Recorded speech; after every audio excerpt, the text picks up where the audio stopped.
been a hot minute since I've been here. There's just been a lot going on this year. But in general, I've been, trying to decide what to do with this channel. It hasn't really taken off.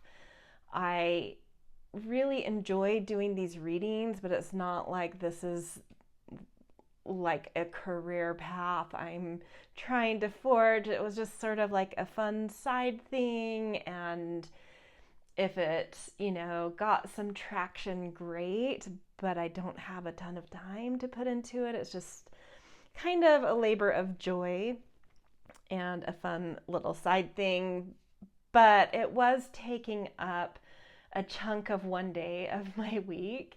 And I've just had to kind of reassess, like, what is worth my time. So I've definitely been in limbo with this. Like, what do I do with it? I enjoy it, but it is, something I just don't have a ton of time for.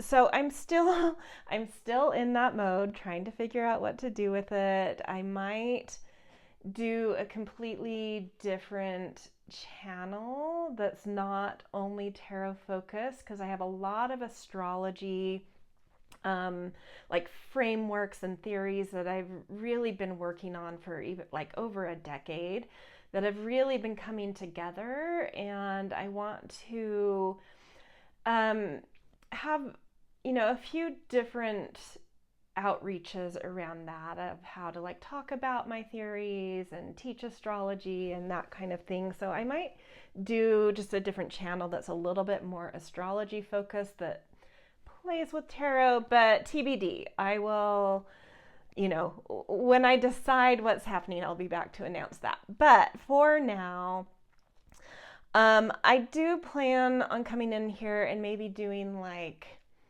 month ahead readings. So just like once in a blue moon, which means I'll probably not capture a ton of, your feeds, but, when you see it pop up, check it out. And I wanted to come on and do a year ahead of reading, because that's one of my favorite readings to do. And on top of that, I have a guide and workbook that just came out that I'm so excited about. It's a little bit, I was hoping to have this out by like the start of December or even late November, but here we are almost at solstice and it's finally out. So I thought doing a year ahead reading that I really want to do would be fun. B, to tie it into this solar journey guide that I've created, which is a little bit different than a normal astrology guide that you would get. It's really focusing on the sun, like our solar journey, and mapping it almost like you would map a hero's journey. So being able to see like a through line theme of a year, and so that through each zodiac season you kind of can see this bigger picture and where you are in a smaller step within the bigger picture, so that you can kind of place yourself, like when you feel a little bit lost, you have this map to place yourself in a larger arc of something happening. Maybe I'll just read like the back, because I did put time into sort of giving it a little pitch, and that might be better than me just like droning on about this. So it says, the sun is the center, the thing we orbit around, reach toward, and get vitality from.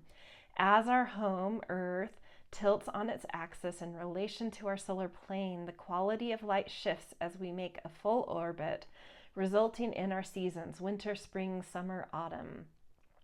The light with which we see life, each other, ourselves constantly shifts. Light illuminates different dimensions of life over the course of the year.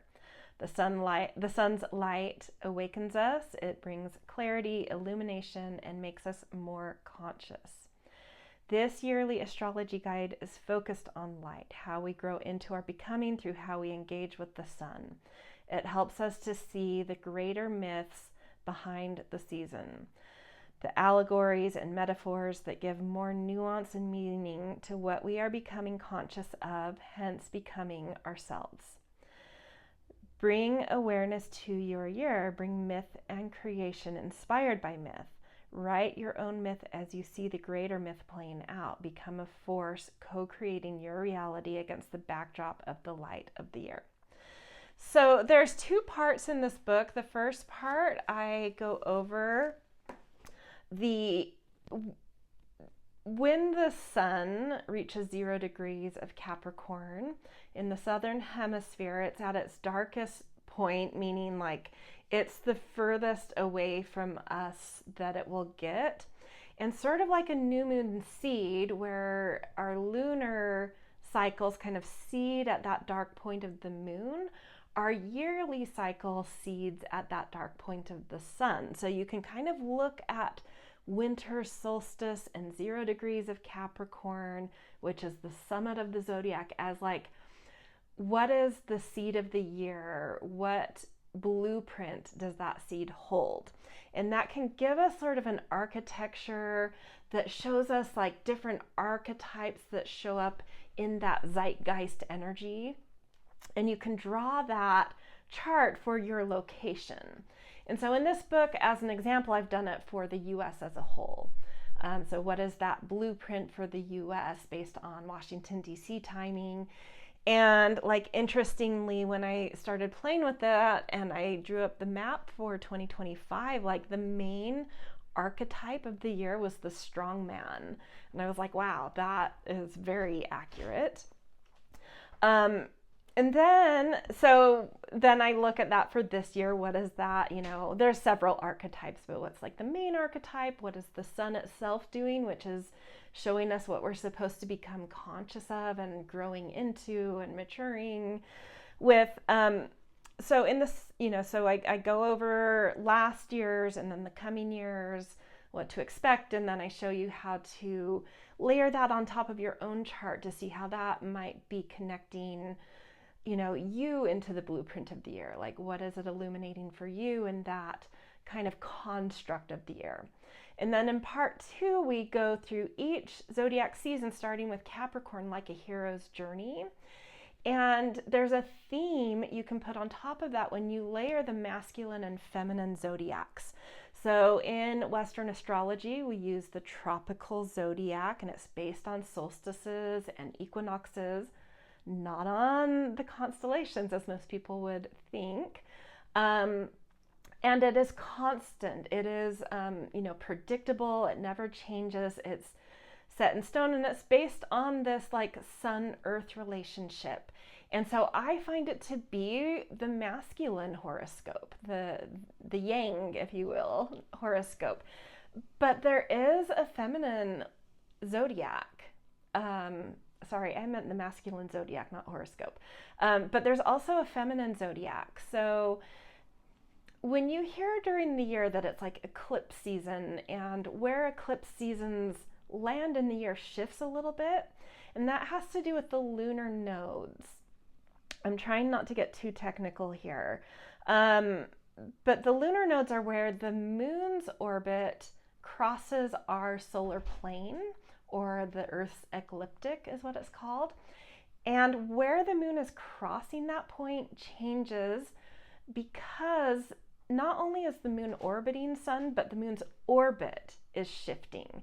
And that's because of some gravity from the sun. So where that point is that the moon crosses our ecliptic on, you know, going up and down. So there's a whole axis where it will cross it 2 different times in a lunar month.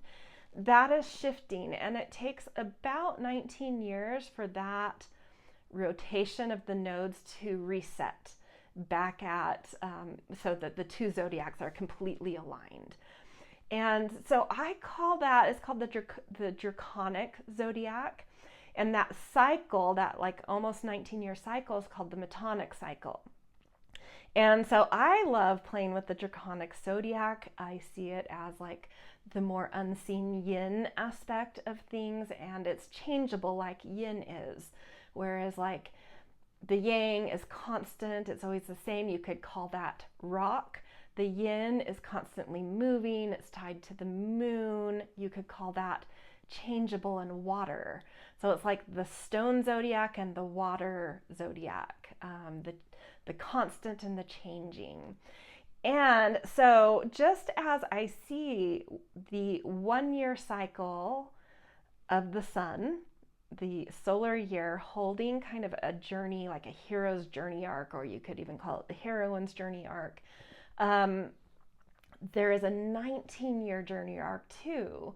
And that gives us a different, like each year feels a little different, right? And so that can give us a theme of like, what is our year about? Because in that 19-year arc, we're at a certain stage of the journey.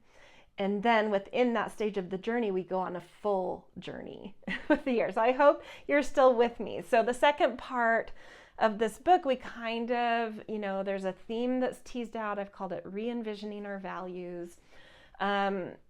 I don't want to give too much away about the book and the guide. It's a guide / workbook, because I'd love for you guys to get it. And, when I pop up, each zodiac season to do a new reading, I kind of want to tie it into those journey stages. But in that 19, just to tease a little more here and to help this reading out and understanding where I'm going with this year ahead reading, in that 19-year structure, we started a new, that zodiac reset, that realignment happened last year in January. And so we're just like a year into that new journey structure. And so this year, as I researched all of the different new moons, they all fell in, like last year, they were all aligned until we got to September. They were all aligned, like a Virgo new moon in the tropical zodiac also fell in Virgo a Virgo new moon in the tropical zodiac, which is the one we use in Western astrology. Also fell in Virgo in the draconic zodiac. So that happened in each season up until the end of September, and then we started getting in the tropical zodiac, so like Libra season, there was, a Libra new moon in the tropical zodiac, but in the draconic zodiac, that was in Scorpio. So it was like one sign apart. And so we're moving from that seed point where we've summited and we're holding the seat of power and really kind of sitting in our throne of a new established structure, but also a new dream internally is activating. That's what 2025 felt like, was like the seat of power, those people that had anchored in the construct and the establishment, and those who gained power are now in their seat of power and holding on to their power.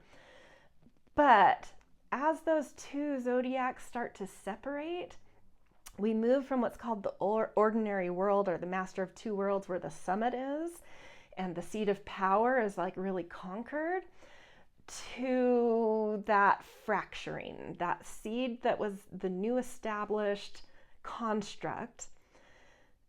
There was like a little wish, a new intention that ignited within it. And as the zodiacs start to separate, that seed can't contain the light that wants to come out, the new wish.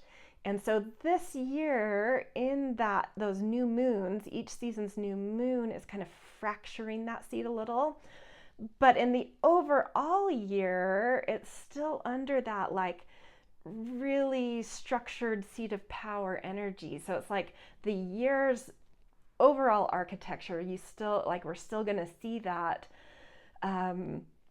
people in power holding on to their power, and like really kind of in that oligarchy, brogarchy kind of, doing backhand deals and like, just enjoying the power that they've established.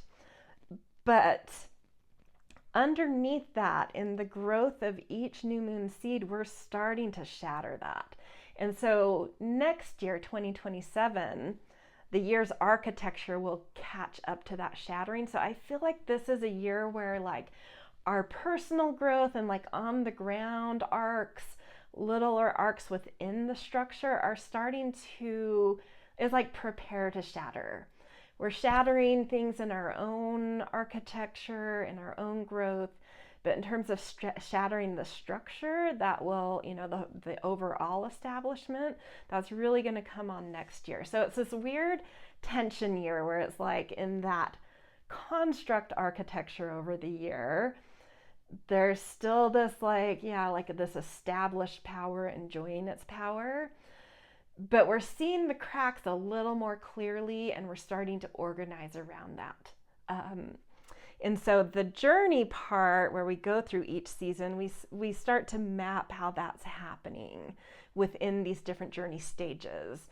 And that comes with this thing like it's almost like moving from the first house, where it's like things are core and singular and domineering and aggressive, to a second house where we're rethinking our values, reestablishing what's beautiful. There's a little more sensitivity and softness coming in. So that's where the re-envisioning our values comes from. So anyway, it's really interesting stuff.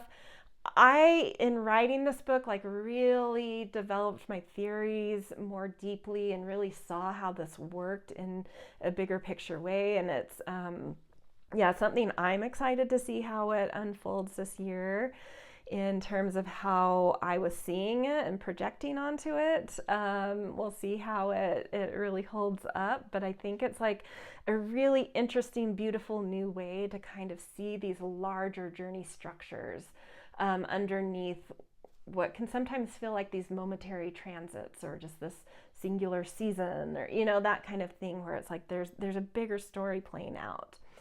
So we're going to do 4 pick a cards. But when I get to those, I'll talk about how I'm kind of aligning it with this year.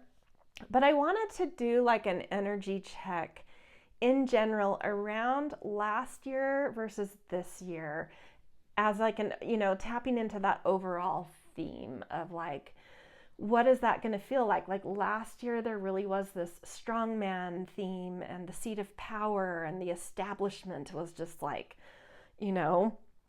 enjoying their position and, taking advantage of it.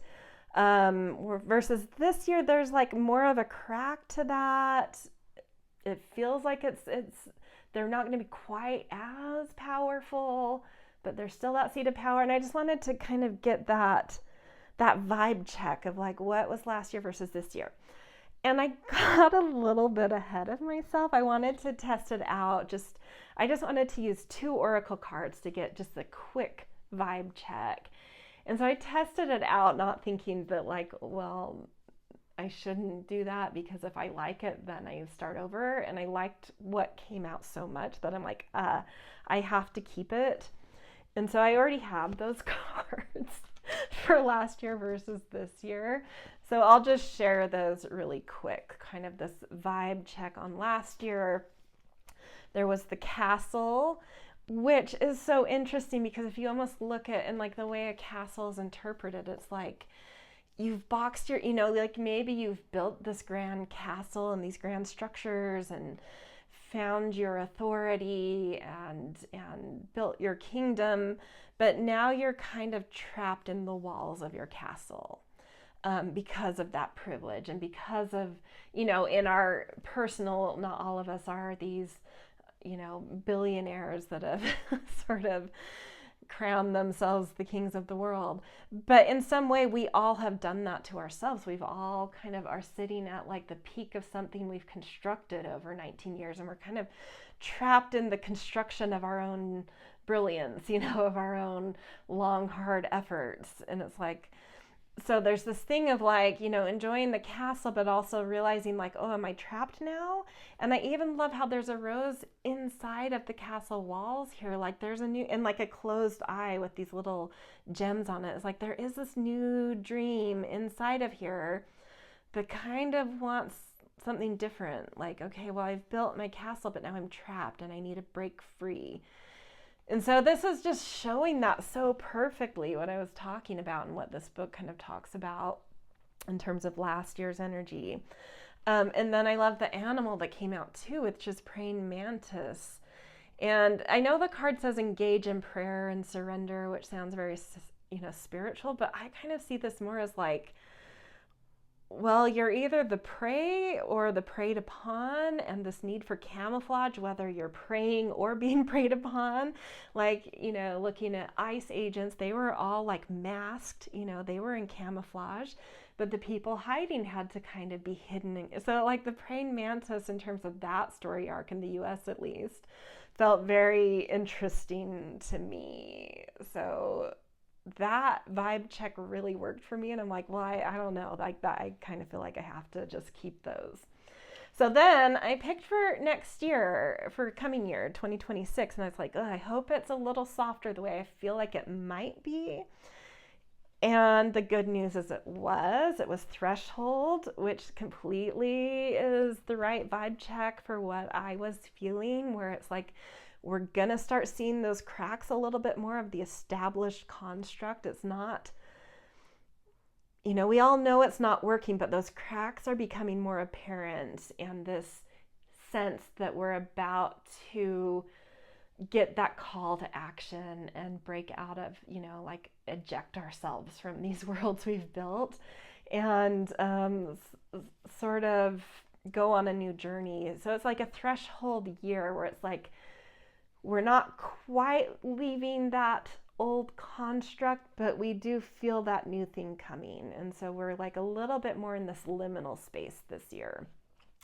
A little more daring, a little bit more foresightful, a little bit more accepting that something's breaking and shattering, that we can't hold together anymore. And then the animal I got was swan, awakened artistic spirit, which I love, and I really think that shows that re-envisioning our values and those each season's new moon seeds starting to break free a little bit, envision something new. It's really creative, sensitive energy, and I think the swan, there is, it's like awakening energy. So like in house structure, if you know astrology, if you don't know astrology, just ignore what I'm saying here. But like in house structure, that's like the second house. But in seed structure, I always think of like that seed moment, a new moon, as like Capricorn energy. And so the next step is like Aquarius energy. So there is that like square between like 11th house Aquarius and second house Taurus that has this leverage that's pushing. It's shattering one thing out of an old construct, but that makes room for us to reinterpret our values and reinculturate new ways of feeling into what is good and right and beautiful in life. And so I feel like we're starting to feel into that. We're starting to allow life to be a little bit more liminal.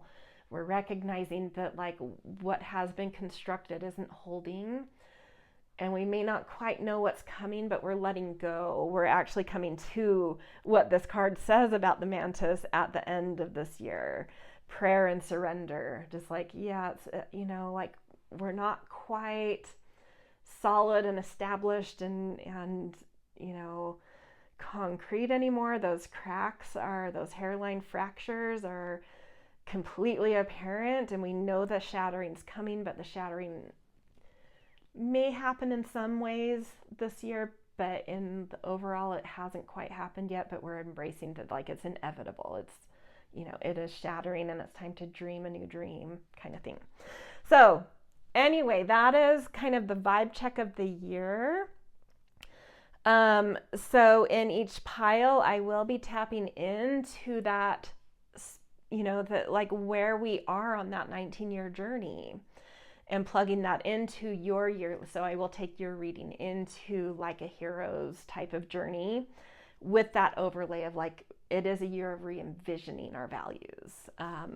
So I hope it's interesting. I hope it's fun. If you want to get the book, the workbook guide, my intention at least is to, whether it's on this YouTube channel or another one that I would come on and talk about and help direct you towards, is to come on at the start of each season and maybe check back in at new moons to kind of continue taking us on this sort of heroine's solar journey. In some ways, it's more like there's a story, um, like it's not exactly a story structure the way a hero or heroine's journey is, but like a type of story is called a coming of age story. And it's usually like, we think of like teenagers or people moving from high school, like junior high to high school or high school to college. It's that like younger coming of age. But in reality, we're always in that coming of age. And I feel like the sun is that coming of age story. But that coming of age story can fit within different story structures. And I just think like the hero and heroine's journey are easy ones to understand. And a lot of people know them. So that's kind of why I've put our coming of age story into like hero, heroine story structures. Anyway, don't worry if none of that made sense to you. But we are now going to dive into pick a cards. How is your solar year of re-envisioning values going to turn out? What's the vibe here? What's going on? Let's check it out. We're going to look at each stage of the journey, overall themes of the journey, ending messages and guidance. So yeah, I hope you stick in here and enjoy it, and hope to see you in the seasonal checks with this book, and hopefully some of you get it. All right, see you guys. Hello, welcome to the pick a pile portion of this reading. A little bit about the decks I'm using before I get into this. There's a collective of people, and I think they call themselves like the broccoli mag. And they have all of these oracle decks with themes that are like the fairy tale oracle, and the celestial oracle, and the flower oracle, and the mushroom oracle. And they feel a little bit like Renaissance, kind of like going off of that fairy tale oracle. They all feel a little fairy tale-ish. And so I have 6 of these different decks, and together I see them as being able to like construct an interesting story. And so I'm going to be using all of those decks, and then I will also use tarot cards. So those broccoli mag different decks I'm going to be using to get more of those bigger picture themes. And then I'll be using some tarot to go through the different stages of the solar journey / hero or heroine's journey. And then at the end, I will do some oracle cards that give some guidance and sort of like blessings for the road. Okay, so I'm going to use the biggest picture of these broccoli mag decks for the pick a pile, which is the celestial oracle. Okay, that one wants to come out. So pile 1, we have Jupiter.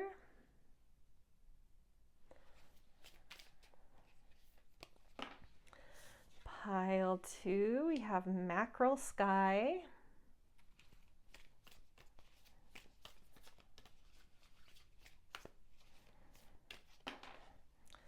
Pile 3, Uranus. And one more. Pile 4, we've got Pluto. A lot of planets. That's interesting because this deck has a lot of other things. Like, you know, there are the planets in there, but that's only like, 7 or 8 of these cards. So it's interesting that 3 that came out were planets. Anyway, doesn't matter. Okay, so 4 piles to pick from. Again, pile 1, Jupiter. Pile 2, mackerel sky.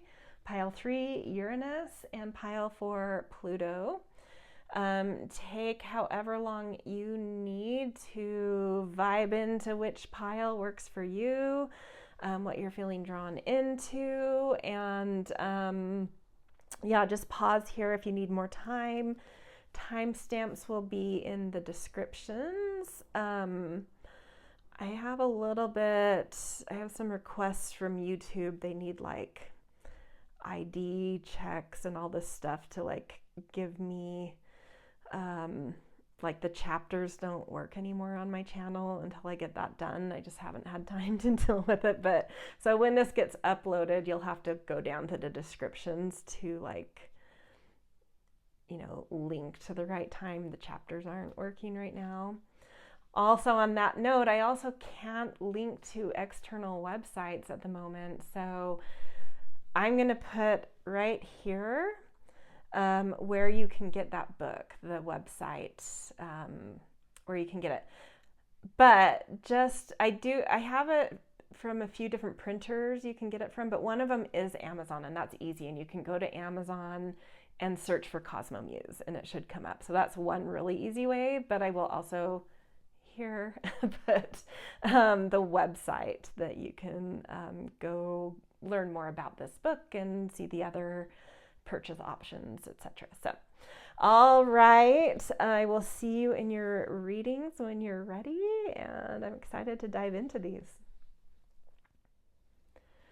Hello, Pile One. Welcome to your reading. You chose Jupiter as your card and pile.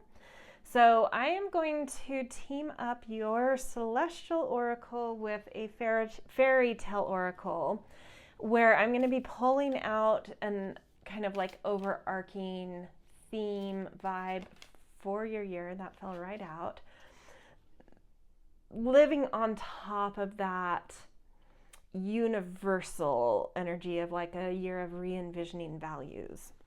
Okay, so like within that construct, what's happening? We've got Jupiter and the fox in the fairy tale, and I'm going to read from the book for these fairy tale ones.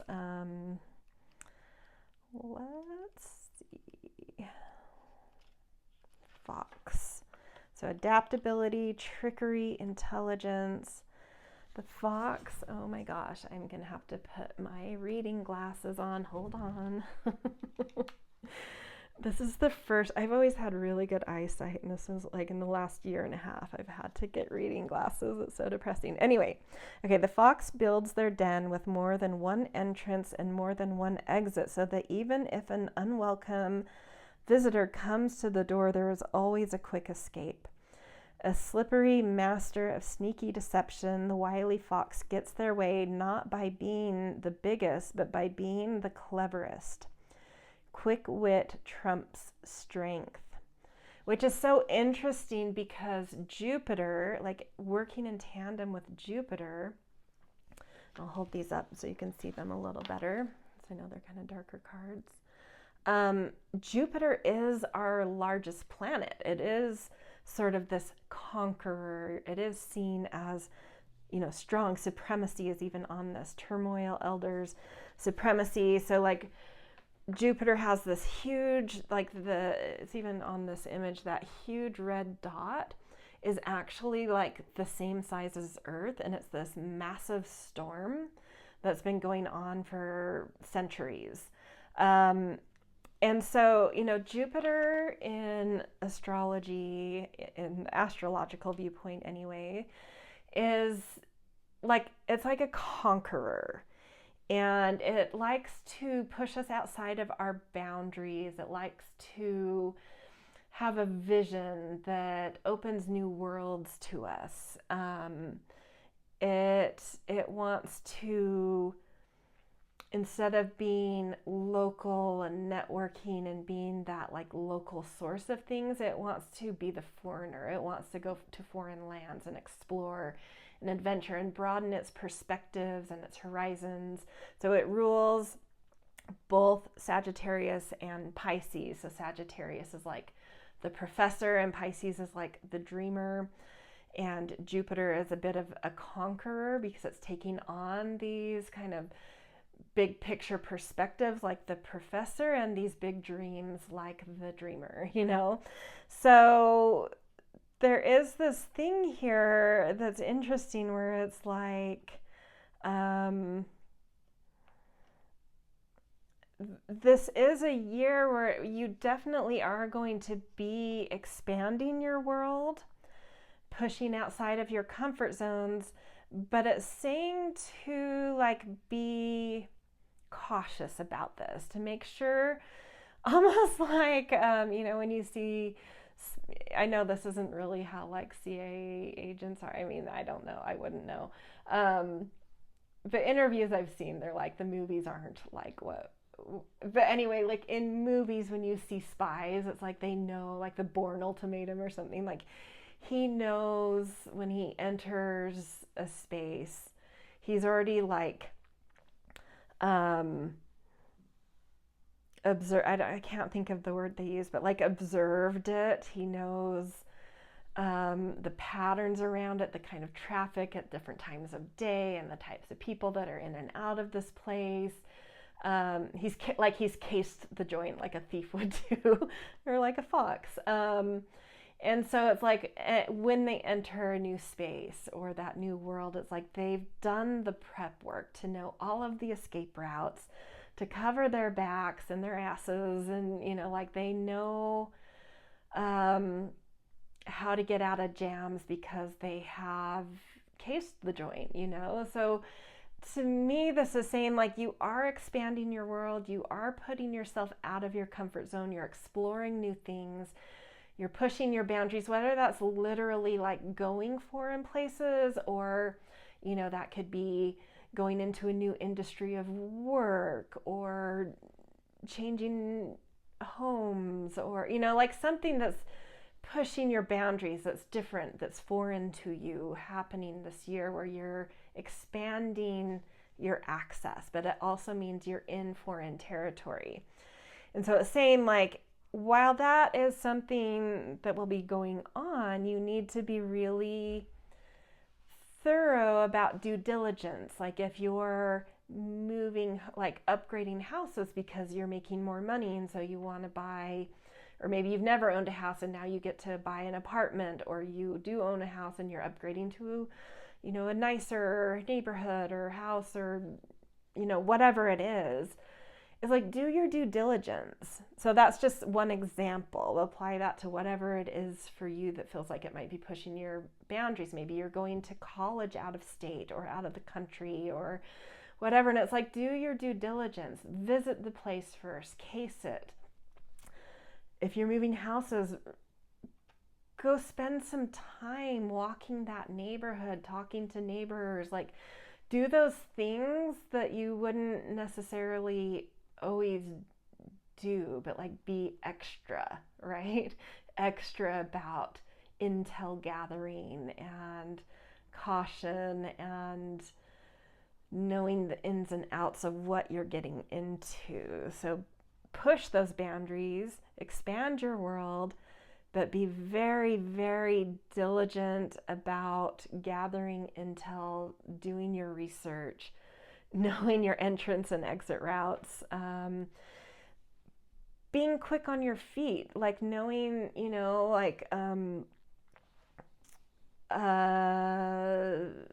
different markets have changed. Like even in the housing market, where it used to kind of just be like, oh, I'm ready to move, and so I'm going to look at what's for sale. It's like there's different strategies now where people are like, buying up properties strategically with all sorts of like strategies and tactics, and it's not just so straightforward anymore. In some ways, it's like there's something like that where it's like you need to be quick on your toes with strategies and being able to pivot, like knowing like, okay, just to stay with the buying a different house, or buying a house for the first time, or buying more properties, or whatever it is. It's like go into it with flexibility. Like maybe there's something you really want, but don't fixate on one thing. Have a strategy of like, okay, I know this is the general area and this is my general budget and these are the requirements I want, but I'm going to be like an octopus and like plug in 5 different offers where I know I can get out of them when the one that's right works, and like just like being a little bit more layered in how you do things and making things more adaptable and able to pivot, and just like being able to move with how you need to move with some strategy and yeah, that kind of thing. So overall vibe for your year within, so like fitting that within a year of re-envisioning your values, it just makes sense that like for you, whatever you're trying to break out of, it's like a whole world. Like you want a different, with that Jupiter energy, it's like you want access to a different realm, right? Whether that's a different neighborhood, a different city, a different industry of work, a different whatever it is for you. There's something that is like, yeah, we've grown out of something. That shell is already with Jupiter. That shell is like your shattering of the shell is happening earlier than other people's, and you're ready with plans to, like, a lot of things are going to be changing and shifting in this atmosphere. And it's like you kind of like know that. I guess this reading could help you know that. And so you're prepared to be like, well, there's probably going to be a lot of options and a lot of, things to wade through and a lot of things topsy-turvy and really shifting. And so I've got to like, be agile with this, but I am ready. I am breaking out, baby. I am moving on kind of energy with you guys. I'm ready for that shattering. And so I'm just going to go ahead and shatter. Okay. So the next thing I'm using, a crystal oracle, and I can't remember if it was like the ocean oracle or water oracle or something. And I like these for like the yin and yang energy. Like, what is your nourishing creation, emotional realm gonna feel like this year? So that's the water oracle or ocean oracle. I don't know why I can't remember which it is. There were too many cards in that.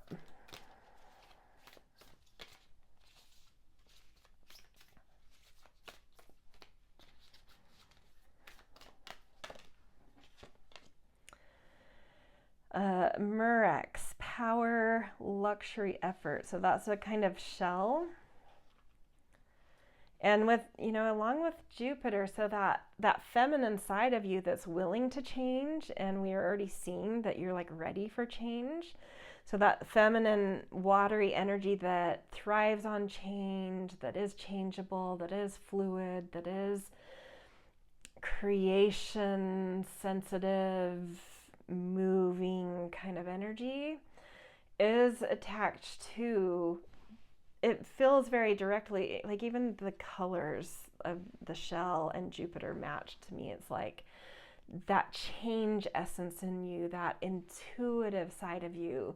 You may not be able to like logically describe why you need that to,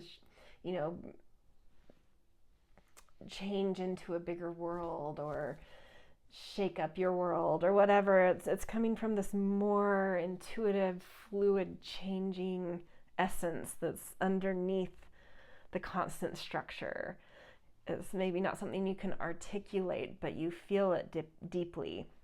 And it's attached to, there's something in that, whatever you've built over the last 19 years, there are things that stay with us, right? It's not like everything shatters. It's like whatever became brittle and no longer had integrity is what shatters. But the things we did right, the things that were solid, they are timeless and they stay with us. And this to me is showing that you have built some sense of understanding what it is you need to feel empowered in your life, especially like in the emotional container of things. Like what is it that soothes your nervous system? What is it that makes you feel secure in life? What is it that helps you to feel beauty and pleasure and that luxury? There's something you've really built well in that way, and so that feminine side of you is sort of the daring side right now. I mean, we'll see what the masculine card says, but the feminine side of you at least is like, I've got this. Like, I've really matured, I've grown up, I know what I need to feel emotionally empowered, and I'm ready to kind of like push it.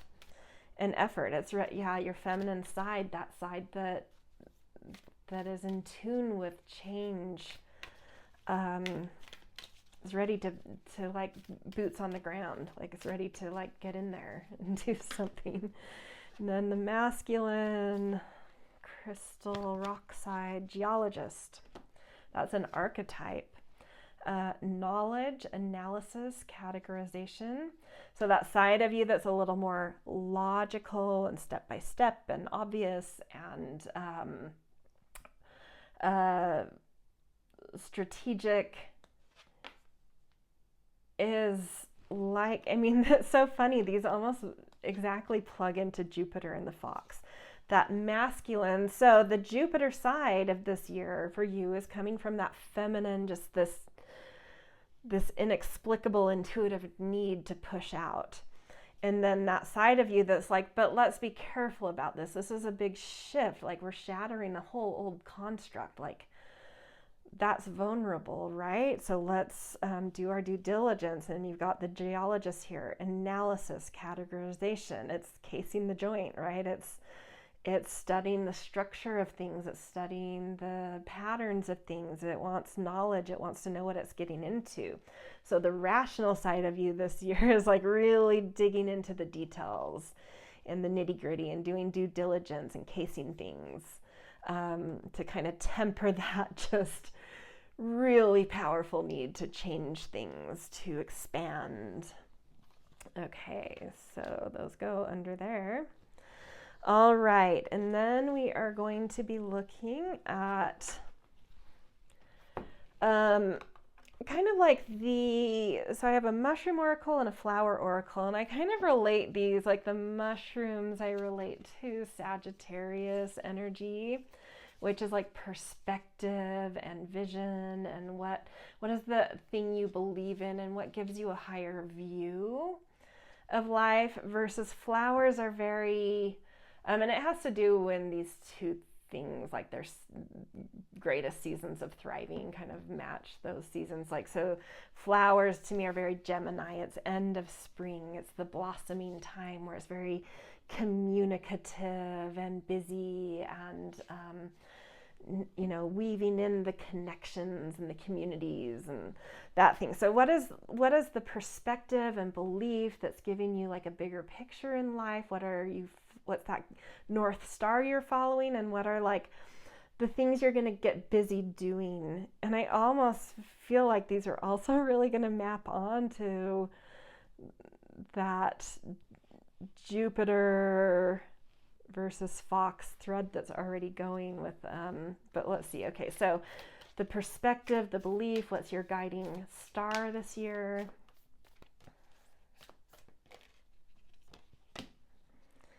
Still, safety, home, attachment. Interesting. This could, for a lot of you, this big want for change could have to do with home, or security and safety. What makes you feel secure? What makes you feel stable in life? Maybe it's that you like need to push yourself into new ways of making income, new career trajectories in general, or maybe it has to do with like the neighborhood you're in, or maybe it has to do with literally the house. Like, maybe you like the neighborhood and your financial situation is fine, but like your house itself is like not right or something, so there's something there around security, foundations, home, something in that thread. That's the thing to me that's like being pushed at. There's something guiding, some belief you have, some North Star you have around the right foundations, the right kind of security and housing of things, foundations in life. Okay, and then the flower message, we've got violet, faithfulness, modesty, remembrance. Very interesting. This feels very contrary to the things we've been seeing so far. Modesty. Neither Jupiter or the fox are like modest. Remembrance, faithfulness. I feel like this still plugs into like what the snail was saying, where it's, to me, it's almost like you're craving this. Like, paradoxically, the thing you want to expand into is something that is more sentimental, that you feel tied to. Like maybe where, like, it really does feel like where you're living, it's like, it's almost like you can't form the right memories. You can't feel a sense of faithfulness to it. There's something around security or home or foundations, what you build on, whether that's income, career, home, family, relationships, friendships, whatever it is to you, you're feeling a big change in, like the foundation of it is something you're really needing to attend to. So you have, it's almost like you have this guiding star of like this vision of what you want for that. And so all of the little connections and communications and micro moves you need to do are attending to what makes you feel like this foundation is the right one to build on, because it will hold it will create the memories I want. It will give me a sense of faithfulness that I want.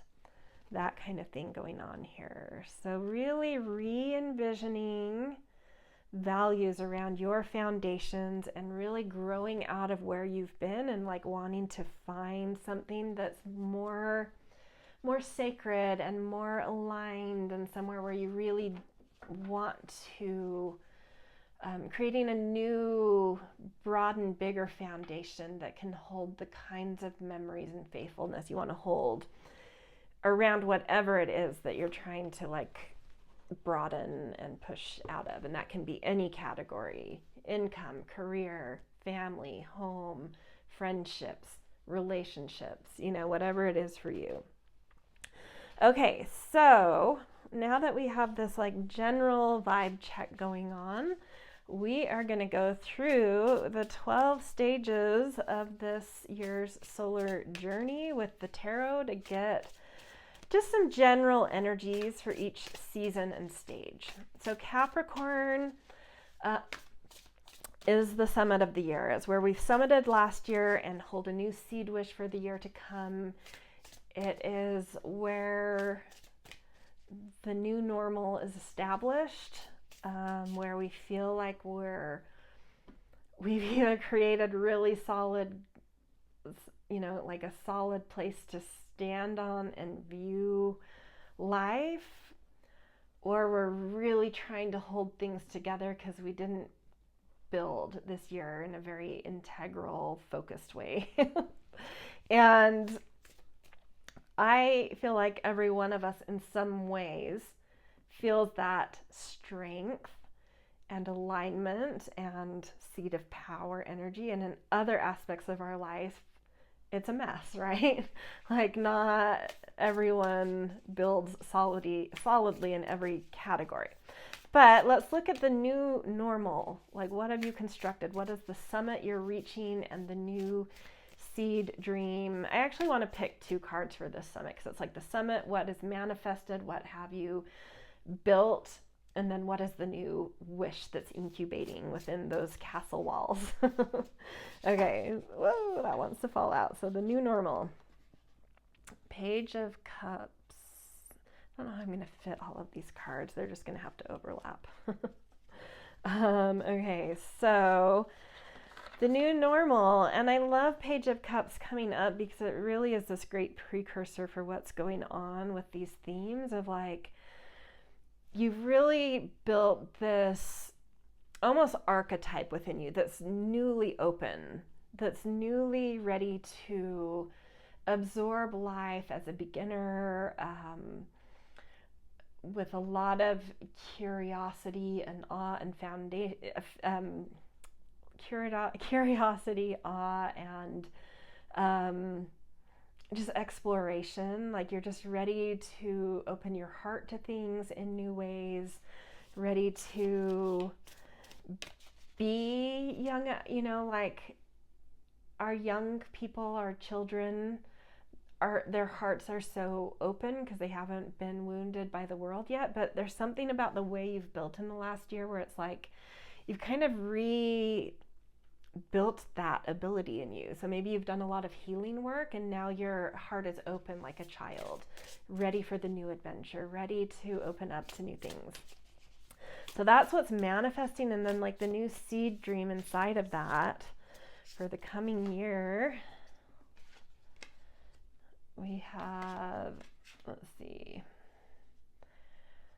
Two of Wands. Yeah, looking for a new world. That like we've already kind of been reading, like ready.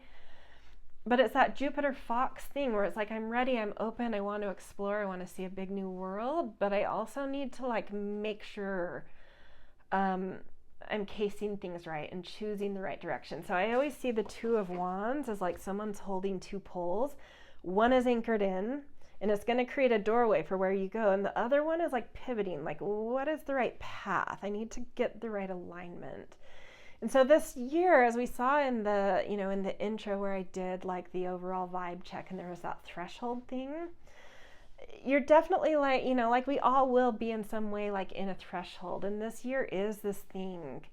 This is showing something like that new seed wish you have at the top of the year is like, I really want to be focused and integral and diligent about where I plant that second pole, hence the path I'm choosing. So that new seed wish within is quite observant and cautious. It wants to do it right. It wants to do this year right. Which is beautiful energy for the top of the year, for that Capricorn new wish kind of energy. Like, let's be thorough about the thing I'm going to focus on this year and choose that right path. So right off the bat, just like really beautiful energy there.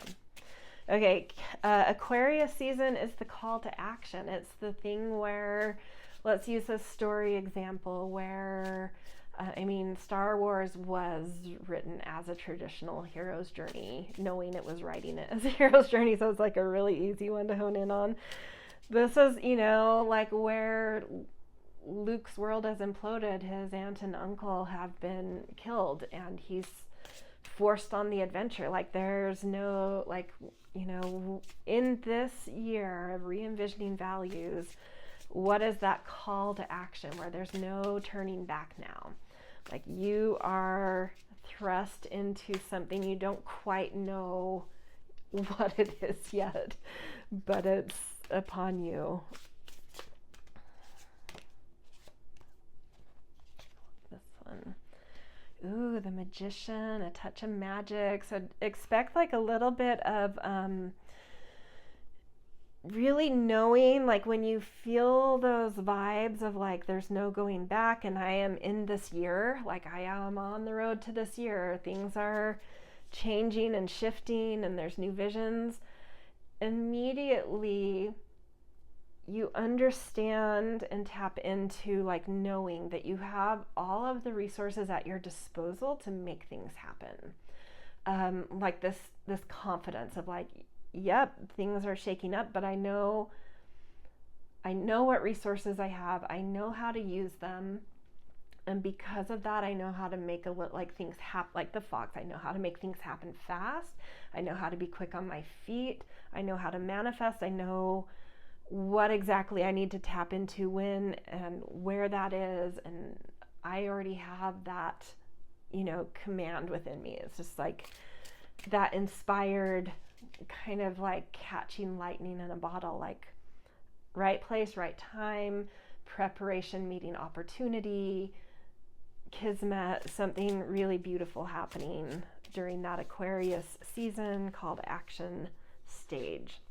Pisces season, end of winter, takes us into the supernatural guidance. This is sort of like when Obi-Wan Kenobi is sort of, at least in the first Star Wars, giving some guidance. You kind of feel held by this elder that, they're maybe not, they see what danger maybe you're getting into or what you're probably going to be in over your head, and they don't give away all of that, everything they can see, but they give you like these little messages and these little breadcrumbs and these little security blanket of like, you've got this, just these little notions, right? And so let's see what that supernatural aid of Pisces season. You have Ace of Wands. You guys have such a, really cool things going on here. This is new creative power. We see in this that this hand has like a necklace. Like, I feel like you're going to be given a tool or a gift or something tangible that you can hold that's going to be really helpful on your path in the year in Pisces season.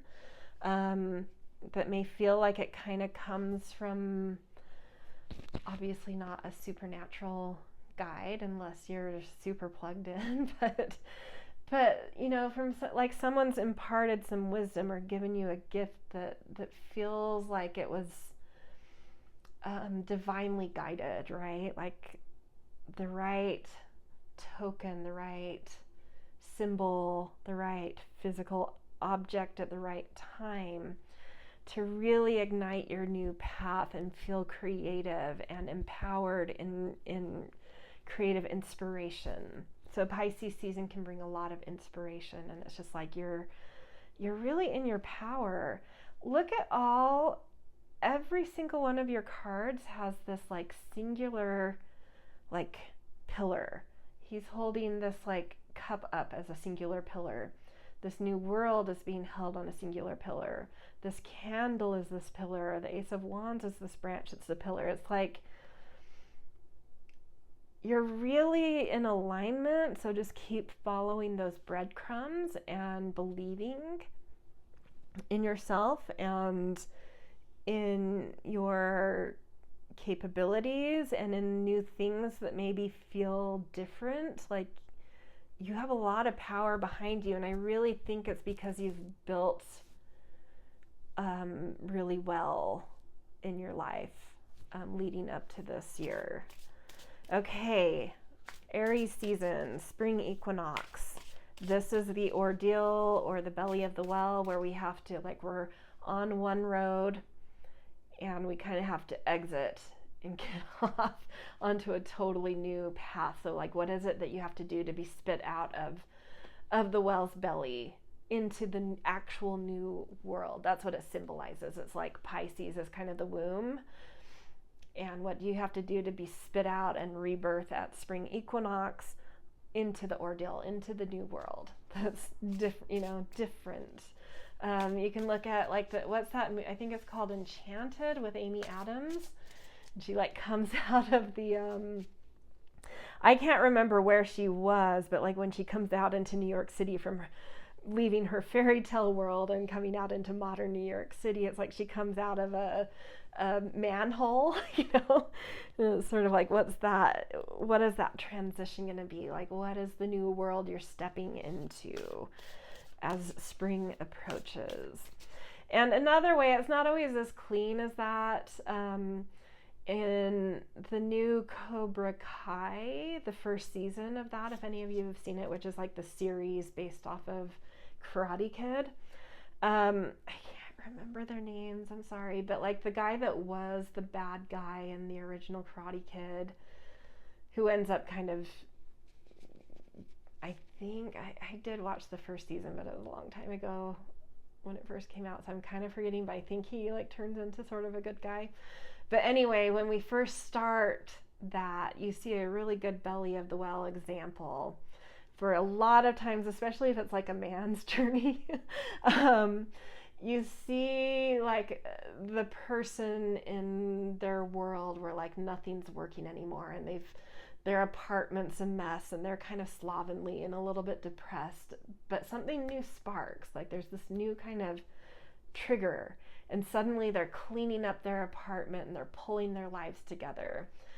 So the reality of the ordeal and being spit out of the belly of the well is a little bit like cleaning up a mess, but something new that's given you a new spark, a new kind of path to exit where you've been in this kind of breakdown of winter. Ooh, a lot of cards wanted to fall, but this one, the Fool, and it's in reverse. And the way this feels to me is like there's nothing you have to do to be spit out into the new world, or to come out of that manhole into, from one world into a modern New York, like an Enchanted. Like it's just like it's gonna be topsy-turvy. You're thrown into it. There's no decision or action you have to take. You're gonna be thrown in. Like just hang on. So it's good that in these winter months, these first initial stages of the journey, you're like pretty strong, but suddenly it's just gonna be like whoosh. I am tossed into something maybe I didn't quite expect. I thought I had my focus. I like the fox. I thought I had done my due diligence. I thought I knew all the entrances and exits and all the details and intel I needed. But holy moly, I didn't quite know, but I'm still in fox energy, so I know how to be agile. I know how to, stay on my toes with things. I've got this because I can pivot. I'm agile. I'm flexible. Just trust that, because you are going to be tossed into this new world that has something, all related back to something about like pushing into a new kind of foundation. Okay. Taurus season is the road of trials as well as enemies and allies. It's where the stakes start to climb. We're facing the dragons on the road, which actually represent our inner dragons. Sometimes we have to meet those in the real world to conquer them internally. And Taurus is also like the second sign of the zodiac, so it does introduce duality, and it relates to our senses and our preferences and our new values. And so it's where we start to develop binaries of good and bad, right and wrong, beautiful and ugly. But to develop our 5 3D senses, we have to go through that stage of binary. We have to go through that, a little, to really find our strong yeses and our strong nos. And what really feels beautiful to us, we do have to go through a binary stage. And so the road of trials is also enemies and allies. It's where those new lines are being drawn of like, who am I with and who's not quite aligned with me. It doesn't have to be so dramatic like enemies and allies. It can just be like, who's kind of vibing in the same way and who am I no longer kind of vibing with. Doesn't have to be enemies. It's just sort of like your preferences are, retweaking.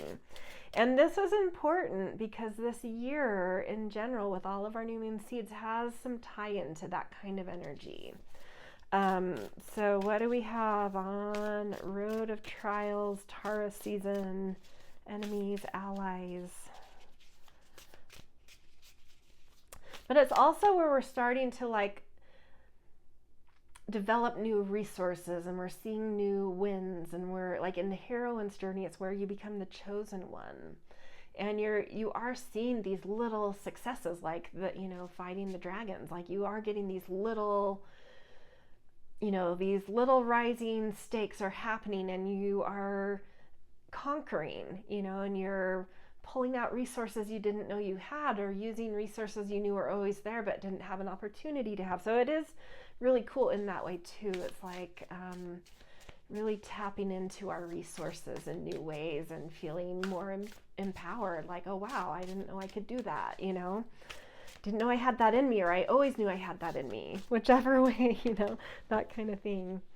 We got 3 of Swords, so a little bit of heart energy here. I don't tend to read the 3 of Hearts as tragically as some tarot readers might. I find that the 3 of Hearts, while it can show up when there's a heartbreak or heartache, I also think it can show up indicating that like you've been through grief in your life and it's made you a more elegant person, someone who cherishes relationships and life more dearly because of some losses.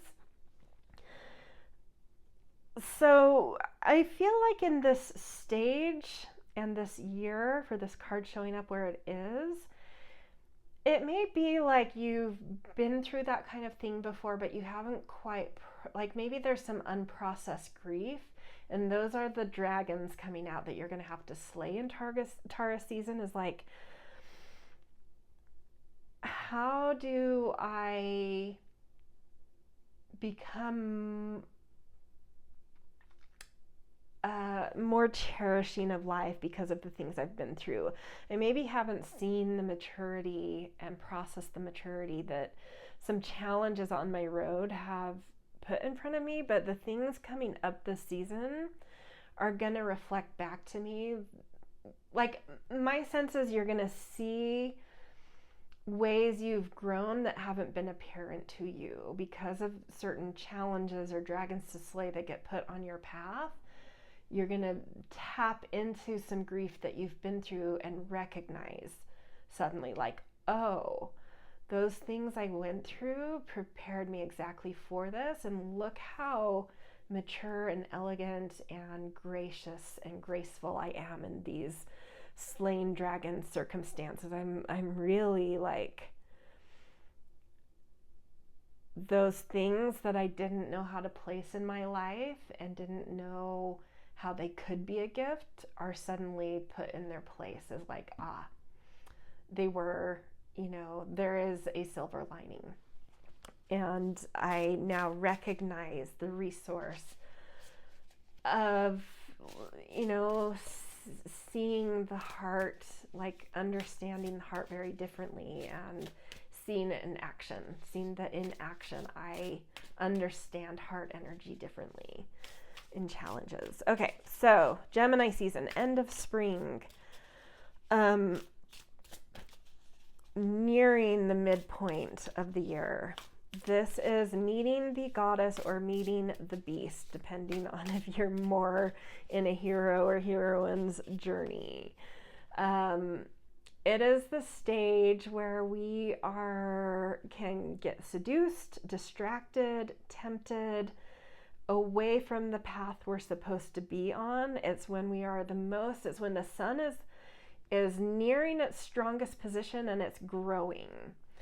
And it's when we turn fully outward and start to do a lot of comparisons, like, I want to be like that person, or why don't these people, you know, it's like a lot of belonging issues. Why won't these people include me? Where do I belong? I really idolize that person. I'm going to cling on to them and morph into them. But what this is really trying to do, or like in the meeting the beast, like in the heroine's journey, it's like seeing that abandoned, more masculine side of you that you haven't been able to express as beastly, and meeting it outside of you and judging it, or else being very seduced and attracted to the dark masculine, because there's something in yourself that you haven't integrated yet. that it's not about them, it's about integrating, you know, that seduction isn't about that person, it's about you integrating a little bit of that mystique and bravery and boldness into you. No, and so like the lesson of this stage of meeting the goddess or the beast is in all of these external comparisons and seductions and temptations, realizing that you have more versions of yourself within you than you realize that you need to own. And in doing that and finding those pathways, so like Gemini season is about finding the pathways to harmonize our yin and yang side. So it's like the season of the twins. And it's because we have multiple personalities here, but we don't always recognize it. It's like we can stand in one perspective at one point, and then we're able to change that perspective, but we don't quite see that we had a different perspective just a minute ago. And so it's like very changeable, and it's like, how do we start to meld all those sides of us so that they're coherent and cohesive and unified? And by doing so, we find our higher self and we make choices that are right for us instead of comparison and copying and following. And so what is that thing you're meeting this year, that external goddess or beast that's really just another version of you that has yet to be melded within your core self?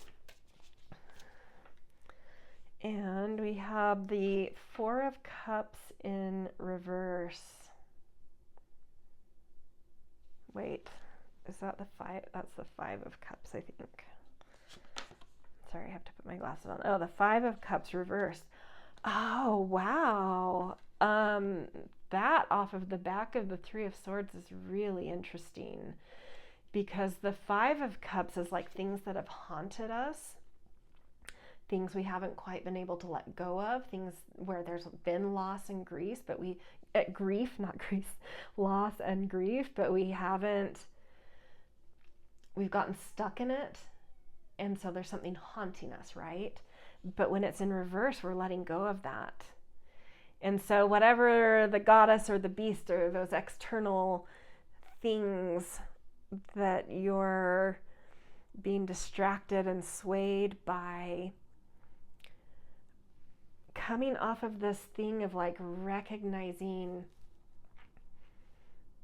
how much your heart energy has matured and become more graceful, you step into this goddess or beast like fully ready, like much more heart open, like this Page of Cups at the start of the year, to meet some grief attached to that was unprocessed, and to finally let go of something. Finally, grief is a thing that it comes in waves, and it never fully, depending on what the grief is. Some grief never fully disappears, and it might come back in waves, but we can get stuck in it in unhealthy ways. And this is saying that if there's something like that, there are some external selves you're going to be meeting that you'll find a way to integrate and find that higher self that does finally let go of this grief that's haunted you. Like you're going to be able to let that go, but through we have to go through these stages of distractions, delays, seductions, temptations, whatever it is, but falling into some of those traps, you're going to learn something and finally bring things together within you that see this from a much higher place and are able to be like, got it. Okay, I can let go of this in the unhealthy ways I've held it. Okay, and then we move into summer solstice, halfway through the year. This is like the overcoming the stepmother or the atonement with the father. Either way, it's about where you stand on your own feet. What has held power over you where you've not been able to feel like you can stand on your own feet in whatever this journey is about? And how do you need to confront that and create your, and this for this pile is important because there's something in your year about foundations, about the things you build upon, and that is what this stage and Cancer season are about. How do I create my own ground, the thing that I stand on, so that I don't have to be controlled by somebody else, by some doctrine, person, authority, nebulous thing, whatever it is. Like, how do I get my own ground to go so that I'm aligned with my soul, I'm on solid footing, and I can be an adult? And so it's like when we start to mature and build our own foundations. So in this year, what is that about for you? And this is important because the theme of your year, I really feel like, is tied into this in some way. How are you building your own foundations? 10 of Wands is like where it's drudgery. It is where we have a lot we're holding, too much almost to carry, but at the same time we see the finish line. So think of like if you've ever been on a really long, steep trek or hike, and you are so close to the summit, but you are just spent and you're like, I know I can see it, but that's going to take me 20 more minutes and I don't have it in me. And there's that point of like where you have to make that decision. Do I just give up and go, or I've already hiked for 3 hours and that's just 20 more minutes. Can I make it? You see the finish line. Can you will yourself to get there? Can you reach your summit of something? And so this is saying stick in there. There's a lot you're holding around this for some reason. I mean, we see in winter that, actually I'm going to refer to Jupiter. There's something big you're doing, right? And Jupiter actually, like the 10 of Wands, is a card in the Sagittarius family, and Jupiter rules Sagittarius. And it's having big vision, big aim, pushing out. So like you may feel like by the time you reach summer solstice and you're really pushing into this big new way of connecting to a foundation in your life, you may be like, wow, I bit off more than I can chew. Can I reach the finish line? Do I actually have the funds for this big house or to buy an apartment? Or do I have the or that thing, like maybe you're going to college and you got into an Ivy League and it feels sort of like a fluke, like did they pick the wrong person? Can I, and it's like time to actually move there and go and start class, and you're like, can I do this? Like I'm with these brilliant people and I don't know how I got in, like I don't belong here. Can you just like get over that and push through? Like what is the thing you need to push through?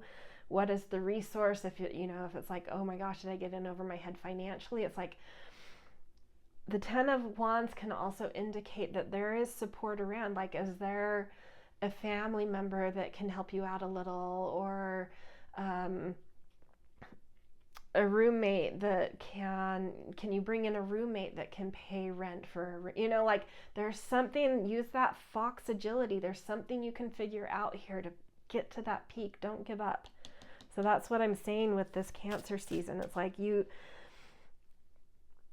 bitten off a lot to create these foundations you're really aiming for. You're really going to have to like find some will and stamina and be agile and find interesting solutions, but you got it. Like hang in there, right? You're so close to the finish line. So push through. Okay.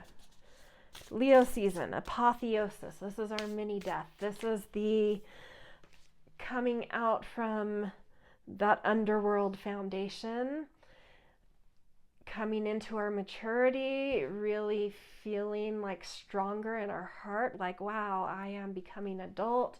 I'm ready to lead and command and shine in life. I've got footing under me. I've got the ground under me. But we also have to ascend. We have to tap into higher, more elevated values. And in order to do that, we have to die a mini death. And so this is like the performer leaving a piece of them on the stage with every performance, leaving it all out there, really opening your heart and commanding attention and, you know, leaving something on this, you know, in your performance, in your, you know, as you're reaching for that elevated thing, you leave it all on the stage, right? You've died a mini death because you've reached for something higher and more divine. We've got death here. This season will transform you. What you go through in the foundations and the solutions you have to find, the adaptability you have to tap into, the willpower you have to muster.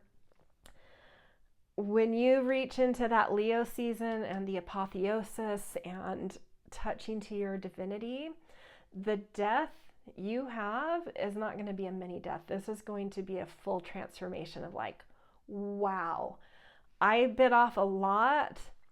I made it through standing on my feet in this. And that has given me a foundation to really transform in the way I intended to at the start of the year. But man, did I maybe not calculate how much that was going to take. But you're going to get there. So hang in there. Okay, Virgo season. This is kind of a dual thing. This is where we reach the ultimate boon. And the ultimate boon, the ultimate goal, the aim, the what's the King Arthur story or the knights, they're after the chalice thing, the Holy Grail. The Holy Grail that we're after in our journey when we reach the boon is never what we expect it to be. The Holy Grail in a lot of myths isn't actually a chalice. It's, you know, something else. It is our purpose. And so when we get to the ultimate boon, we find our purpose, and it's not typically what we expect it to be. It's also because we found our boon in that ultimate thing, in that purpose, it's where we aren't ready, because now we're after this Virgo season, it's where we start the return journey back to the summit. And we can want to just like anchor into the boon and be like, no, this is where my abundance is and everything is flourishing here, and I don't want it to change. I don't want to go back.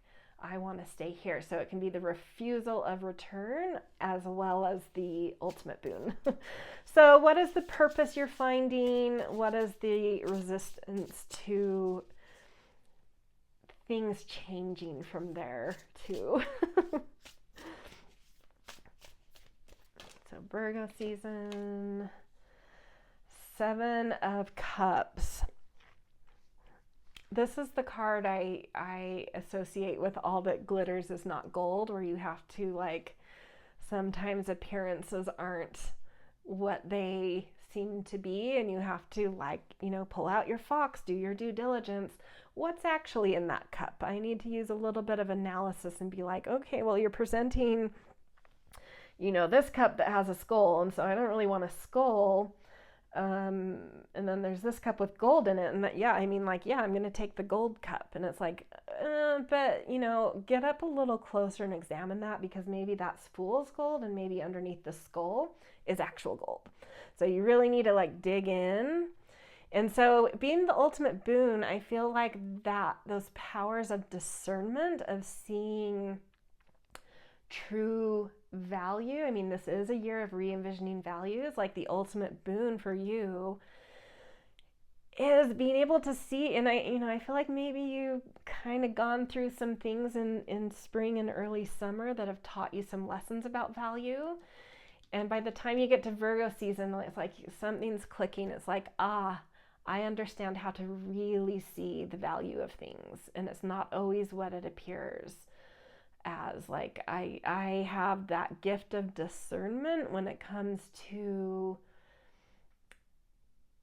value and worth. Yeah, is something worth it? Is something valuable? That kind of thing.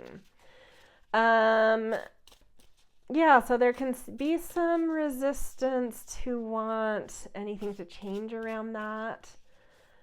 For this, that may have to do with like actually having to use those powers of discernment rather than just knowing them. Like, oh, but like in practice, it's more complicated, right? Like I see it, that power of discernment's there. I get it. Like, aha, light bulb, I get it. But don't make me put it in practice. That might be the resistance. Like I've already been through it. Like I don't want to have to practice this more. But that return call home is probably gonna, the return call is like needing you to integrate it through more tests. And that's exactly what Libra season, autumn equinox brings, is magic flight. And it is that chase. You've maybe stolen away, like in different films, it's like they've stolen away a piece of treasure from a dragon and now they're being chased. But what that metaphorically represents is, can I integrate this? Can I now use this boon I've recovered or gained or whatever? Can I actually use it when the pressure's on? Also, can I get over imposter syndrome? Like down here in Virgo, it's cozy where we see it, we get it. Like, oh, I'm so brilliant and I get it and I see the systems and get how it all works. But under pressure, can I actually use this? That's what Libra season brings. It's a mirror. It makes us integrate. It makes us test out the boon, make sure we know how to use it so it's integrated, and get over some imposter syndrome. So it's called magic flight. So what is that going to be for you? What kind of chase or flight or mirroring is going to happen? Into like really having to trust your intuition, really having to say, like, with my eyes closed. This is having to trust the feminine side of you, that Jupiter side we talked about, versus the fox. That fox may be on overdrive as you get through Virgo season and summer, where it's like, oh, I get the analysis of this. I know how to discern. But can I also do this through intuition? And if I can do that, then it's fully integrated in the yin and yang of me.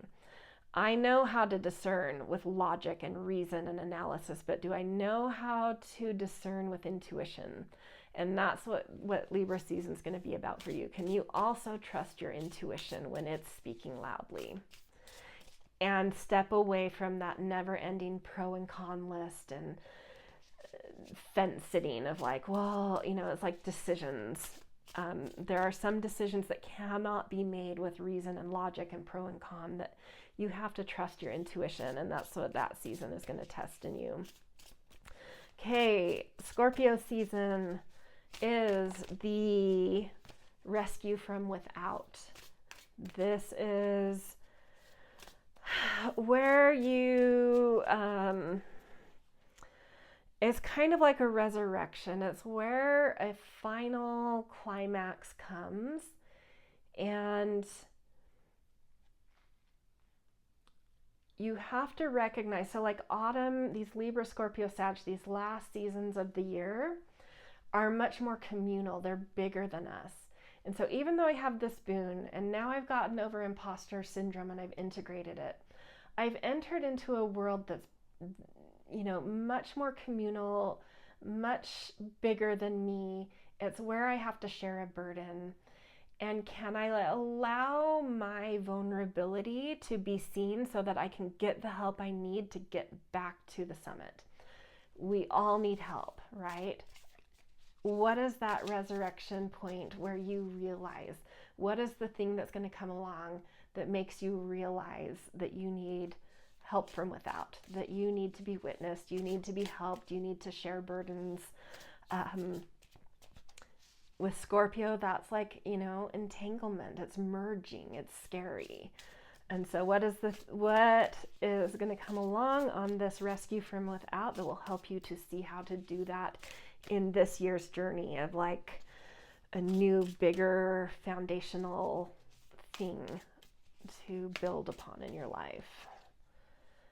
Oh, the moon. That is very, in tarot, that's actually a Pisces card instead of a Cancer card. And it is like just really having to trust a little bit of magic. It's where you can't quite see the path in front of you. It's a little slippery. It's a little illusionary. And so that might be what triggers you to be like, I need help. I can't quite see something clearly here. I can't tell what's real or fake. In our world, that's, everyone's problem, right? I can't quite tell what's an illusion and I need help. Don't be scared to ask for help if you're like, what is real and what isn't here? What's an illusion? What's a deception? I need someone to help me see this. Find, trust that intuitive thing, because there's also this thing of like, well, who do you trust? Because is that person an illusion, like a deception too? Like, who's helping me? And I think it's like, trust that you've integrated that yin and yang of knowing how to discern and use your intuition to know false gold from real gold. So trust your instinct on who to allow to help you. The thing you need help in is where it's going to be slippery. The who can help you or what can help you, I think you have it. You trust yourself on who you trust with that. Okay, end of the road, balancing the two worlds. This is where a lot of people actually fall apart as Sagittarius season, the balancing the two worlds. This is where you've returned from the journey. Think of Lord of the Rings. The hobbits have come back from this journey, and going back to the Shire, it's like they've been exposed to things that their old world cannot even fathom, and do they even fit in there anymore? Frodo chooses, he, for good reason, he's maybe at the end of a larger arc story in his own story where it's like, it's just time for me to move worlds, and he chooses not to return to the Shire, but the other hobbits do return, and you can see the awkwardness at first. How do I balance these worlds? They seem solemn at first. They don't quite know what to do with themselves, but these little, it's like when you just integrate in those little mundane day-to-day things, enjoying a beer with your friend, dancing, eyeing a pretty girl or guy across the way, or a they or them across the way from you, like allowing those little things to bring you back in and bridge those worlds allows you to then share some of the wisdom that you've had. But you can't just come back to the old world and be like, I am now a guru and I have things to share with you. They're just going to be like, who the F are you? Go away. Like, this isn't, like you're cuckoo. But if you enter back into that world you left and find the beauty and the magic of those mundane, simple things that you had left and reconnect, then it's like using honey to share your wisdom. Like, you've connected again, and now you can share your wisdom. You can't come in and share the things you found on your journey without reconnecting first. And you see that, like, a lot of soldiers come back from war, and granted, they, some of them have like things like PTSD, which is a whole other ballpark that has to be healed and whatnot. But like, even if you don't have PTSD and you've, been away in this epic thing, and you come back and you're like, these people can't see what I saw, and like they're just living life like nothing happened. And it can be really hard to reintegrate, but the key is to reconnect and then bridge your worlds and share the wisdom, but you have to reconnect first. And so a lot of people fall apart in Sagittarius season in terms of like really fulfilling carrying the purpose of their journey to the finish line. we all finish the year. We all have, you know, some wisdom we integrate here, but to like really, you know, come to that finish line in a way that like you've built with integrity, and you land at the next winter solstice with integrity and strength and timelessness. Sagittarius season is the hardest one. It may seem silly because it's like you're home, you're safe, but can you reintegrate, and to what extent, and with what integrity, and can you anchor that wisdom into your life in really practical, connective ways?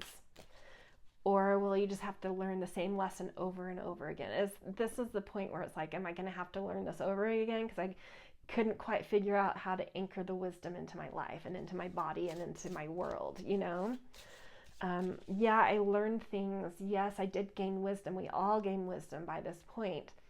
But anchoring it in, do we have to relearn it over and over? That's the question, you know, and Sagittarius season shows us that. Okay, so balancing worlds, what do we have for you guys? Oh, it's getting very dark. I think I'm going to have to do the other readings tomorrow, and I have to put my glasses on because I'm like, what is going on here?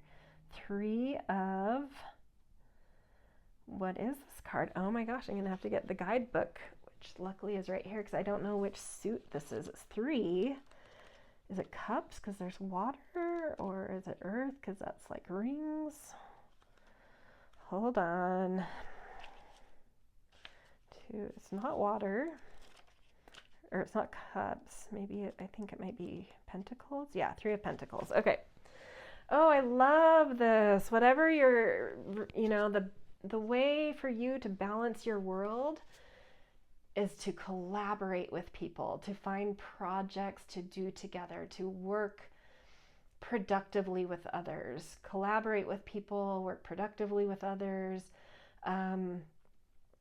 find shared purpose that is, you know, that has action steps associated with it. It's like, you know, I'll just use an example. I'll say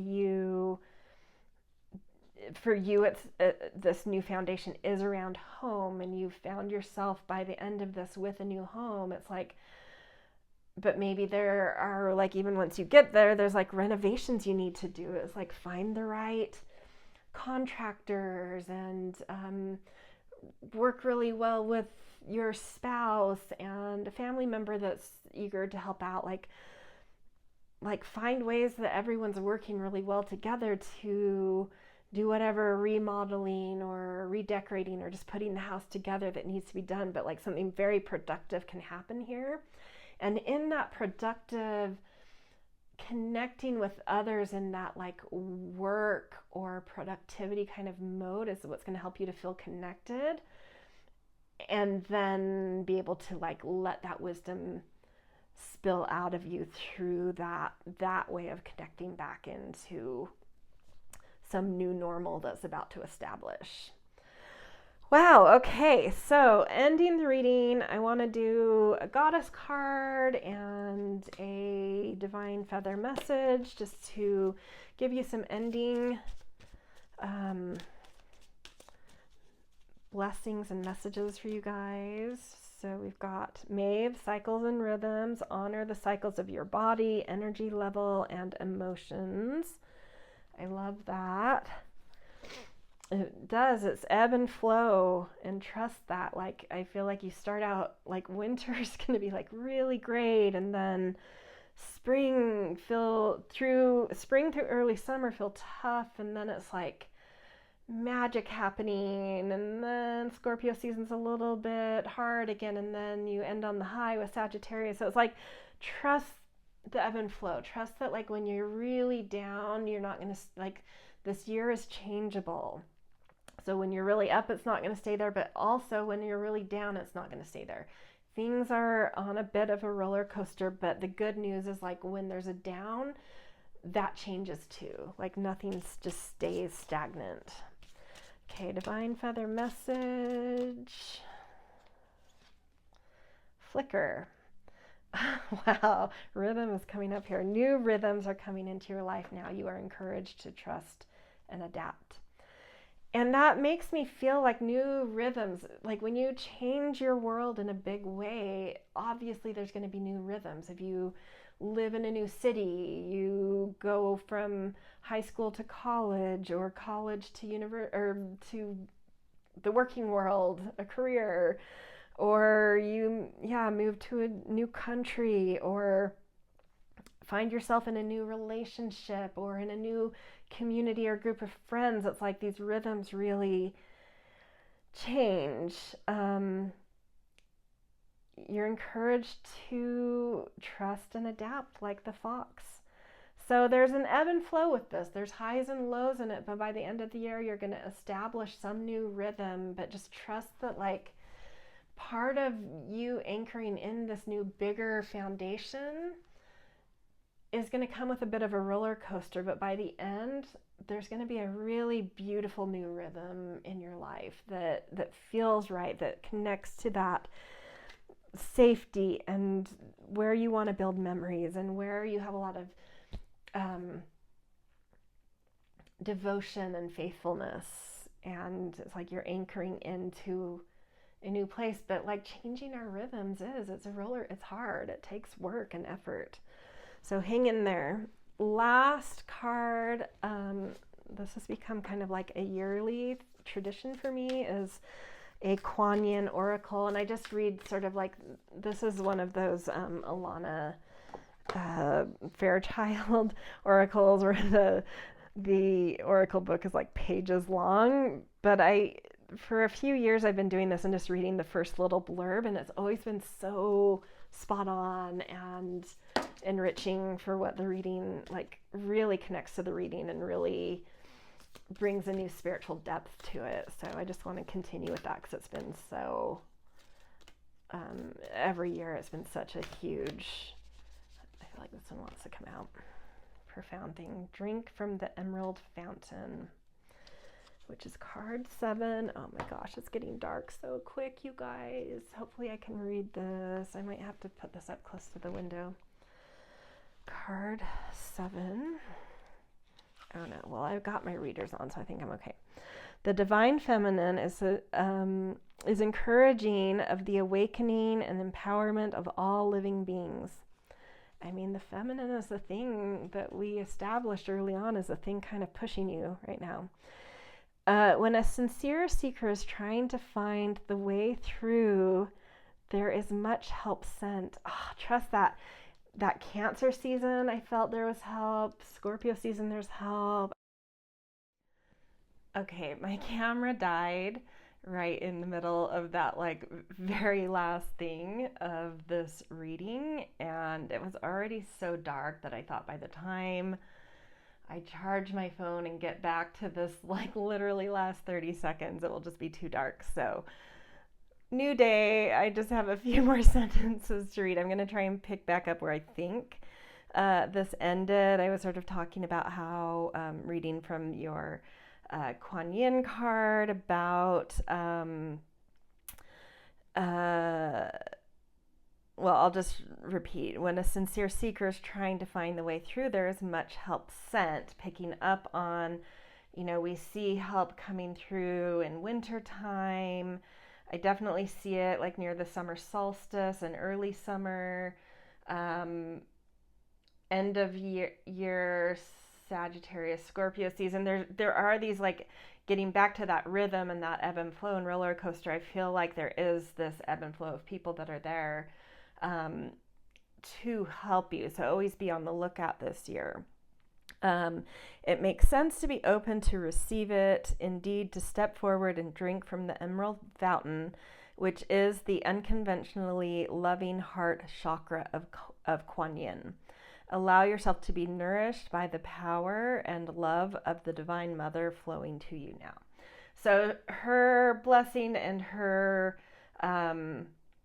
insight to you is like, be really open to receiving this year. Be open to help. Be open to, even asking for help when you need it. Noticing when there's people offering help, or where there's easy help at hand. Like, I feel like those moments where you're just like, a little overwhelmed or confused, or coming to that steep, the end of the year is always like the end of um, trudging up, kind of how I talked about with the 10 of Wands card, which is like an end of Sagittarius card. That's also, this position, this balancing worlds is kind of that same place. It's a Sagittarian stage.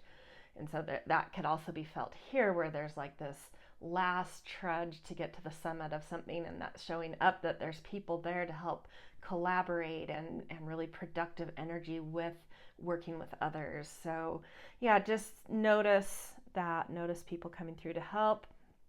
I think you'll come through this year with, going back to the overall theme, like some reimagined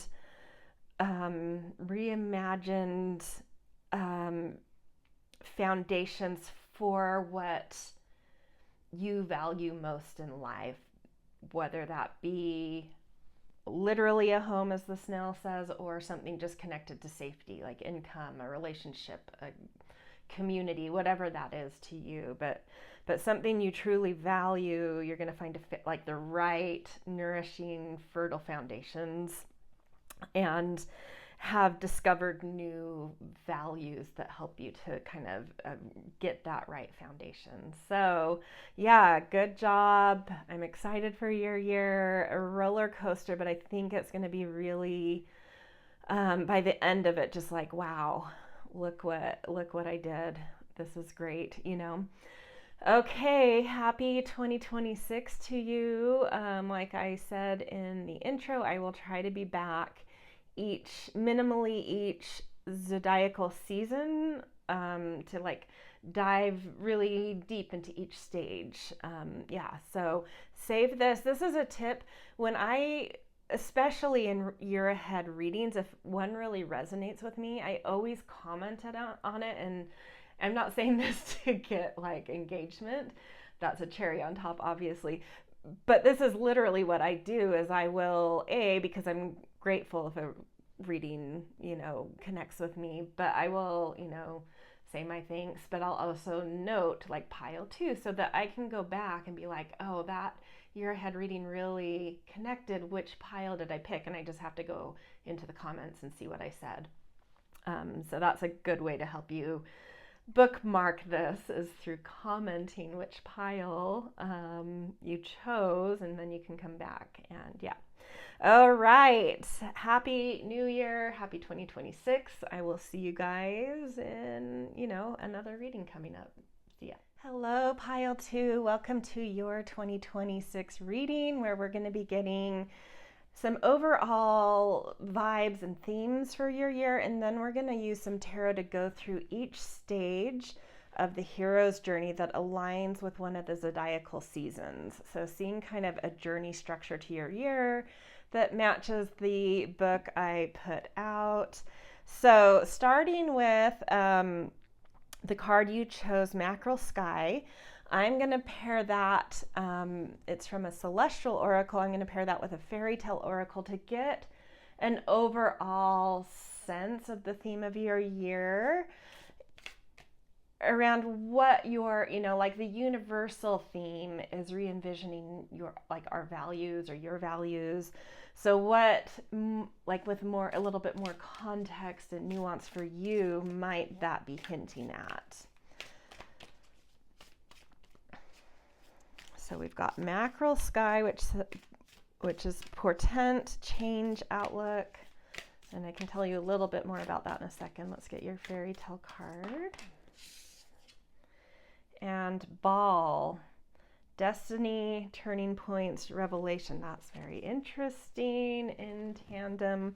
So Mackerel Sky, it's a kind of cloud. It's also called buttermilk clouds, and it's sort of these kind of streaky clouds that are a little bit silvery, sometimes yellowish. And they always like reliably, this is what the book said. Anyway, I read the guidebook before starting your video. Is it always indicates it reliably predicts change is coming, at least in weather, but that's a metaphor for like a change is brewing, right? And you can kind of feel it in the air. And then, so I feel like that's interesting with turning points in the ball. So let's read from the guidebook for ball. I feel like that might be under places. Yes. So destiny, turning points, revelation. The whole kingdom gathers for a celebration, a climax, a convergence of fate that will set into motion happily ever afters. Whoa. Masked lovers and enemies. That is in this year's signature. The, allies and enemies. Waltz. So masked lovers and enemies waltz. The glamour of the music and moonlight. Unfettering, unlikely interminglings. But true identity will be revealed by the strike of midnight. How would you dance if you could step into someone else's shoes? Interesting. I like that turning point, climax, convergence of fates, happily ever afters. I do get this sense that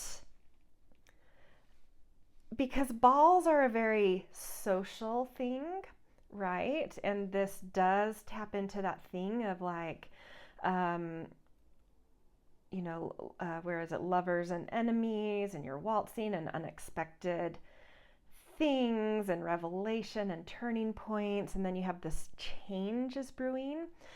I feel like you are going to be in a very social year. So some of like the reimagining or re-envisioning your values is going to realign you. I don't want to get as black and white as like allies and enemies, but I feel like the types of people you are drawn to, because certain things are changing within you, there's sort of like, I feel like that change is something about you. There's changing values in you.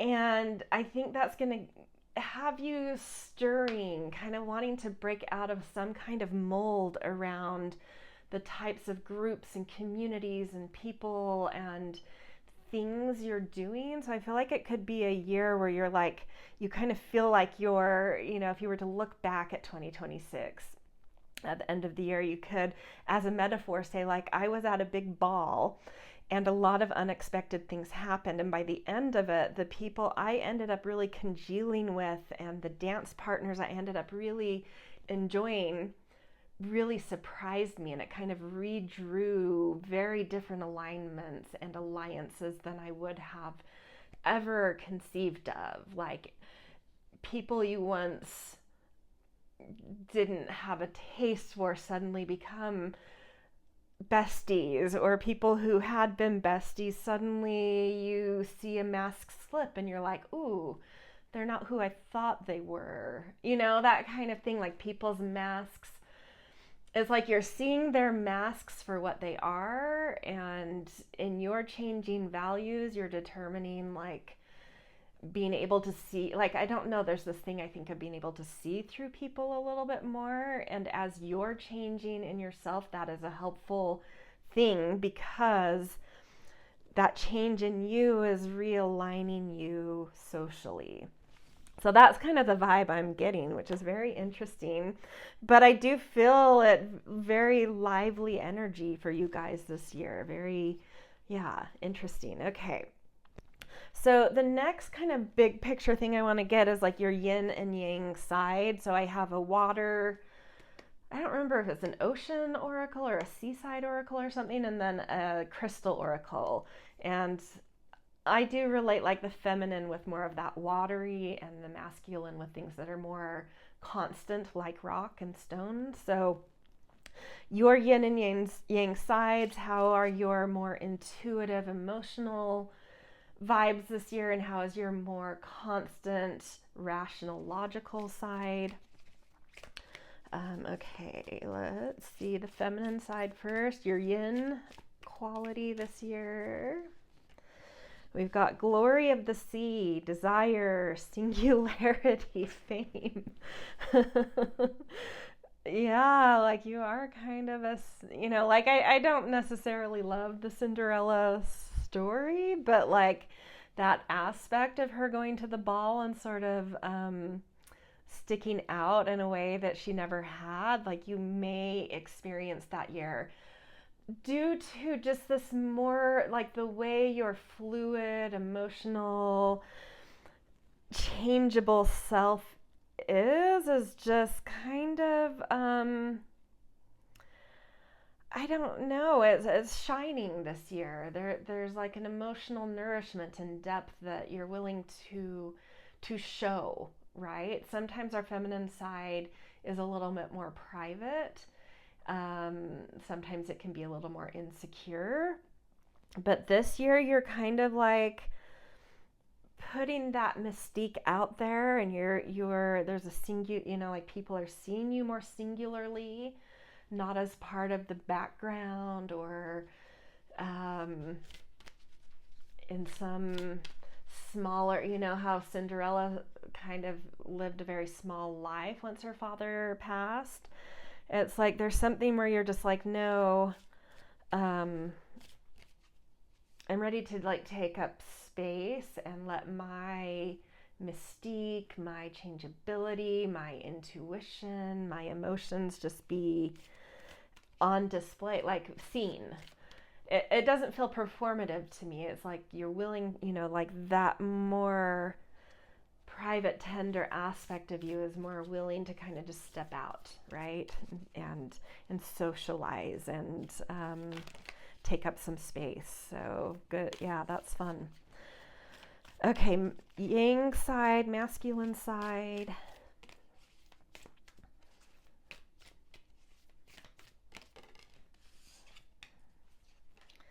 We've got geode, discovery, interiority, rupture. That's very interesting. So your masculine, your yang side is a little bit more, it's like that yin mystique side is willing to be seen, but your yang logical reasoning side is a little bit interior this year. And that makes sense in an odd way to me, with the ball and with this changeability in the air and things shifting in you. That's, that feminine energy is very changeable. Like water, it moves, it changes, it ebbs and flows. And so there's something that, like, that's the thing stepping up this year. And the yang side of you that's like, um, I can't really articulate this. I can't really explain what's happening. And so I'm going to investigate a little bit. I'm going to um, go inside of me and like analyze who I am. Like, why am I changing? What's happening to me inside? Using that more constant, rational, logical aspect of you to look inward. So it's almost like your yin and yang are playing opposite roles this year as to like what they naturally play. Where your yang is going inward and your yin is in the light. Yeah, interesting. But it makes sense. It's a year of change. There's change brewing, and I think the feminine sometimes really has to be the one to step into that,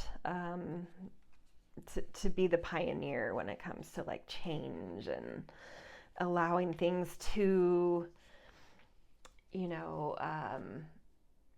when you think of deities,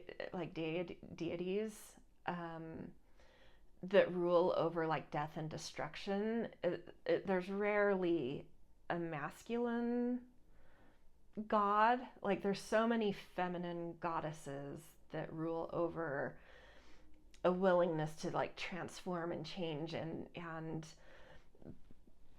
destroy what's not working in order for there to be rebirth energy, something to feed off of, to be reborn. And so I feel like that divine yin, whatever whatever gender you associate with or don't associate with any, that yin quality of being able to send things to their ashes is like the fierce feminine is really, Kali, and all of a sudden they're, Demeter, Persephone, like all of these goddesses are that understand transformation and the cycles of death and rebirth are like really rising up in you, and that adds to that kind of singularity. There's something very strong and mysterious and like powerful almost in you, and it's like really stepping up this year. Okay, we are also going to look at a mushroom oracle and a flower oracle, where like I kind of relate mushrooms to the more wet seasons like late autumn, and flowers to late spring when it's blossoming season. And metaphorically, like mushrooms, like if you were to take a psychedelic mushroom, they add some like they gave us different perspective, whereas like flowers are very communicative and into the busy details of life. And so I'm using these two to see like what is your guiding star, what is the perspective you're coming from this year, that's giving you a sense of belief and a sense of guidance, and then what are the details you're into and the intricacies and that way of expressing yourself that's more detailed with the flowers. So just these other dynamics of you. Okay, so looking at the mushroom first, what is kind of your perspective and guiding star this year?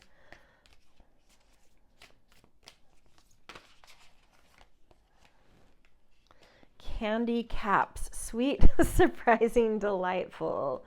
Yeah, so this guiding principle for you this year is to surprise yourself, is to, in that taking up space. It's very it's kind of funny because it's flirtatious the way I would think flowers are, but that's your perspective, that's your broad view. Is like the thing guiding me this year is just getting out there and flirting with life a little and indulging in some sweetness and in the little delights, and just kind of like, I don't know, saying yes to things that you maybe wouldn't have said yes to before, or just saying yes to more things than you usually do, and just kind of out there and mingling. And there's something about that belief that being out there and being in the thick of life is something that's giving you belief and hope and broadening things, broadening your perspectives by just being open and exploring and being willing to kind of, I don't know, just do the unexpected, be open to the unexpected, and be open to being delighted constantly and touching into just the sweetness in life. Okay, and so then what did the flower oracle want to say? And you have Datura, hallucination, seduction, visions. It's like everything is, it's so funny. Everything is kind of flipped, the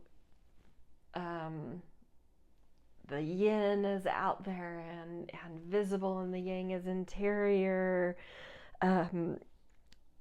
Your perspective is busy and flirtatious, whereas like that way you want to be sort of touching and connecting is not completely outward. It's a little bit mysterious and going back to the ball, masked, like it's a little bit masked. It's a little bit, it's like you're out there, you're connecting, you're saying yes to things, but you're a little bit just like the ball, like you're wearing masks that sometimes slip and sometimes don't. Other people are wearing masks that sometimes slip and sometimes don't. There's a little bit of like what's real, what isn't, but I'm in it, for good or bad, for, like I do want to say with that ball energy and then this candy caps and Datura, like it does feel a little like, get out there, experiment, try new things, but get in a little trouble if that calls to you, but watch, um, that seduction aspect, that temptation aspect. Um, you may, when we're in social situations a lot, sometimes social sway can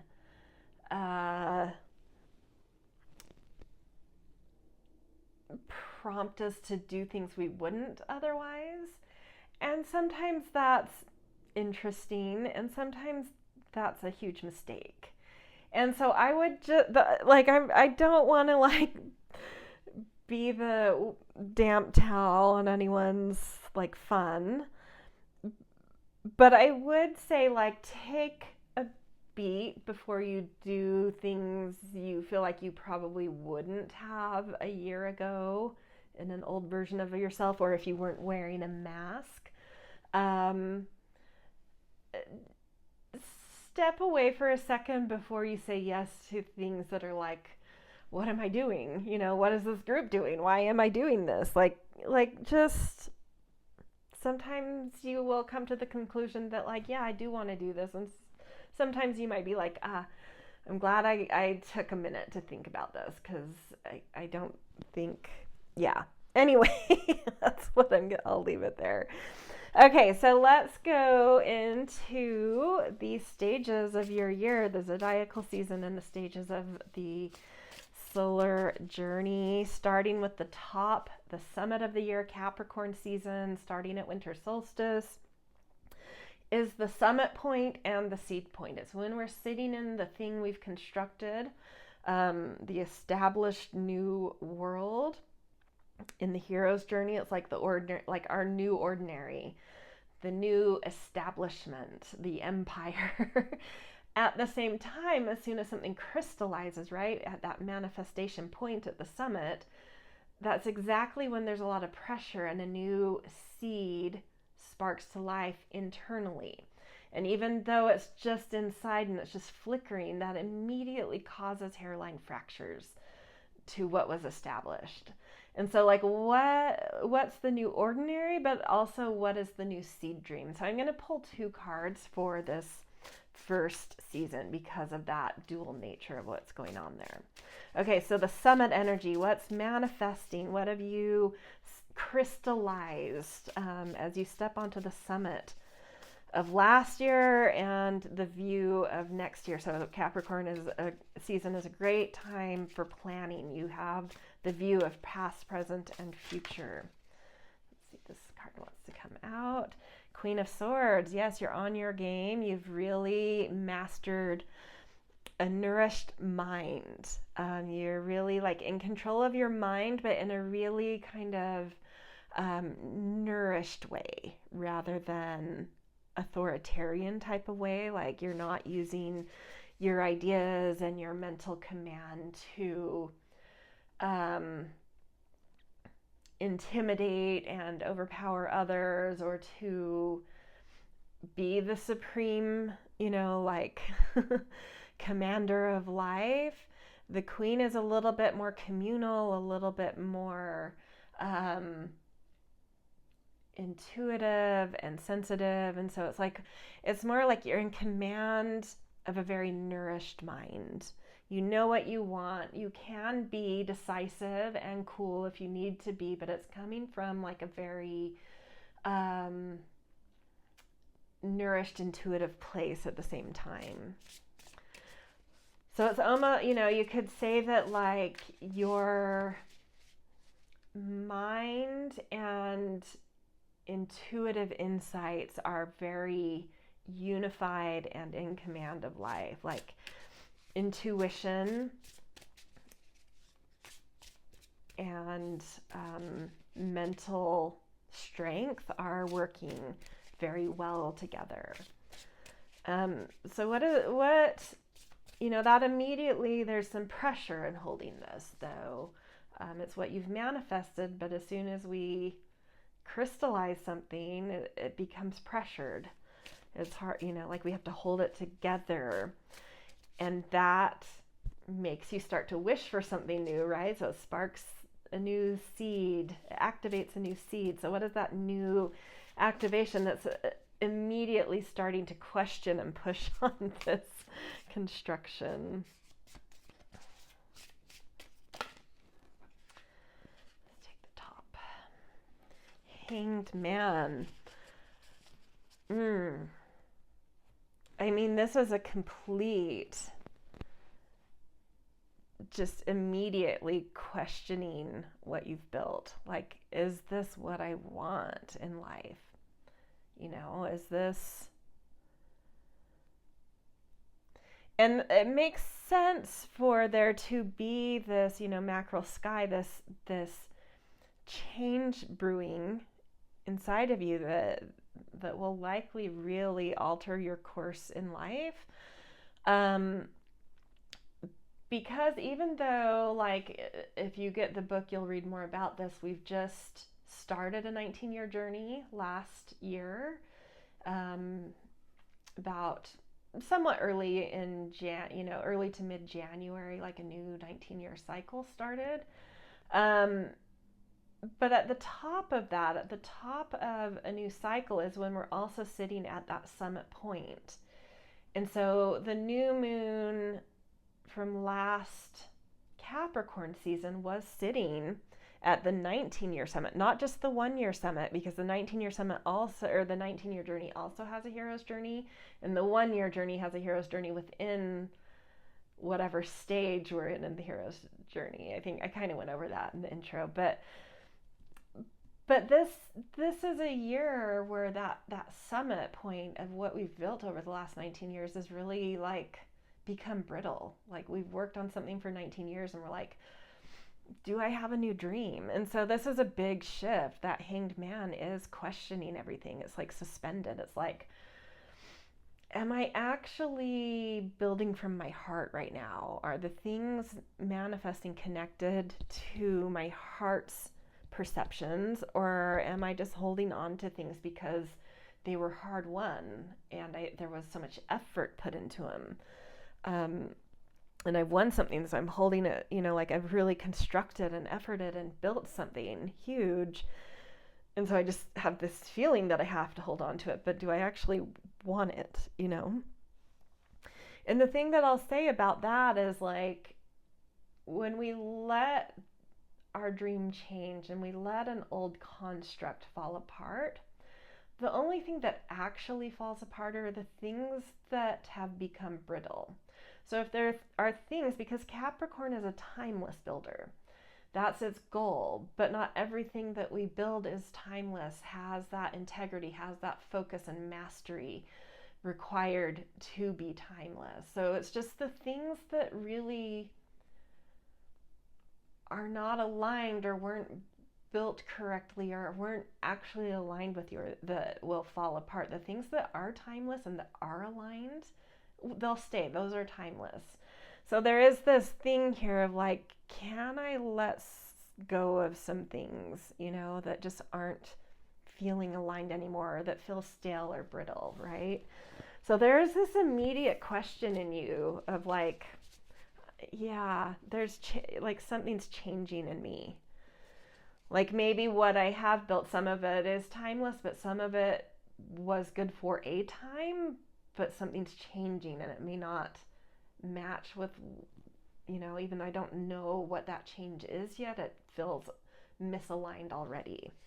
And so it's like you need to, the Hanged Man is this thing of like suspending to meditate, but it's like having to do that in order to think through your heart rather than your head. And so it is interesting, the Queen of Swords, it is kind of a heady, even though it is connected to intuition, it is still about mind. And this is immediately saying, like, the hairline fracture is coming because you're feeling called into your heart rather than your head, which also aligns with like moving from the masculine to the feminine, right? Like letting your feminine take over this year and not be afraid to change things.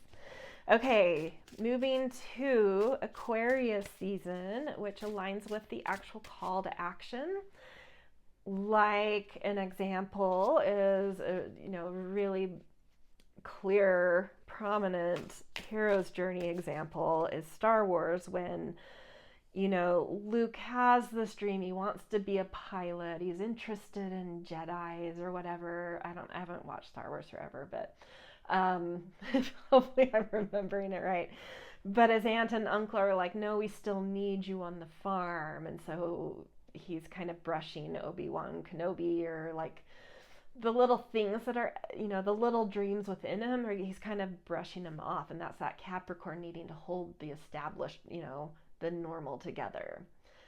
But you get to Aquarius and the call to action, and something shatters. There's no brushing it off anymore. Like the light that got activated in the seed and those hairline fractures, that light can't be contained anymore. And that seed, that old construct, what was brittle about it shatters, and there's no going back. So what is that call to action this year? What is the change that is undeniable? We've got Four of Swords in reverse. I actually love this card in reverse and for this position because it's apathy. There's something you're completely apathetic about, completely just sort of like, it's like Groundhog Day, right? It's on repeat. It's the same. I can do this with my eyes closed. There's something comforting in that, and that's, so it is kind of like easy to want to hold on to something that's comfortable and easy, but it's stuck, right? And this is saying that whatever that thing is that feels stuck, that feels humdrum, and looking at those overarching themes for you, this could be socially, kind of stuck socially, community-wise. It might be about the neighborhood you live in, friend groups, being parts of you know, like learning, you know, like parts of, you know, groups that learn, you know, like art classes or book clubs or that kind of thing, like groups that are stimulating. It might not have to do with your neighborhood or your friends. It might have to do with like, I just need to be with more people that have interests that stimulate me outside of just general social friendship, you know. Something's gotten stale there, and Aquarius season is like tossing that on its head. It's breaking you free. That's when I think you get the invite. Well, this is maybe when you get the invite to the ball and you're kind of like, but that's not in my construct, whatever that represents, right? The ball, whatever that represents. But Aquarius season comes and it's like, well, because we drop into the heart, there might be like a crush or something that like draws you out of yourself. Like, well, is that person going to be there? They're very intriguing. And it doesn't have to be romantic. There might just be somebody that intrigues you. And it's like, I don't know how to not say yes to this thing that kind of like challenges my normal. But there's a compulsion that is overcoming my normal, that I'm like, I'm curious, right? Like it feels to me more like the shattering is like you're too curious to stay complacent and bored, even though it's comfortable. So I think there's something exciting that draws you out of yourself to enter, you know, to say yes to the ball, at least RSVP yes to the metaphor of the ball. Okay, Pisces season going, I might even just kind of follow Cinderella because in terms of these, you know, like a heroine's journey, because of this whole ball issue going on. And it, you know, all these feminine things that are more outward, it might be more of a heroine's than a hero's journey for you guys this year. The difference being the hero's journey is about individuating. What am I in the world? Who am I external? Heroine's journey is about autonomy, choice. How do I use my voice and stand up for myself and claim what's mine and, you know, have that autonomy. Okay, so Pisces season, end of winter, it's called Supernatural Aid in the hero's journey, but it's fairy godmother in the heroine's journey. And in the heroine's journey, the fairy godmother can have her own agenda. It doesn't always have to be that, like Ursula in Little Mermaid doesn't have Ariel's, uh,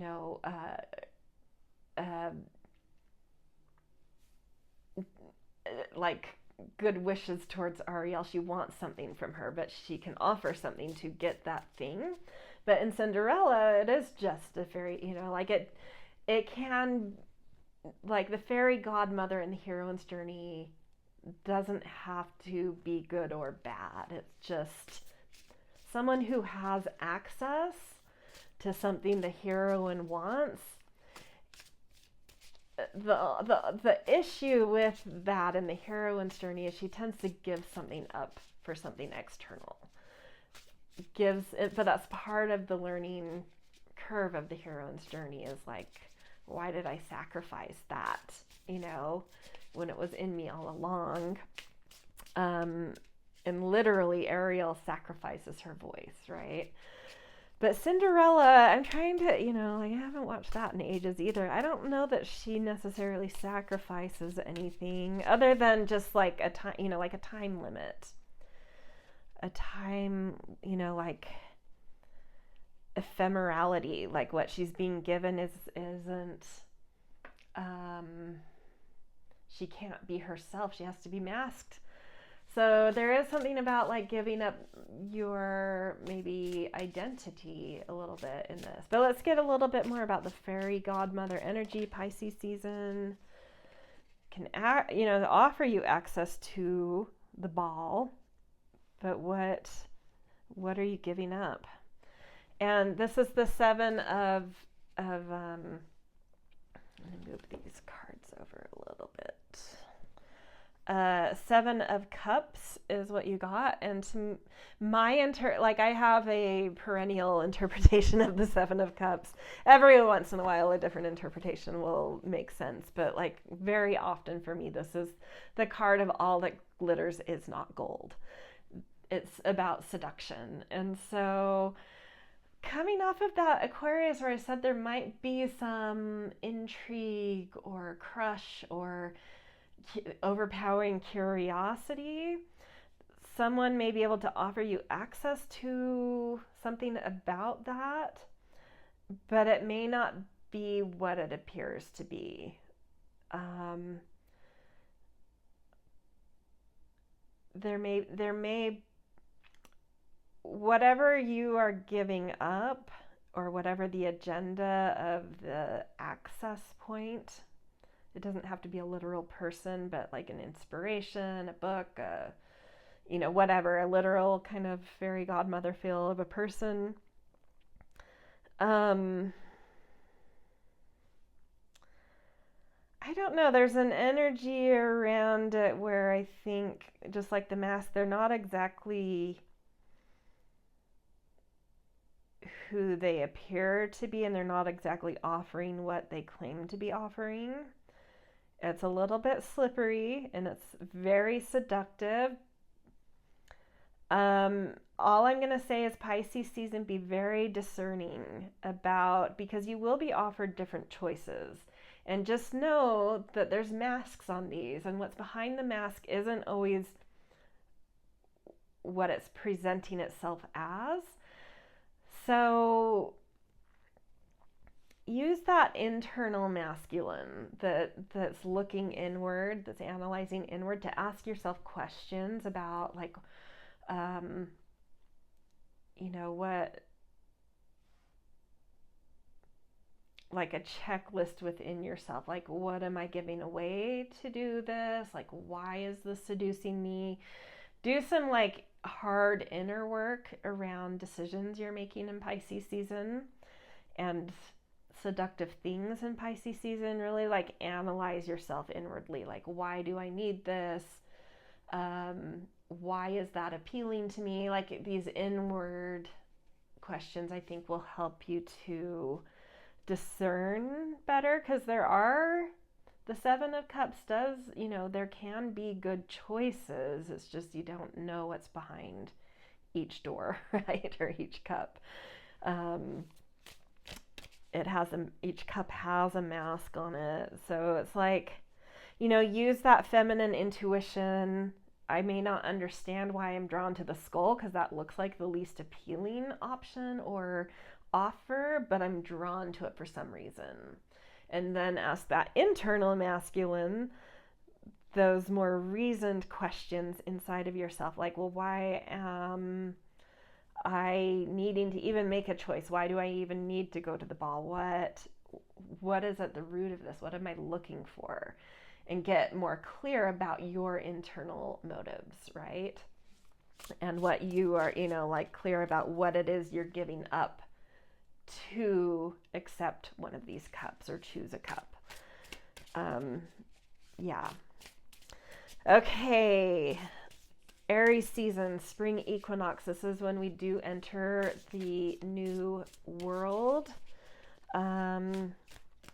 It's called the belly of the well in the hero's journey, and all of a sudden it's escaped my mind in the heroine's journey what it's called. Is it standing on the shoreline? Something like that. And it is literally, like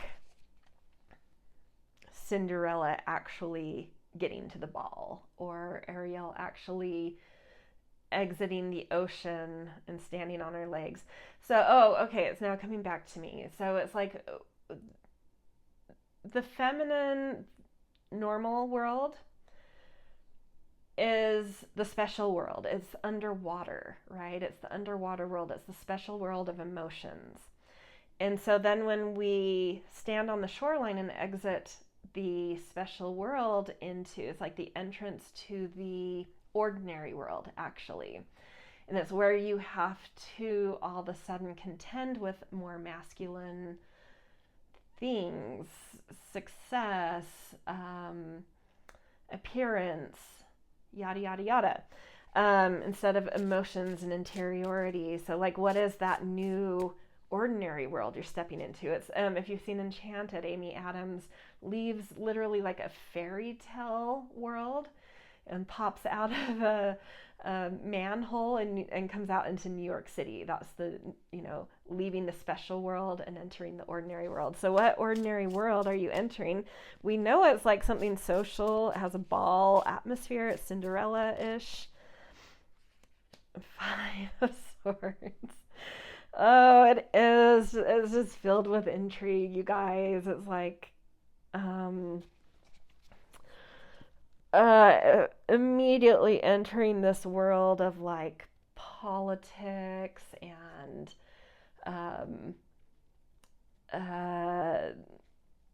contentions, but it's like socially based. The Five of Swords is an Aquarius card, which is about like groups and friendship and industries. And so it's like you're immediately thrown into this social world that has rules you're not used to, social rules you're not used to. And there's a lot of like, there's so many stories like this. It's like,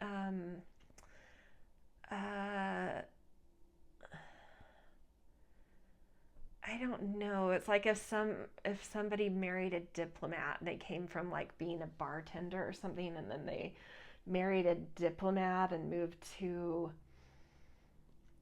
I don't know, we'll just throw out like Istanbul or something, and you're suddenly in this very elite social world, but there's a lot of rules that are social rules that are totally foreign to you. It's like stepping into a nobility from being a bartender and being like, what? Like, I don't understand these social rules, and there's all of these weird manipulation. Like, there's so much intrigue around your year, right?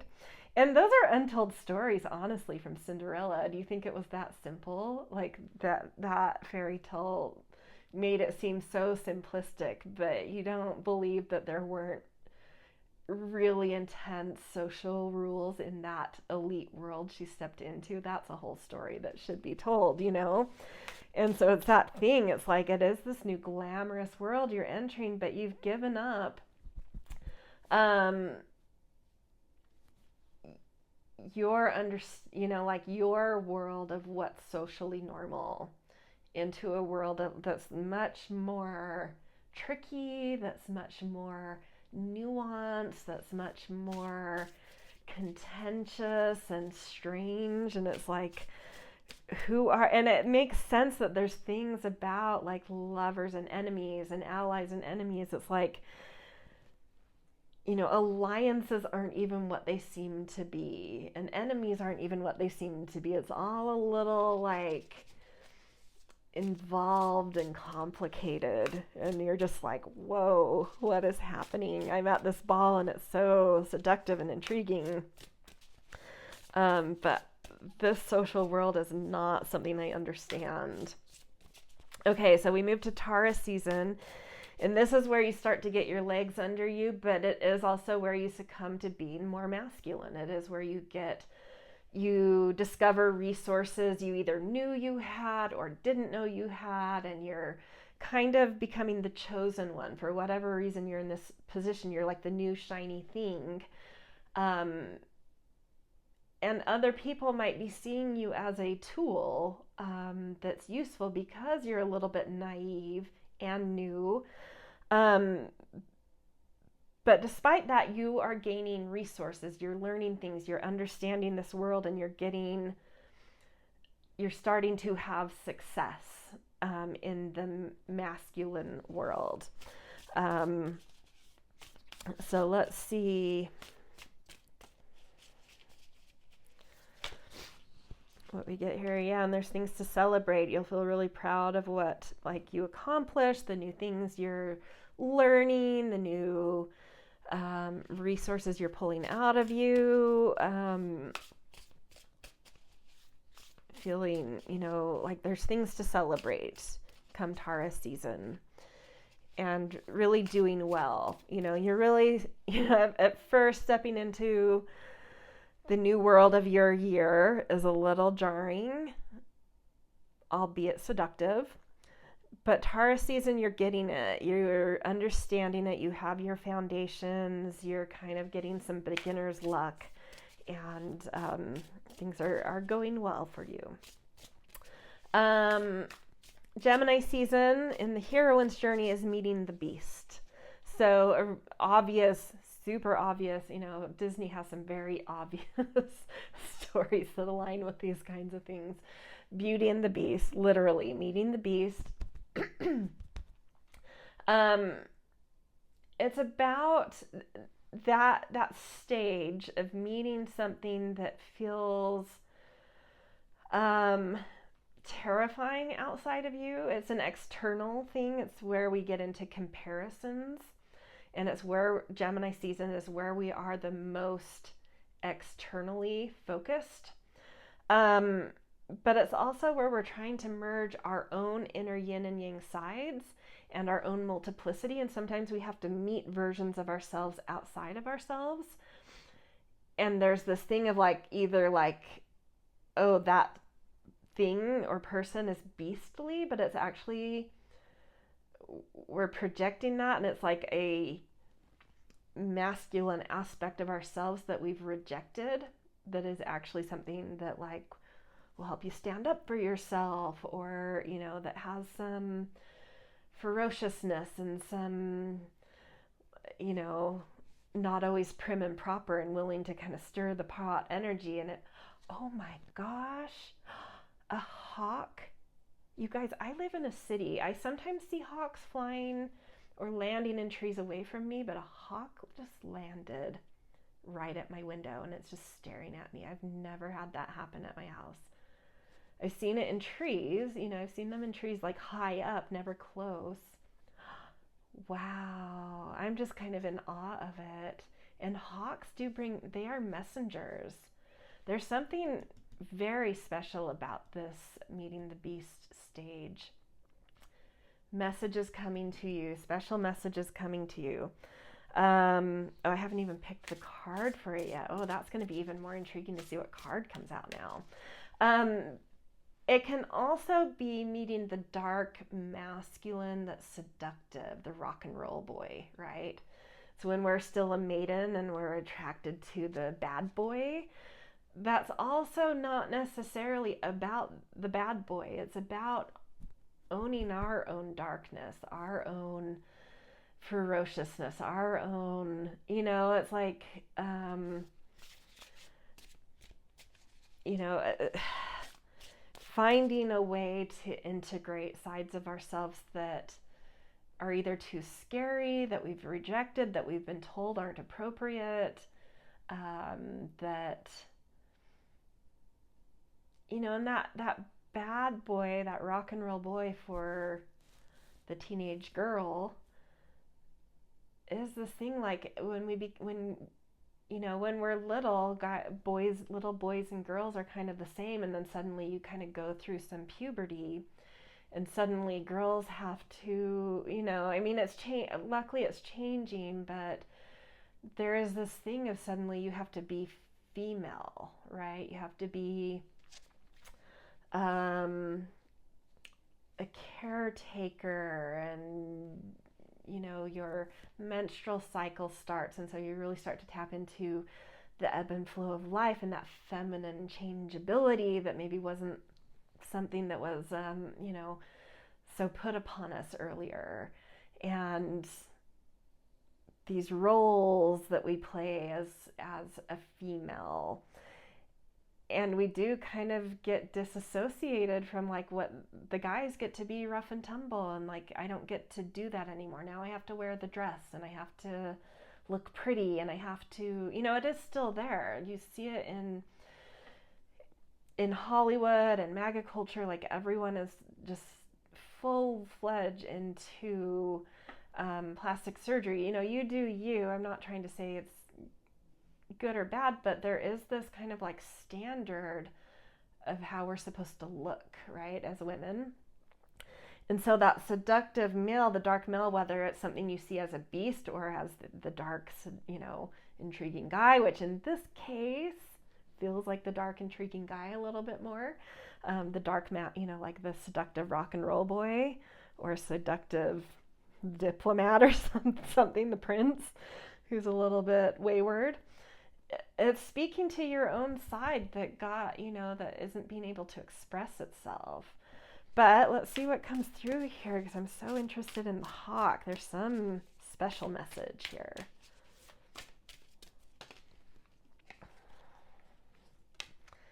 We've got the Eight of Cups in reverse. Interesting.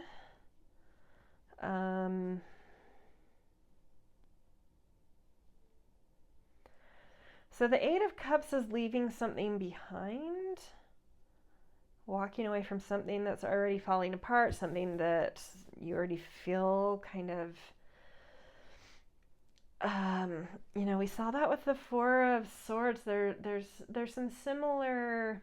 The Four of Swords isn't about walking away, but there is apathy. The Eight of Cups is walking away on top of, it's like where you've moved from the sort of Four of Swords of kind of being apathetic to being like, I'm done, right? I need to find something, a new purpose, So whoever you meet in Gemini season or whatever is very external to yourself, that you're either projecting on, seduced by, comparing yourself to, whatever that very external draw is. It's drawing you to, Eight of Cups in reverse is very fascinating to me, because you're already leaving when it's upright, but when it's like reversed, it feels very liminal to me, like you have already left and you're stuck somewhere liminal even though you've left. And I think whoever you meet will help you to identify the thing that you can't find. It's like you've already left something, and it may have to do with your identity. You may feel very lost in your identity. I've left one identity, but I'm not, even though I've had successes and some wins, and there's these interesting, intriguing, exciting things around me, different social things, like who am I though in this world? I've left who I was, but I have not yet found who I am. And I feel like the hawk coming is saying, there will be so many messages coming to you.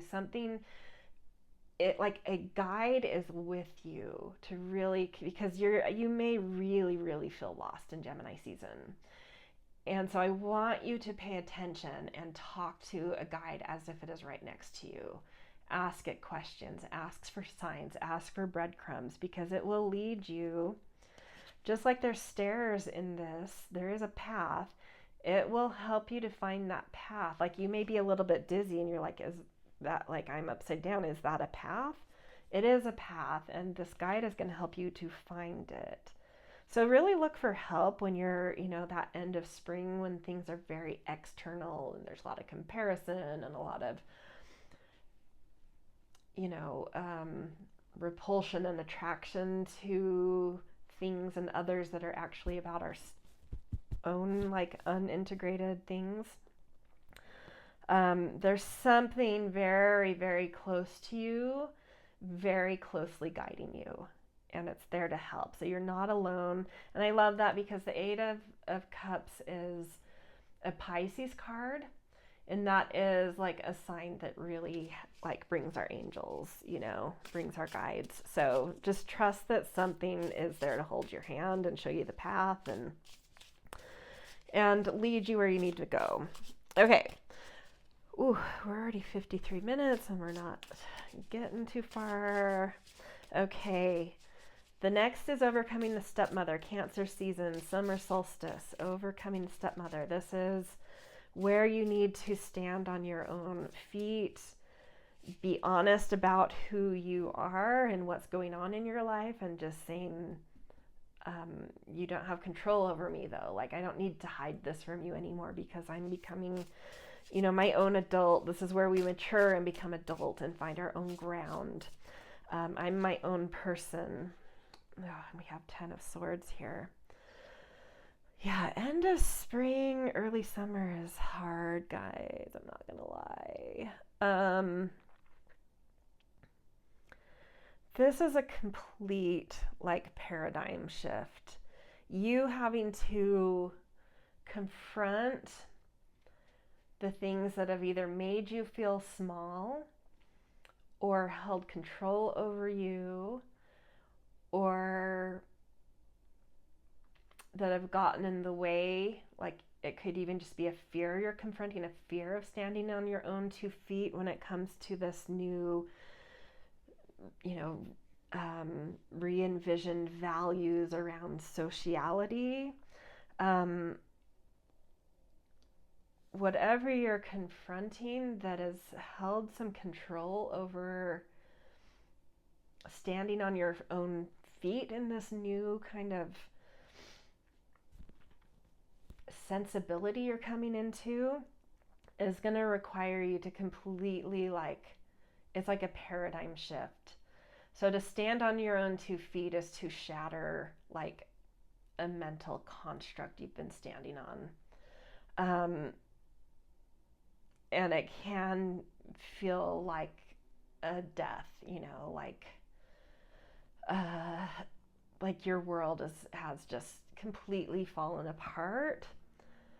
But like channeling that Kali energy, that's what's required at that midpoint of the year, is like, if I really want to enter this new world and these new values and this new kind of sociality, I do actually have to confront these mental constructs and just really, really shatter some things I'm still kind of holding on to, or somebody who's trying, not happy with, has that's giving you anxiety based on their norms that they're trying to project on you or to control you through.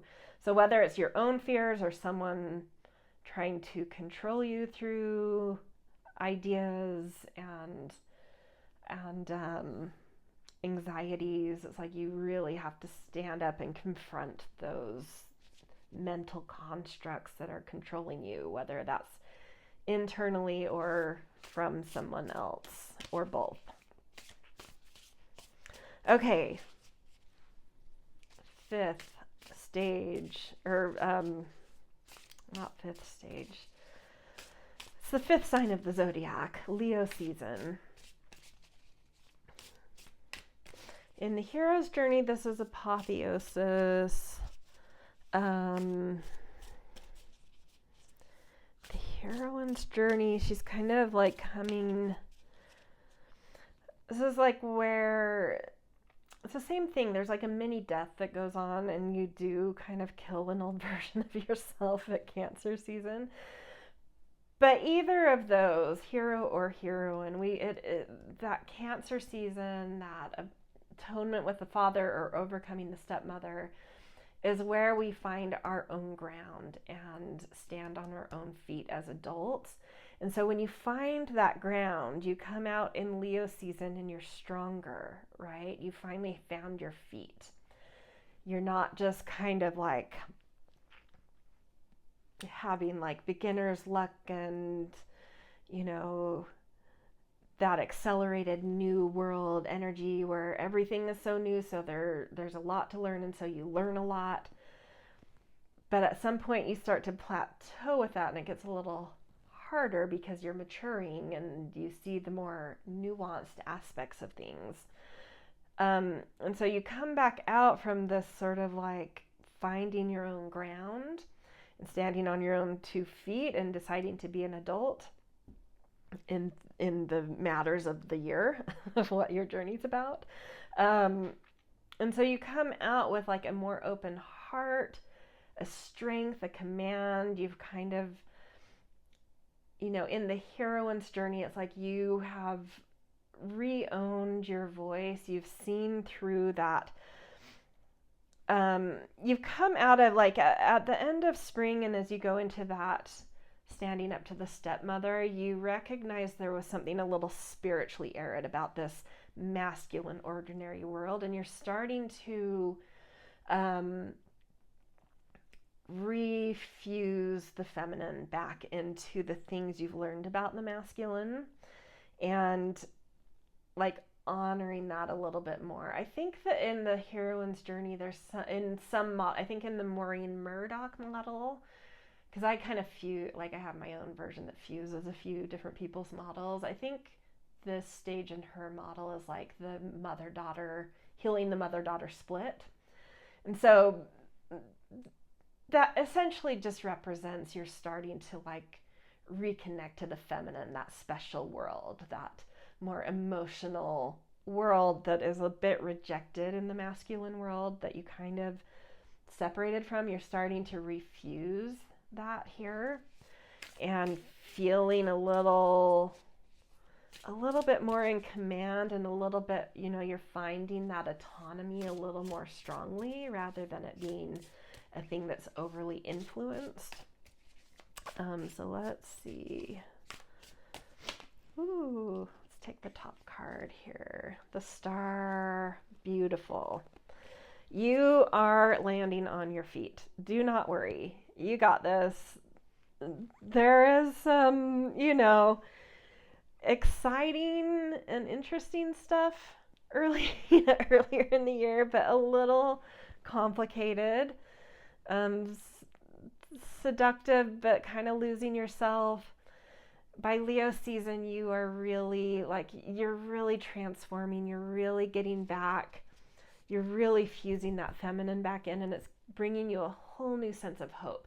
That whole theme universally of re-envisioning values, something about that is really going to click for you in Leo season. Like you are going to see your future, especially as it relates to your specific theme. Something re-envisioned, some values re-envisioned socially. You're going to find new hope around that as you start to reclaim some of that more mysterious aspect of yourself. Yeah. Okay, so Virgo season. This is where life is pregnant, everything, like you've found your purpose. You've brought everything together, but it's where you really resist change. You don't want things to change because everything's kind of perfect. So you can become in the heroine's journey, you can become the villain here as the devouring mother, the mother that clings to everything and doesn't want any change, and over helicopters and over parents and strangles things to death because they have to keep everything just perfect, right? And you've got the Empress in reverse here. Oh no, the High Priestess in reverse here. Interesting. I'm reading this as like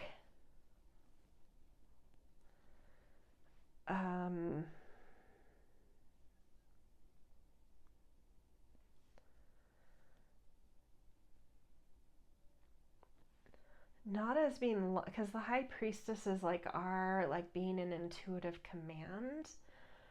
So in reverse, one may read it as like not being in touch with like your higher intuitive, deep feminine, mysterious self. I'm reading this, especially coming right after the star and falling into the position of the year that it's falling in and of the journey. I'm reading this as being like so deeply anchored in your intuition, like, but that devouring mother is coming through here. Like you find your intuition and your higher self so deeply that you might clutch it a little hard, of like needing to use it out in the world, which is the return call home, which comes next. It's like we can resist that because everything's perfect, and the return call home will indicate that like things have to change. You have to let people change, you have to let yourself change. But there's something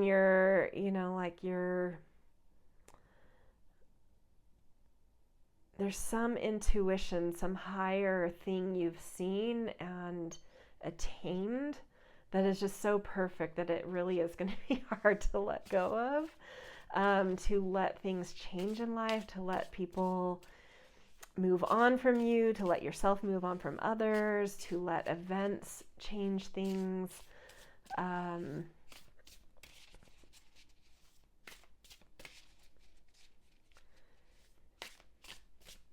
Yeah, there's something. Let's see what comes next to get a better idea of like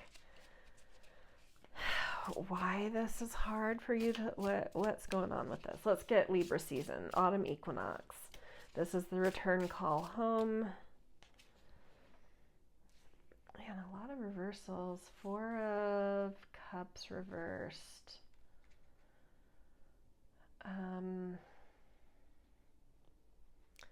Not feeling anchored.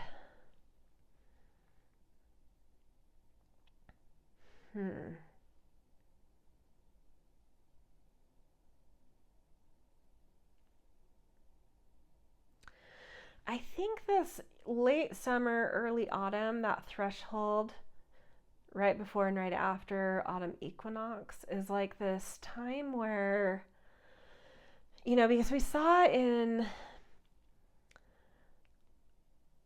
winter and early spring, there's a lot of sort of glamour energy, a lot of, the masks, right? And I think you're seeing through those here, and it's knocking you off balance a little, even though there's this new sense of hope and being able to envision your social future. There's still like a lot of soul searching here.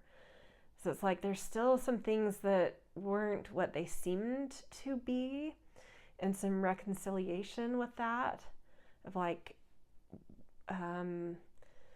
why didn't, like, I do have this really strong intuition, why didn't I trust it more? Maybe there were some places that you're stuck in rumination over, like, why didn't I trust my intuition there?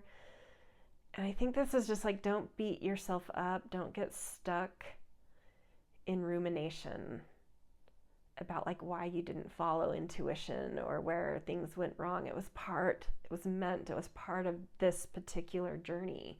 You had to go through those things. You had to not trust yourself. You know, sometimes we have to learn the lessons, or we don't have to, but we can learn really, really profound, big, amazing, beautiful lessons about trusting ourselves by not trusting ourselves sometimes, you know, like the lesson of trusting yourself usually comes through not like having gone through something where you didn't trust your intuition. There's something sticky here about that. Where it's like, I think you get it, I think you get your intuition, but you feel insecure about it because there was something important, you didn't trust it, and you're like, I can't let that happen again. How, you know, like, but don't get stuck in it. That it taught you the lesson you needed to learn. And so don't let that not trust yourself. Go out into the greater world, even in some insecurity, even in a little bit of rumination. Like, was it a, you know, perfect journey? Maybe not. But we learned so much from our imperfections. We learned so much from mistakes. So it's like, just re-engage with life. Try to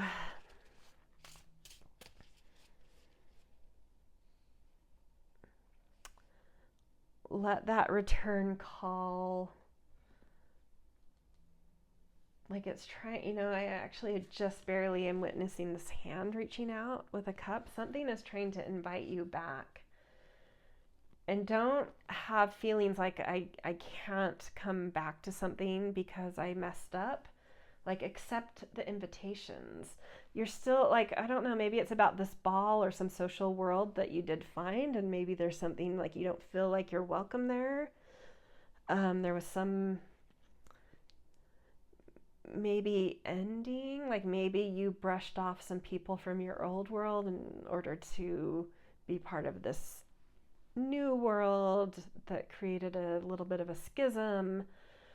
And now you like regret. This is just one metaphor example. This isn't what's going to happen to you guys, but and so there's like a little bit of a schism, and then you start to suddenly, you know, as you reclaim your feminine, recognize like that was kind of shitty, or I wasn't treating some people well, or I cut ties or assumed enemy or ghosted people that in a way that maybe wasn't nice, or maybe it wasn't that it wasn't nice, it just wasn't what was up to my standard. Like, don't ruminate on it. They're still extending, they still have love for you. There's still invitation to the new ball, the old ball, whatever you want. Like, don't get stuck in your head about it and your feels about it. Like, it's fine. You're projecting way more onto this than anybody else is projecting onto it or feeling about it. Like, they're fine. They're reaching out. Everyone's good with you. Okay? So accept your invitation back, that call back. You are literally getting a call back. You are still getting invitations to the new ball and the old ball, and wherever you want to go, there's open invitations. So don't beat yourself up for, like, I don't know, whatever it is. Whatever you beat yourself up about, don't, you know, like, look up and recognize that there are open arms to you. People recognize that we're all just human. It's going to be water under the bridge if you accept, you know, if you can get out of your own rumination and, yeah, maybe some shame or something. Like, just accept invitations. Continue to accept invitations and get out of this funk, right? Okay, so Scorpio season comes, and this is where you have to sit in your, like, you have to sacrifice something. This is where you start to really work with the yin and yang in a more powerful way. It's where your yin is the one calling the shots of what needs to be done, and your yang is the one doing. And you're recognizing how they're supposed to work together, and you're starting to use that for something big that has to happen, some big transformation that needs to take place. And that comes along because it's a test to see how you've integrated, how you can lead with the feminine and take action with the masculine, call the shot from the feminine and take the action from the masculine. So what is that test that is going to show up that requires some sort of transformation and sacrifice that has to happen? So like in Frozen, when Anna has to break the dam, I can't remember I watched that movie so long ago. Is it to Arendelle? And there's like, in order to like reconnect with the other world or to save, I don't remember. I'm sorry. I don't know why I shouldn't have used that example, because I can't remember the story very well. But there's something about her having to like sacrifice an aspect of where she comes from with a dam in order to like heal things and transform things. But you see it in that it's her feminine knows what needs to be sacrificed, what needs to be done, and she tells that male companion of hers what to do. And so you could look at that as her yin and yang side, like her feminine stepping into the throne of power, the seat of power, and knowing that big sacrifices have to be made and a shot has to be called, and her action side taking that note and doing it. And so what is coming up with that that challenge, that sacrifice that really helps to integrate and prove that you've merged your yin and yang. Oops. King of Cups in reverse. Again, like there is just some doubt, there's some insecurity coming through at the end of this. But when that challenge comes mid-autumn, when things are darkening around Halloween, right? Just trust that you have, like a king has all of the, like they're masters. They have the authority. And from the cups, it's like emotional authority. Trust your emotional authority. Trust it. Like you know the shot to call and you know the action to take. Don't second guess it. There's something that happens this year where you're really going to start second guessing yourself. And I really feel like it comes around this like late spring, early summer. It's like something was hard, something did shatter. This is a year where we're shattering some constructs. And that can be very disruptive. That can be really hard for people to imagine a completely different future, to step away from something that took 19 years to build. It naturally comes with these, a lot of questions and a lot of doubts and a lot of like, am I up for it's big, right? But trust yourself in autumn that you've got this. You're way more on your feet. You're way more powerful than you think. You're way more in command than you think. Like, just trust yourself. You've got this. I think even a king in reverse is good. Like, you're going to do it. You're going to make, call the shot, do the thing you have to do. Follow through with this stage beautifully, but you're going to be a little bit in doubt. So just push through the doubt, do it anyway. And I think you're going to prove to yourself things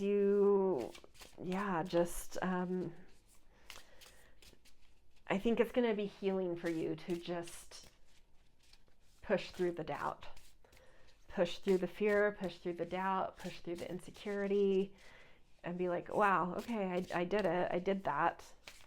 I knew what to do and I did it. And that was hard, but it also brought a transformation that was wow, right? like incredible. And I just proved to myself how strong I am. Okay, last card is the, why am I having a hard time remembering the heroine steps? I think because when I was writing the book, I focused a lot more on the hero's journey because the sun is more of a masculine entity. But in the heroine's journey, that last step is like returning. I think it's return. Man, I wish I had something in front of me to look at. It's on my phone, which I'm using to record. So, but I do want to say something will trigger my memory with it. Well, in the hero's journey, it's called the balancing the worlds, and it's where you've been on this. And I think that it's probably, all of these stages are similar between hero and heroine. They're just related to a different dimension of ourselves. But in the hero's journey, it's called the balance. In my version, there's a couple, there's different versions of the hero's journey. The way I look at it is called the balanced world. And it's where you've been on this journey.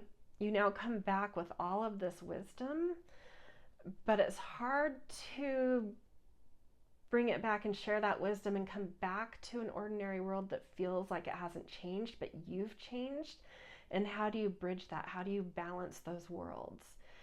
And this is where a lot of people really can't do it. They don't integrate the wisdom at this point, and they have to learn the same thing over and over, right? Because that last stage, or at any stage in this, we can kind of drop the ball and stop, go into arrested development. But that last stage is a really tough one of balance, reintegrating. You see it with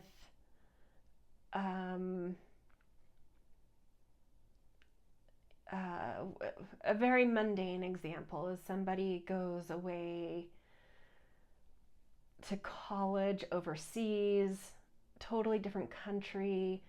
They learn completely different customs, a different way of learning. They've had this amazing education, and maybe they're from a small town. We've all seen a movie like this, probably. I'm sure there's one out there. They come back to their small town where it's like country bumpkin, and they're this new sophisticated version of themselves, and they can act high and mighty and not reintegrate and not really bridge those worlds. And the challenge there is about connection. You have to reconnect and enter those little easy things, sharing a beer with a friend, sharing personal stories about family, those universal things that can connect anyone. You have to reconnect before you can actually take the wisdom from that journey you've come back from and share some of that wisdom. Let it overflow, let people see who you've become. But you have to reconnect on very mundane levels first to bridge those worlds. And it's probably similar to in the heroine's journey. I don't know why it's still not jogging in my memory.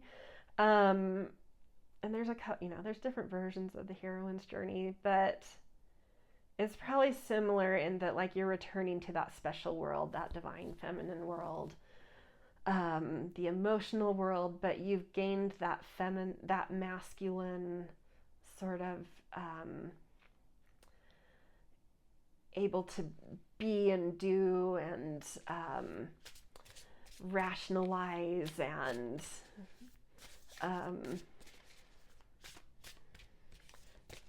be more kind of commercial and professional and that kind of stuff. And it's how do you meld those? So for me, I feel in the heroine's journey, it's that melding of the divine feminine and divine masculine as your autonomous self, being able to, it is coming back to me. It's that integration of divine feminine and masculine, where it is sort of this ability to easily know which aspect of you is best suited to any circumstance, and trusting that also those two, that divine yin and yang working together, can also come up with these solutions or things that transcend coming from one side or the other. And it's like really integrated energy that's just very magnetic and very powerful. Okay, so what is that stage for you guys? How do you kind of become that magnetic self regarding this year's journey of some new re-envisioned values around sociality, identity, groups, alliances? Like, how are you coming into your most magnetic, integrated, just in command self? And this is Sagittarius season. Another reversal. 7 of Pentacles in reverse. I actually like this, and it gives me some insight into you as well, or at least into your year, or where you're coming from this year, and maybe a little bit of this insecure energy leading up to here. It's like, minimally by Sagittarius season, the end of the year, December-ish of next year, you're recognizing that this is a long game. You're recognizing that what you've been through in this past year fits into a much larger arc, and you are getting it, that it's going to take time, that whatever you're doing, whatever is bubbling in you, whatever new growth and change and successes and failures and challenges and beauty and excitement and seduction and whatever it's all been about, you see it in that bigger arc, and you start to get it like, I'm at the beginning of something that is a much longer journey. And so I'm putting it in perspective. Like, I can play that long game. I know how to invest my time wisely. I know you're still a little insecure because it's reversed, but this is 7 of Pentacles, where it's like, I know how to cultivate things with long-term results in mind. So I'm going to do this thoroughly. I'm going to do it with care and thought, and in mind that it takes time for things to mature, and I have to take care at every stage. And it's like you're getting that. Everything at Sagittarius season, everything is put into perspective, and you get where you are in a much larger story that's going to be many, many years. And so you're able to kind of like put this year's lesson into perspective and into their place, and be like, yep, this is the long game. More to come. I can be patient and slow. And that's maybe what some of these reversals are. Maybe you're getting that by Virgo season, by end of summer, that this is the long game. So part of you is like trying to slow down what has been kind of a big shift. And so it's like a resistant to go from stage to stage, because you're like, no, let's do this more slowly. Maybe that's what this is. Like, I need to be more sure-footed through every stage of this, because I'm getting that this is a much bigger story that's going to take time. And so this sense of really wanting to go slow, but the year kind of pushing, like, well, but we still have this journey this year, and you still have this amount of time for this stage of this year's journey, and it's kind of pushing you. That is putting everything in perspective for me now. I think that's what's happening. Yeah, there may be some insecurity. There are, like, everything I said before I think is still true. Like, big changes, seismic shifts. Maybe there were some mistakes. Maybe there's some rumination. Maybe there's some insecurity. But more than that, I think it's like you see the bigger picture, and you're trying to go slow and be thorough and be thoughtful. And the year is like, I get it, but you do have multiple years, and we just still have to be on this journey. So it's kind of pushing you faster than you want to go. But you do really put things in perspective by Sagittarius season, that kind of divine magnetic self coming, melding into, the year's lesson, the year's wisdom.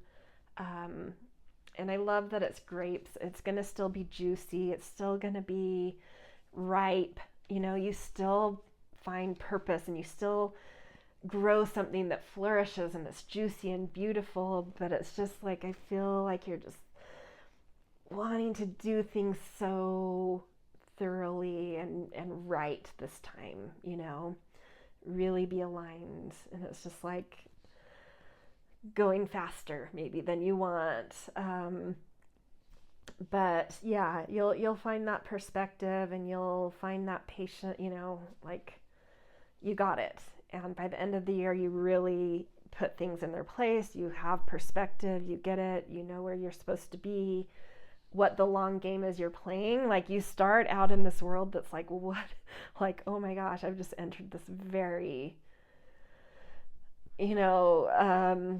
overwhelming. Okay, sorry, my battery died. I'm back. I think I was basically done with this journey though.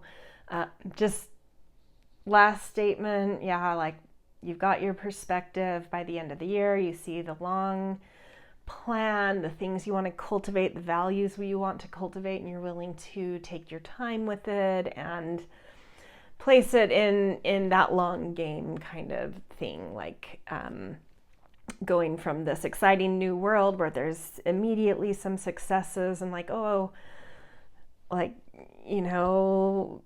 how anything can start out kind of lucky and you think you have it, and then you get further in and you're like, oh, I've got a lot to learn. There's a lot to understand here. And it's like that realization has hit, but you are committed. You feel like you're on the right path. There's something really valuable you want to juice. There's something juicy there, and you're willing to put in the time and thought and effort and care to whatever you want to take forward from this year. And there is juicy wisdom that you've gained out of it. So good job. All right, moving on. We're just going to get some final little oracle cards, some guidance for this coming year from the goddess realm, from the divine feather messengers, and then we'll get a Kuan Yin message as well. Okay, so goddesses. Athena, inner wisdom, you know what to do. Trust your inner wisdom and take appropriate action without delay. Yeah, I mean, we see like the purpose you come into when you come into that, like in Virgo season, getting the high priestess there is like you really are tuning into your inner knowings, your intuition. That feminine side we've seen from the overall energies in your year is like really prominent.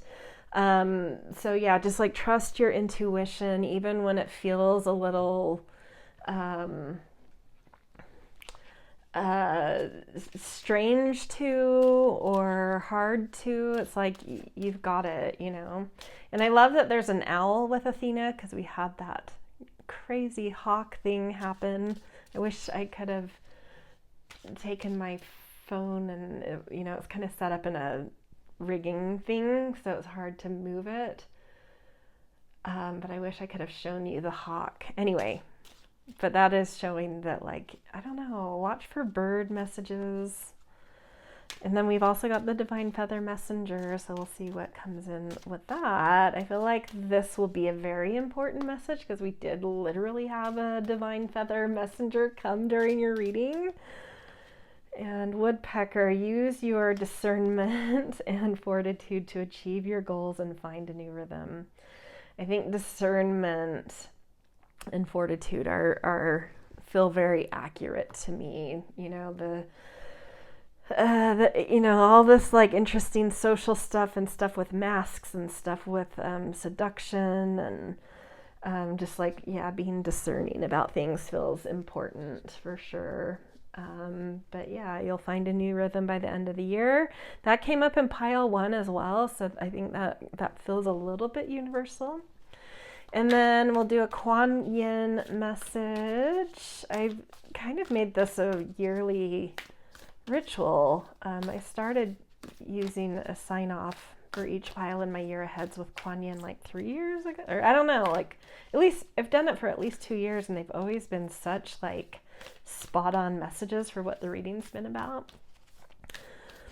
Okay.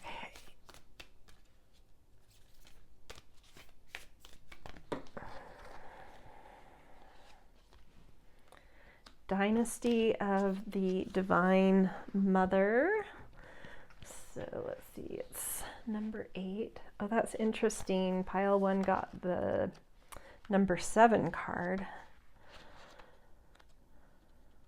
So it's like going in a row. The only wish of the Divine Mother Goddess is that all beings be spiritually free. The Divine Goddess calls us to realize our true nature, to fall in love with our own divinity. I love that for you guys. Especially starting out the year, there's something something sparking inside of you, like reconnecting with your own divinity. Like, where has something become brittle? Where am I not building correctly anymore? Or what have I built that no longer feels aligned? And it's like coming from that inner, like connecting to your divinity, you know? Let's see, the Divine Goddess calls us to realize our true nature, to fall in a culmination of many small steps, each one as a drop of water forming a divine ocean of peace. Realization, love, and unity within us, an ocean that washes away fear, separation, and scarcity, and bathes us in an abundance of bliss. You carry the torch of enlightenment within you, beloved. Let it shine each day. And I like that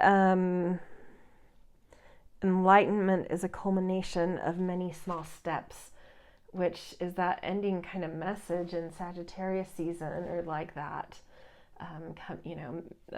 magnetic divine integration is that 7 of Pentacles, which is that willingness to take the small steps in the little, on the long road, step by step, each step with care. The way you do one thing is the way you do everything, is kind of like the feeling here. Okay, so that's where I'm going to leave you guys. Just very, very interesting reading coming out for you. I do feel like this is something social is shaking up, literally, like your social world, whether it's the literal neighborhood you live in, friend groups, or more broadly, like the kinds of associations you're coming into community with, whether it's like maybe you have always wanted to be an artist and don't really know artists and don't really, haven't really been introduced to that world, and you suddenly get inspired, like, I'm going to take watercoloring classes or something, whatever it is.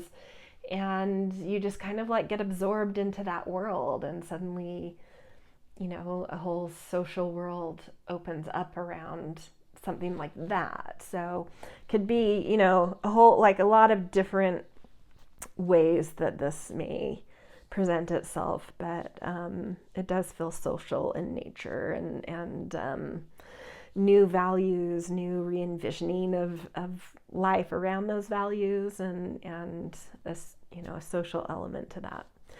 All right, good luck in 2026. The intention at least is to be back for each stage within this, like each new zodiac season coming in, and just for, I probably won't do Capricorn season because this is basically, right at the start. Our new year is right at Capricorn season.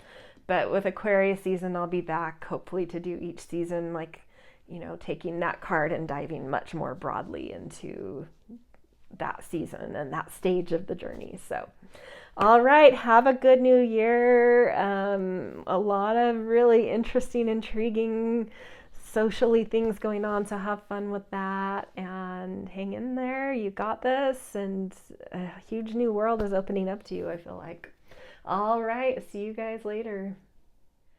Hello, Pile 3. Welcome to your 2026 year ahead reading, where we are going to be plugging in the universal theme of the year that's sort of connected to my year ahead solar guide book and workbook that I've just created. You don't have to have the book to follow along, but it, would make it fun and interesting. But that universal theme is kind of like this re-envisioning our values, kind of breaking out of old boxes, breaking out of old constructs, and rediscovering what we actually value now in terms of who we've become and what new kind of energy is coming through us. So for you guys picked for your pile the Uranus card, which has tools, forebears, uniqueness. And I'm going to use this as part of I'm going to do some cards to get some overall energy for your pile that's more nuanced to you in this year. And then we'll do some tarot cards that actually take us through that solar journey that can be seen as like a hero or heroine's journey. And there's 12 stages that I've created, and each stage connects with one of our zodiacal seasons. So first some overarching things, and then we'll get into the actual journey structure, and then I'll end with a few oracle cards at the end as well. So Uranus for you is part of just an overarching theme, and I want to get a fairy tale card to go along with it to kind of create a little bit of a little intrigue and story for you guys. I already, before I started your reading, I read the Uranus one, even though I have my own thoughts on Uranus, but it's fun to see what the creators intended. And then I'll read from the guidebook for whichever fairy tale card comes out for you. And we've got Wand, Conduit, Concentration, Actualization. Oh, so clear intentions coming through right away, which is cool. Okay, fairy tale oracle, the wand.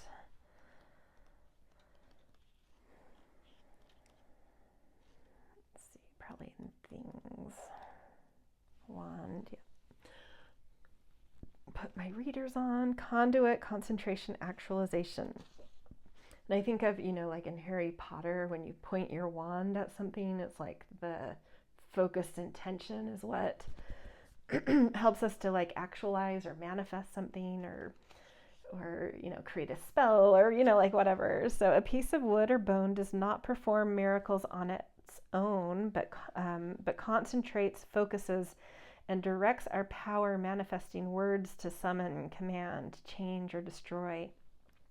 Wands may also take the form of a staff or scepter, tools of support, and symbols of power.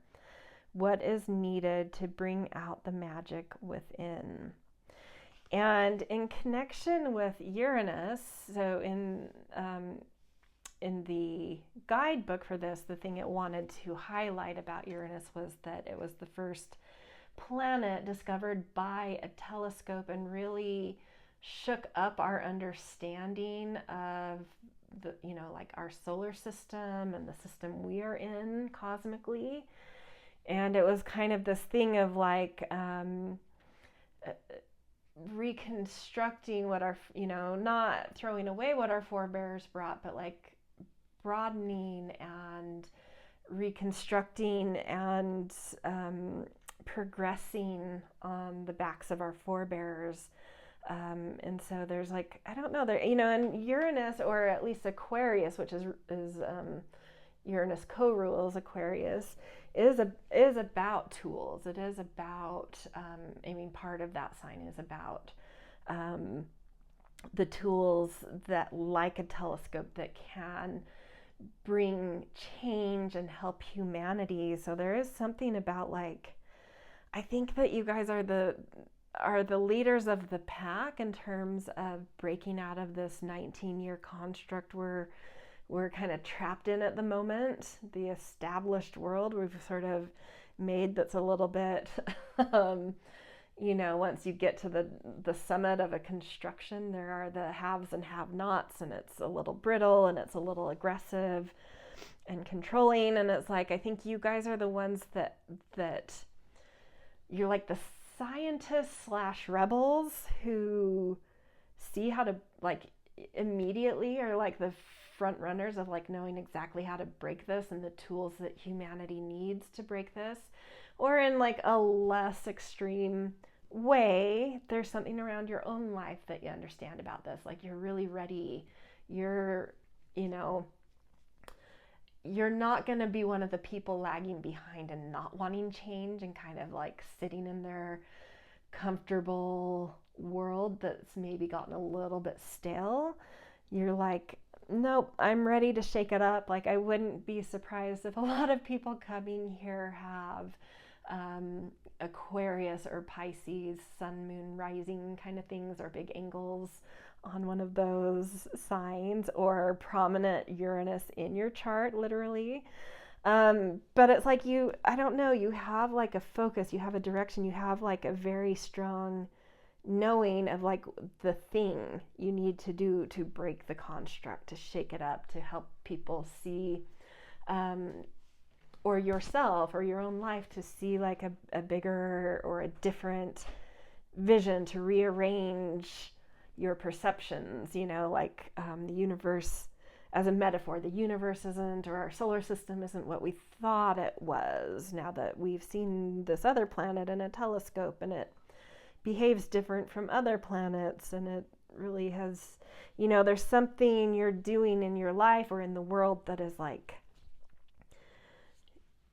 you've got a tool, or a tool you want that has changed your perceptions, and you're ready to wield it even more to really kind of reorganize perception, right? To progress your life or to progress humanity, whatever makes sense to you. Okay, so we are also going to get some yin yang energy. Like, what is your yin energy? Like, where is it coming from this year, and where is your yang energy coming from this year? And I'm using a sea oracle and a crystal oracle for that. I kind of see the yin as more of the water, changeable, fluid, moving energy, and the yang is more of that constant and stone kind of energy. So that's why I'm using these two for these. So like, where is your yin, intuitive, changeable side coming from this year? And where is that more constant, logical, steady side coming from this year?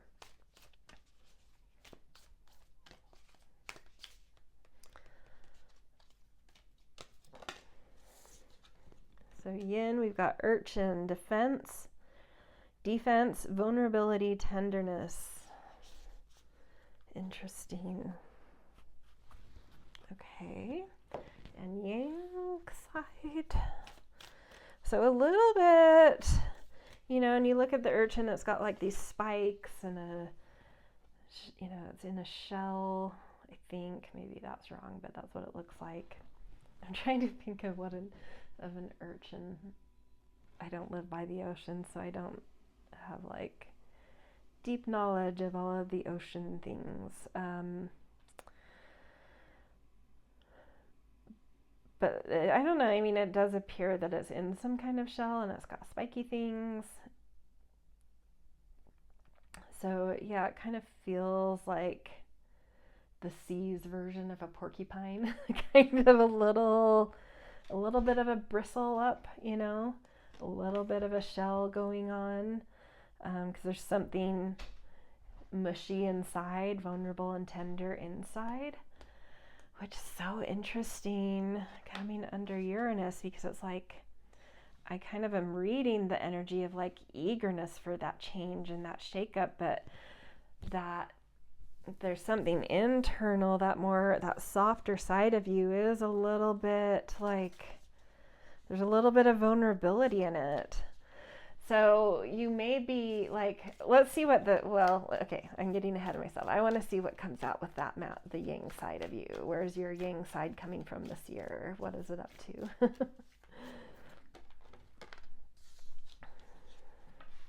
Labradite, individuality, mystery, radiance. Yeah, that was kind of what I was suspecting. Like your yang side, the side that is a little bit more outward and logical and a little more forceful, right, is kind of pushing for that individuality, that Uranus thing, like what's unique. There's mysterious things out there to be explored. And there's a lot of like, that radiance, like it's magnetic to you, right? You're that side of you that wants to reach, that wants to climb and act and do things, is very drawn to these mysteries that are a little bit outside of your normal conception of life or the world's normal conception of life. And it's really bringing out this like uniqueness and individual kind of expression and this willingness to kind of be bold and radiant yourself and mysterious and kind of stand out for that. So maybe there's something internally, that more subtle sense within that more intuitive side is like, whoa, okay, we're doing this, but I feel inwardly a little bit like I also need to protect us in this. You look back at, and this is just metaphor, you look back at people who really did shake up the understanding of sciences and the world and belief and question religions, and they were, persecuted and killed even. And so I think there's that softer, that intuitive side of you knows that like getting radical and really challenging people's norms and constructs and your own of those can be very destabilizing to the extent that it can invite attacks. And so there is this thing in you that's like, but so we're doing this, we're really going to, shake our life up or the world up, but we've got to protect ourselves too, because this does invite a little bit of attention that can be angry or just persecuting even. So that tender, that caretaking side of you is like, let's protect ourselves at the same time as we do this. And I think like a tool, like a wand, can be something that protects you, having tools that protect you as well as tools that can manifest and really focus attention and all of that. Okay, last thing I want to get in this overall view is kind of your guiding. So I'm using a mushroom oracle and a flower oracle, and I kind of relate them to different times of year, like mushrooms. I know mushrooms can, come out a lot of different times, but at least where I live, they tend to pop up a lot, like at my parents' house in late autumn when it's really wet. And I do think generally they're kind of like autumny. I'm sure you can find mushrooms any time of year, really, depending on where you live. But yeah, there is something about kind of moist conditions and that autumny energy that is interesting around mushrooms.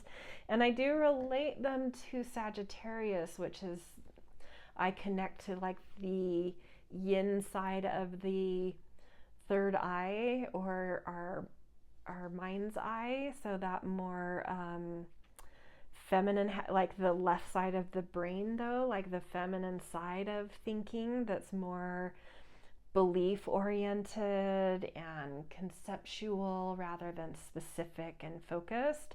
But it gives us like a guiding light, a guidance, like what is our belief? What is our perspective? So what is your guiding light this year? What are you believing in that is your North Star this year? And then the flowers to me are like Gemini season. They're late spring. They're the blossoming, communicative, pollinating, busy, like what are the little connections you're making and the day-to-day moves you're doing and the information you're seeking, and like, what's that busyness about? So the guiding light, and then the little connective threads that you're, you know, dabbling in and experimenting with. So starting with, let's get filling the bottom card here. Your guiding light. Oh, I love that there's like a moon up here. So very immediately something feminine and dark. Collectivity, which is very Uranus, collaboration, collectives, enduring, ethereal, which is kind of that moon. So very, there is a feminine thing going on here. I do associate that feminine yin energy as more collective, inherently a little more collective minded, or oriented at least. And so, and ethereal too. So it's kind of like this,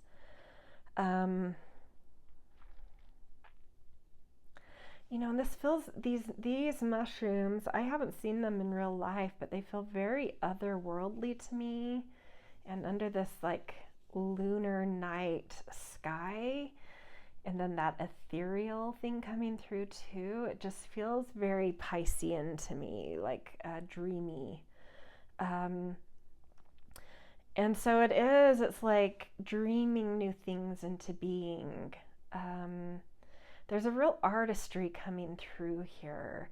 So your guiding vision to me has a very kind of connection to transcendence and an otherworldliness that's very compassionate and understanding and complex, but it's like dreaming just very otherworldly things into being here. Focusing your attention to actualize and bring out these sort of otherworldly dreams you're having. Otherworldly, honestly, you're like the people that are gonna, you know, make contact with aliens or something like that. Metaphorically or literally, whatever floats your boat. But something like that, where it's like you are reaching into another dimension, another realm, and trying to pull it into this realm to help humanity. So there's that guiding vision. So that's like the big picture going on here, is something with like, yeah, like bridging dimensions, bringing an otherworldliness to life, imagining a new kind of world.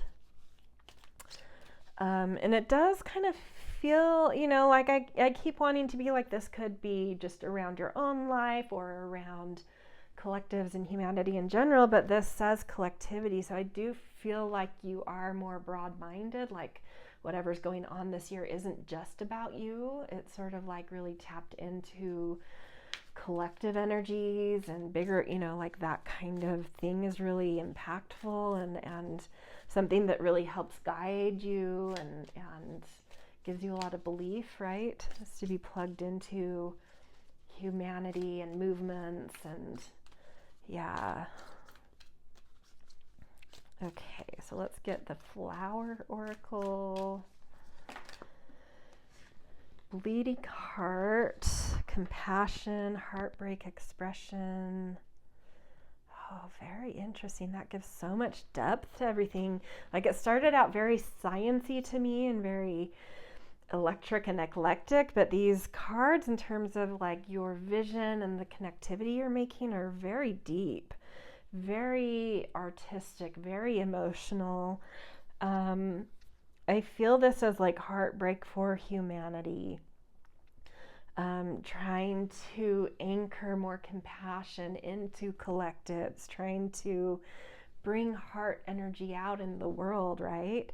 So there's something you're trying to connect in, weave in to your life and the collective and the world that's a little, you know, more woven with compassion, more woven with bleeding hearts and open hearts and tender hearts, right?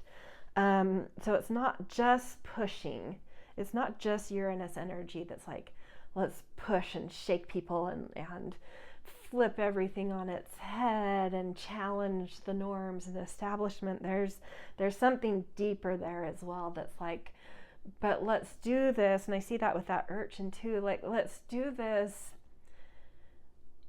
in a way that doesn't just like frighten people. Let's do this with heart. Let's do this with nourishment and care and outreach and, you know, that kind of stuff. So very like some maturity underneath that kind of scientist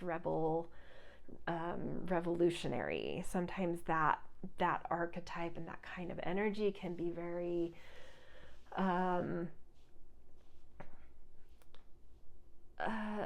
it can be outcast because it's a cool energy. It doesn't know how to connect on that human level all the time, even though it's trying to work for humanity.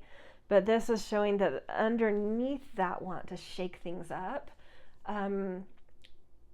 there is this attention and care on that, like, there needs to be, you know, like compassion and heart under it all.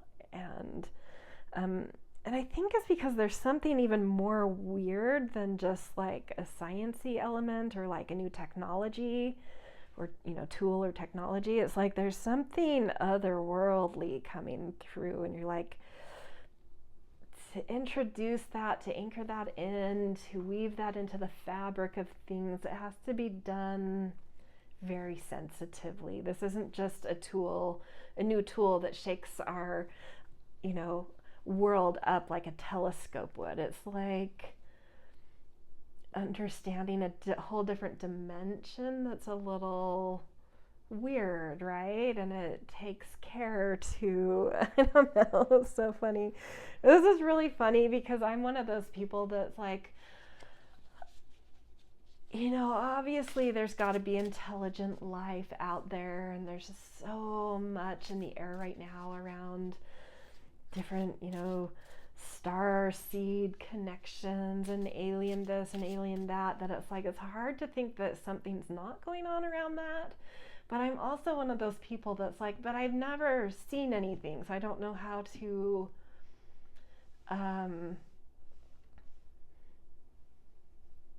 you know, like believe it exactly, or what. There's so many theories and so many stories that it's like, well, I don't know, like I feel like something's going on, but I don't know what's right or what's real or what, you know, like it's all just very nebulous to me. And so like I don't tend to lean into that too much and talk about, like, be this proactive alien starseed person, because it's just very nebulous to me. And so it's like not what I would normally read, but like it's just like so coming out. And so yeah, I mean, I don't know. It could, I don't know, maybe this is the year some people in the world make contact and you're one of them, but it could just as easily, because I'm kind of a realist, it could just as easily be that like new technologies are really changing how life works and our perception of life in the world, that has, you know, that isn't necessarily aliens and starseeds and whatnot. It's just like a new layer of science that introduces us back with a little, like, I've always been upset that, like, you know, looking back at the history of astrology, it used to be fused with astronomy. And like the world got so masculine, and just everything had to have reason and proof. And, you know, I'm saying this because I'm someone that sometimes does need proof. And it you know, like it broke these two sciences apart, and I've always wanted to see them come back together a little bit, you know, and we're seeing these in the fringe of science, like there is more mystery and intuition entering back in and challenging the scientific method a little bit, which, you know, that I understand the scientific method. I had to learn it and use it when I did my psychology degree, which I know is more of a soft science, but you still had to learn it and use it and understand it, and it frustrated me. I was like, it's missing, it's like dissecting everything instead of bringing things together, right? And I'm like, there's something wrong with not not that process. That process, I think, has its place, but like it's not making room for a different scientific way of working that's a little more mysterious. And so I feel like, in that way, in a more pragmatic sense, or not too out there sense, like maybe there's something that is happening in the sciences that's merging back with mysticism and spirituality and intuition and stuff that's a little more fluid and less about taking things apart, and instead finding a way of, like, with the heart energy, like our brain is the thing that dissects, and I feel like our sciences have really gotten into that and have totally dissociated from the heart, which is the thing that unifies things. So maybe there's something you're doing or understanding or tapping into this year that is bringing that, Uranus technology, science edge back into like a different way of doing sciences, or another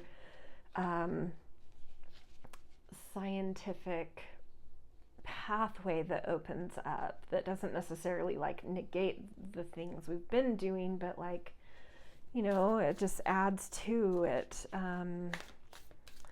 Just like it said, the forebears, like it adds to, it doesn't completely dismantle. There are some things that worked there, but it does kind of reorient things. It does change it. And I think whatever is changing for you, whether it is literally sciences or something in the world, or just your own construct of life, it's like it's moving from that dissecting energy into bringing things back together, more of a unity energy coming through. Okay, let's move on to the stages of the yearly journey, starting with Capricorn season. In the hero's journey, that is like the master of two worlds, and also like the new seed dream. So it's the summit and the seed to me. It's where we have created that established world, but immediately when we do that, there's a lot of pressure there, and it gets a little stale and brittle. And so new wishes, new seed dreams activate under that pressure, kind of like a new moon, right? But that happens at the summit of our solar year in terms of a solar seed. So what does Capricorn season and the master of two worlds / ordinary world bring here? I mean, this is so on par with what I was already reading for you guys. Like, you're just ready to shatter the construct. Like, you're done. There's no, because that Capricorn energy of holding on, because we're starting to shatter an old 19-year cycle. We're kind of we've been about a year into a new 19-year cycle, but we're still like at the summit point. We're still holding on to the established new world that was built. So some people, this year that we're going into, there's some initial, at least, preparing to shatter that happening. But different people have different attachments, and some people it's really hard to detach from the norm, and some people are just like ready, and some people are, in the middle, right? There's a spectrum. From the start, I was like, oh, you guys are just rearing to go. You're ready. You're already like ahead of the curve here. And this just confirmed it. There's the thing that's manifesting for you is like, this construct is bullshit. Like, I'm done. Let's just get out of here. You're ready to break it. You're ready to transform. You're not even like, I hesitate even drawing, because for the other piles I've done like the summit and a seed card, so 2 cards for this stage. And I'm like, I don't know, I feel like this is your summit and seed. You're just ready to transform. We'll pick you a seed card anyway. The Hermit. New seed. It's like there's a new system. There's something you're really working out that's activating within you. You're seeing things systemically in a very different way, and like how systems could be reorganized, whether that's in your own life or in the world more broadly, or in like a community, whatever that is for you. there's something that like systems you're thinking about that need changing, that you're seeing of like envisioning new forms of systems or something. Okay, moving to Aquarius season. This is the actual call to action. This is when, in Star Wars where Luke, he has that seed dream of being a pilot, but the normal world is like, the established world is like, no, we still need you on the farm. His aunt and uncle are like, we still need you on the farm, and he's conforming to it, even though he has that little wish inside the seed. But that call to action happens when like there's no going back. His world gets shattered, right? His aunt and uncle have been killed, and there's these urgent pressing things chasing them, things important call to action with like that hologram of Princess Leia, and yeah, there's no going back, like it's shattered, right? But there's not shattered in the sense of like there's nothing, like it's shattered what was, but there is this new light, right, coming out of that's like leading you somewhere. So let's see what that is for you guys. And we've got Wheel of Fortune, just a complete change of season for you. Like you are just bam, bam, like you're not waiting. You are on the cusp of bringing in the new world, the new season. So there's something coming where you see the turn of the wheel. But something is like, I don't feel like your hand has to be forced, like you're ready for it. But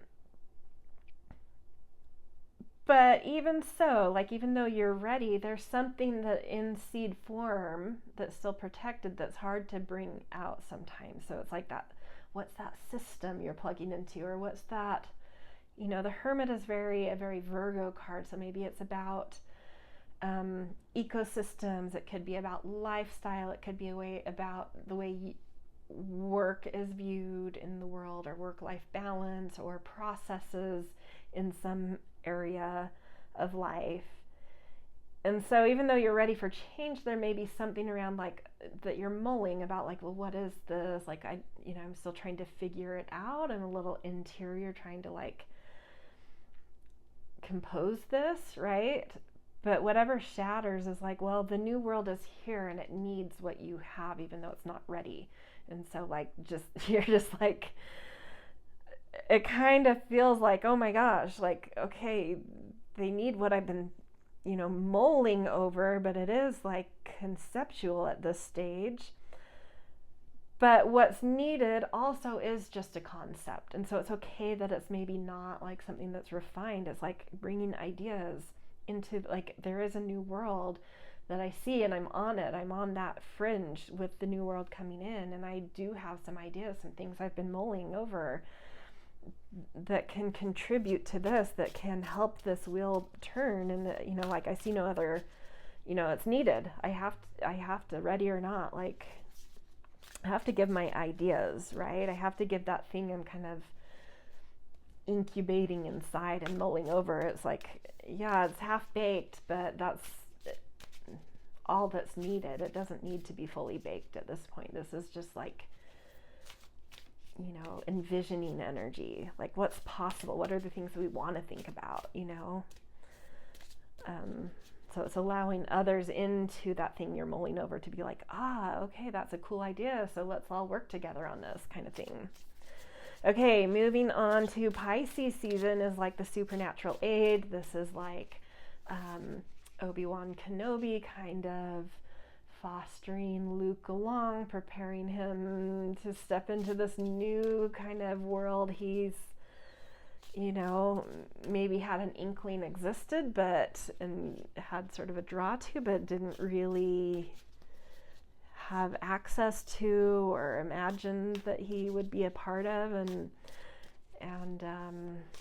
Obi-Wan kind of is like kind of preparing him, kind of, I can't, it's been so long since I've seen Star Wars, but is that like, I think when they flee where Luke lived with R2-D2 has the hologram, is that when he like tells Luke about his heritage. I don't know, maybe not. Anyway, but it is sort of like, and it can be more metaphoric and can be inspiration, a book you read, something you hear on a podcast, or it can be a literal person, but it feels like some elder mystical energy is kind of giving you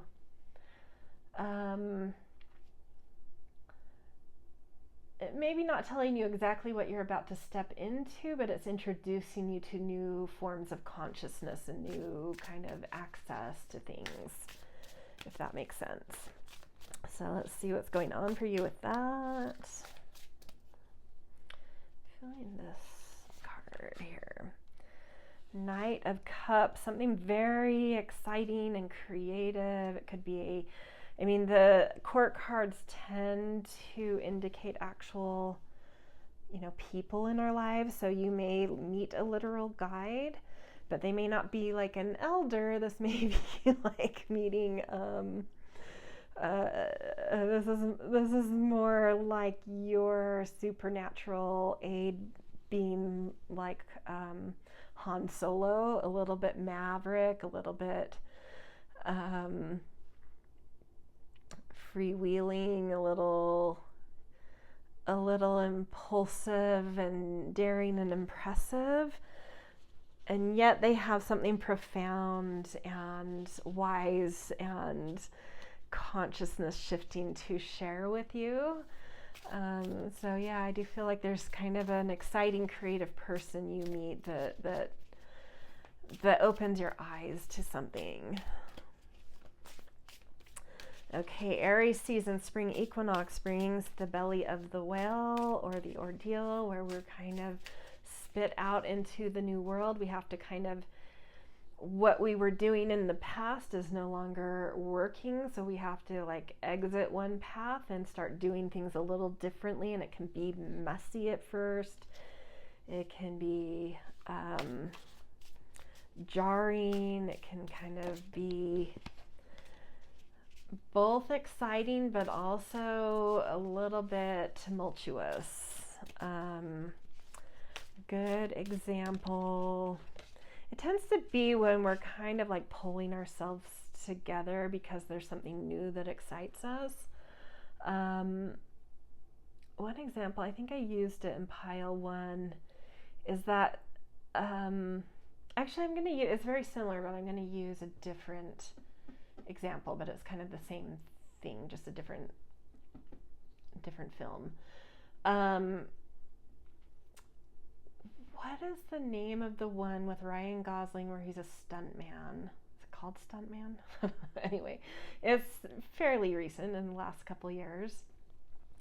And he's kind of, like he's a big hotshot stuntman, and he's doing a big stunt, and it goes dramatically wrong, and it kind of throws him out of his ordinary world, right?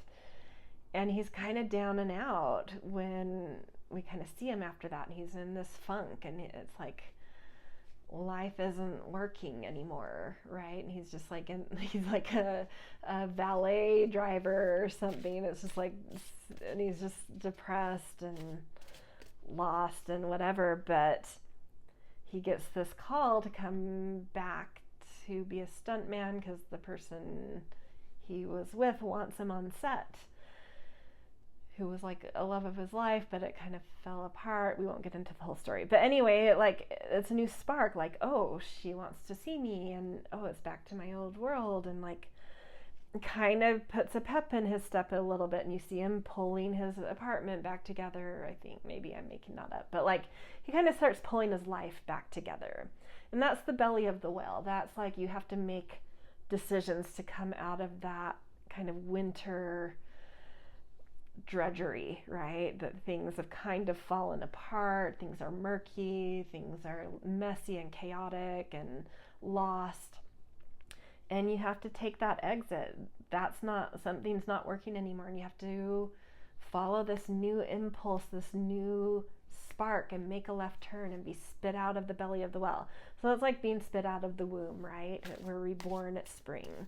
So what is the new world? What is the thing to me, it's less about what the new world is and more about like what is the thing that inspires, I mean, it comes from the new world, but there's something that kind of sparks you back to life, right? And you have to kind of like, what is it that's pulling you out of the debris of life to kind of put that debris back together or reorder your life? Like, what is that spark? Two of Cups, a partner potentially, romance potentially. It's funny that I used that. Oh, it's called Fall Guy, like the stunt man. The Fall Guy, that his spark was because of like a romantic, I mean, I know it was like being called back to being a stunt man, but I think the spark was like that he thought his, the one that got away was calling him back. So yeah, it could be relational. It could be a new romance. Literally, there's a new spark there, bringing two people together. But if that doesn't resonate, like you're already with, your spouse and you're happy, and that is like, well, that wouldn't make sense in my life. It's just something. It could be a business partner. It could be someone that just has access to a world that is interesting, like a new friend that is bringing you into their world, that you just click immediately, but it does feel relational in nature, like there's some partner, romance, connection, friendship that is kind of like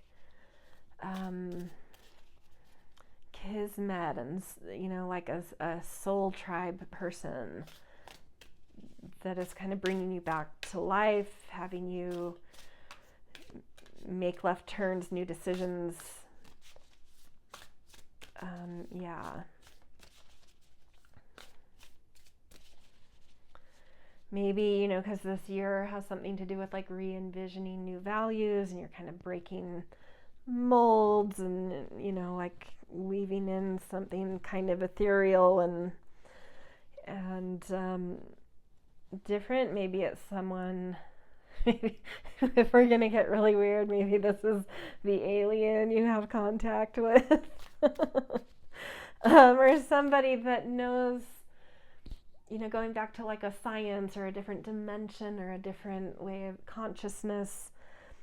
It's like someone who like introduces you to these things that just like really awakens you, yeah? And you're like, oh, life is not what I thought it was, and that is going to allow me to make some pretty different decisions and pull myself together and feel excited to do something again. Taurus is where we get onto the road of trials. There's like rising stakes. We face our dragons, which is really just a form of confronting our own inner little demons. They tend to present themselves exterior. So as we battle them exterior, we also battle them interior. So it's like the road of trials. We're battling our little dragons. It's like more of those, rising stakes. It's not super like climactic serious yet.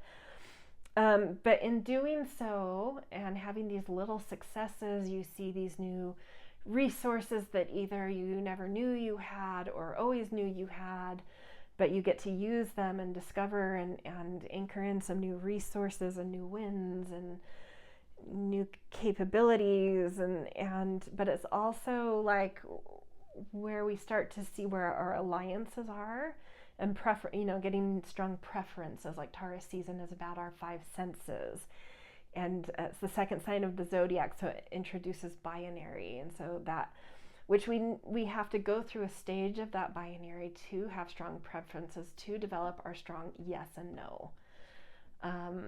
The things we adore, the things we love, the things we want, that are beautiful to us, our preferences in terms of food and in terms of sexuality. It's like preferences need strong yeses and nos. It needs a little bit of binary in it. So in the hero's journey, it also relates not only to this road of trials, but to allies and enemies.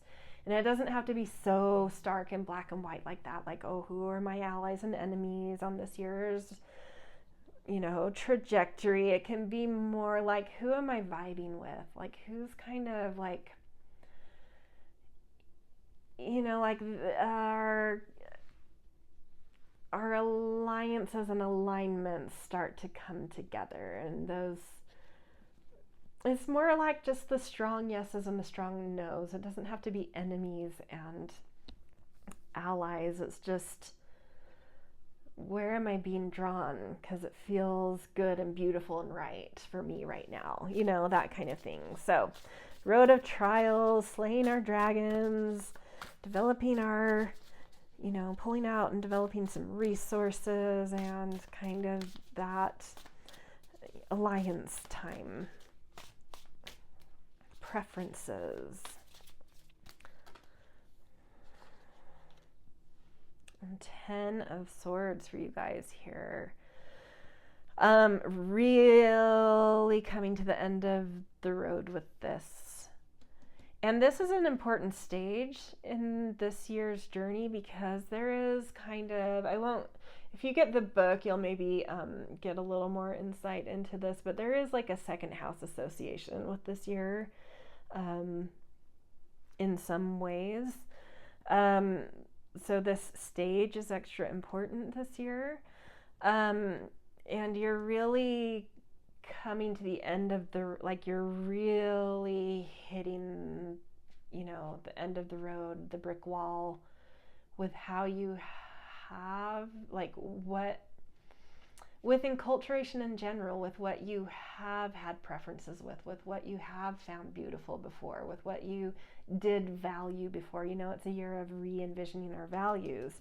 Second house, or Taurus season, is our values. And there's something that you're just like, oh, this really, whatever I was doing before around that, and however I was enculturated over the last 19 years, is just like, it doesn't work. This has to shatter, especially the ideas I have of value and what's good and beautiful and that kind of thing. Like, my ideas of that it's time for a whole new paradigm. It's time for a paradigm shift. But that means really shattering an old mental paradigm around values. And that's hard, right? You're ready for it. You've been ready for it. You've been saying you're ready for it, but you get there and it's still really hard, right? Shattering things is a duel. It's exciting and bitter. You think of, in the Northern Hemisphere, Aquarius season is the coldest season of the year. It's bitter, right? But that bitterness is also what shatters things, and it's electric, and it's also exciting. Okay, so moving to the next stage, we have meeting the goddess or the beast. And it's Gemini season, and it has to do with we have multiple dimensions to it. So we're all multidimensional, right? And especially we have a yin and a yang side. And Gemini season is the season of the twins. And it's our most external season. It's when we're externalizing everything. It's when the sun is almost at its strongest and it's growing. It's growing and it reaches its strongest point. And so everything is very external. Sun being more external, moon being more internal. So it's like the sun, we start comparing ourselves. We start wanting to fit in and belong. And identity becomes this fluid thing that we try, it's teenage years. It's when you're trying on different social groups and you're trying on different personas and identities, and where do I fit in, and what is my identity, and you get very caught up in comparison, but you also can be very drawn to people or repulsed by people, not in that binary way, but because there's projections happening.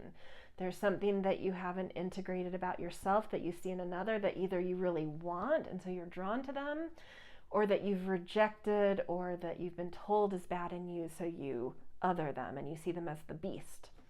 So you can see others as the goddess or the beast. It's very seductive. It's kind of the temptation stage where we can be drawn into distraction and off the path we're supposed to be on because we're so outwardly focused and comparing and trying to figure out ourselves. But the point of all of that, and to become these multiplicities of ourselves, is to find a pathway to connect our yin and yang, which when done connects us to our higher self. And so it is like this, these temptations, these distractions, these seductions or othering are all these things that are trying to get us to merge our multiplicities and find a cohesive way to be ourselves and to own ourselves. And so what is going on for you this season, what's going on around identity for you, around external life and external focus that's needed in order to find a way to create pathways between yourselves? Yeah, is it seduction? Is it distraction? Is it othering? Is it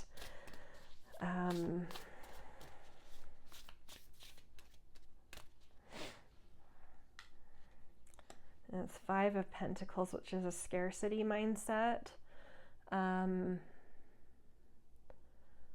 So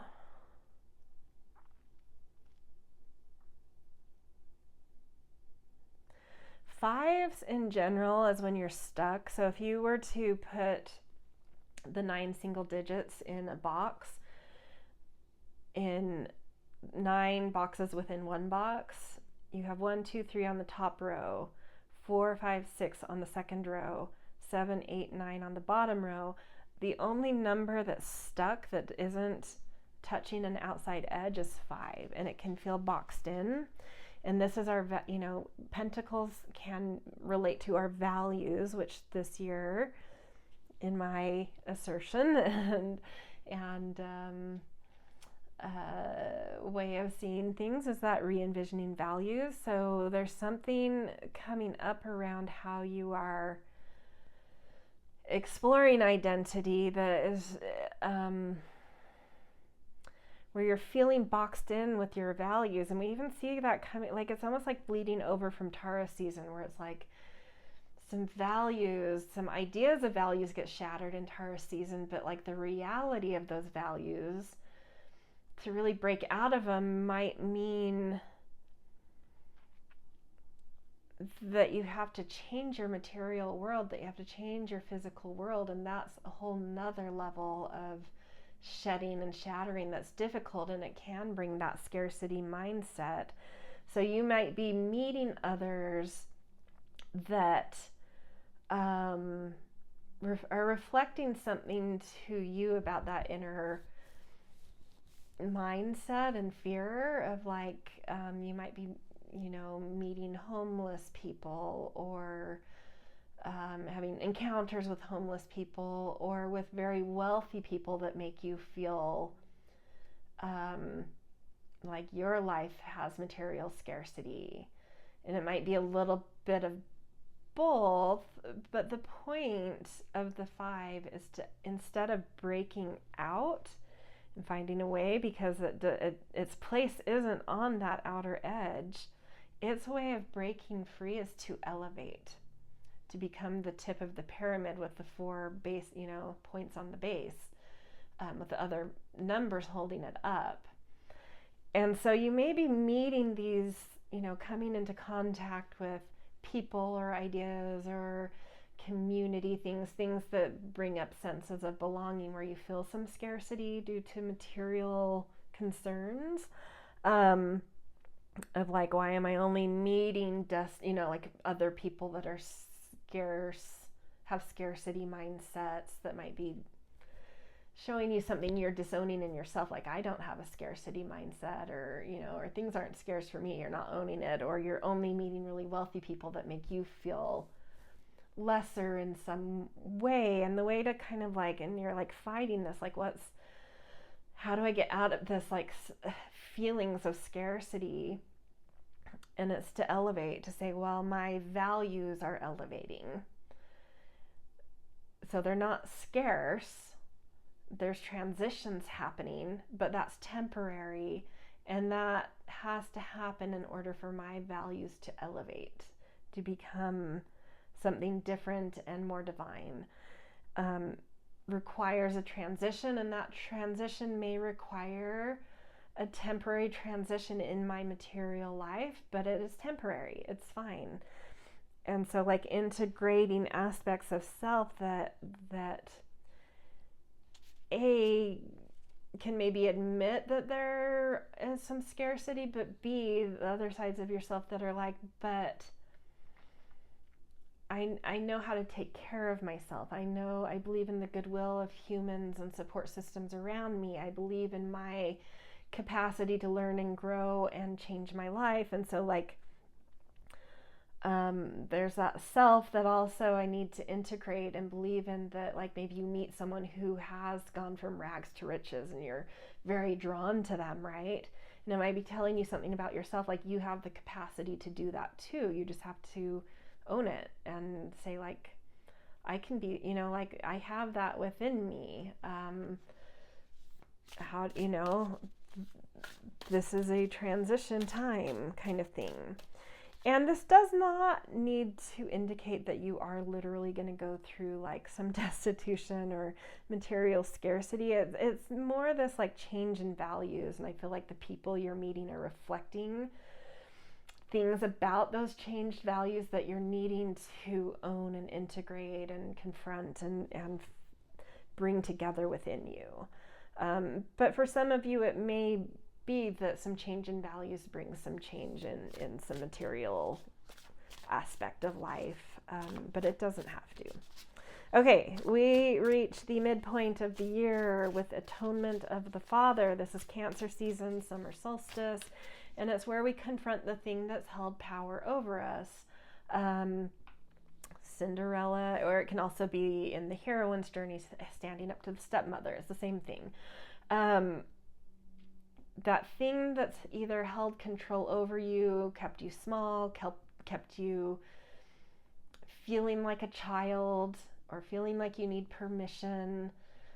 This is about finding your own ground, becoming an adult, standing on your own feet, and proving that you are that, standing up to that thing, whether that's just a fear or idea that lives within you, or a literal, parental or authority figure, or someone who has some control over you, or has some, it's what do you need to confront, and how do you need to stand on your own feet and not rely on that person's ideas or resources or control, or whatever that is. How do you find your own ground?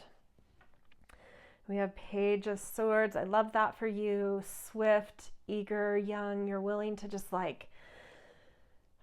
this is your mind coming back together. We see the swords at the end of a paradigm in Taurus season, Cancer season, a new spark, and your mind is opening up to whole new realms, whole new ideas that are completely a different consciousness coming in, and that makes it easy to then stand up to someone.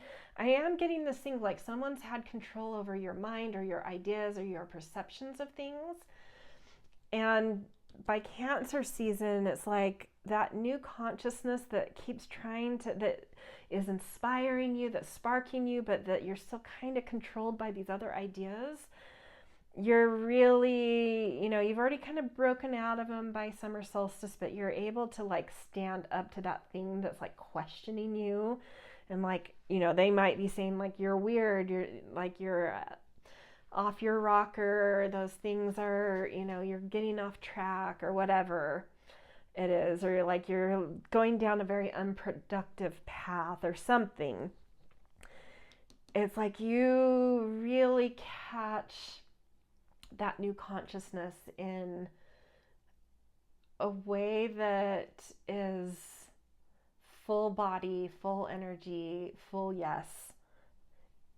And your mind just comes alive like a child again. Everything is filled with wonder and discovery, and there's so much to learn, and there's so much unfolding and new layers to life that you have to understand and learn. And it's just like this whole new world.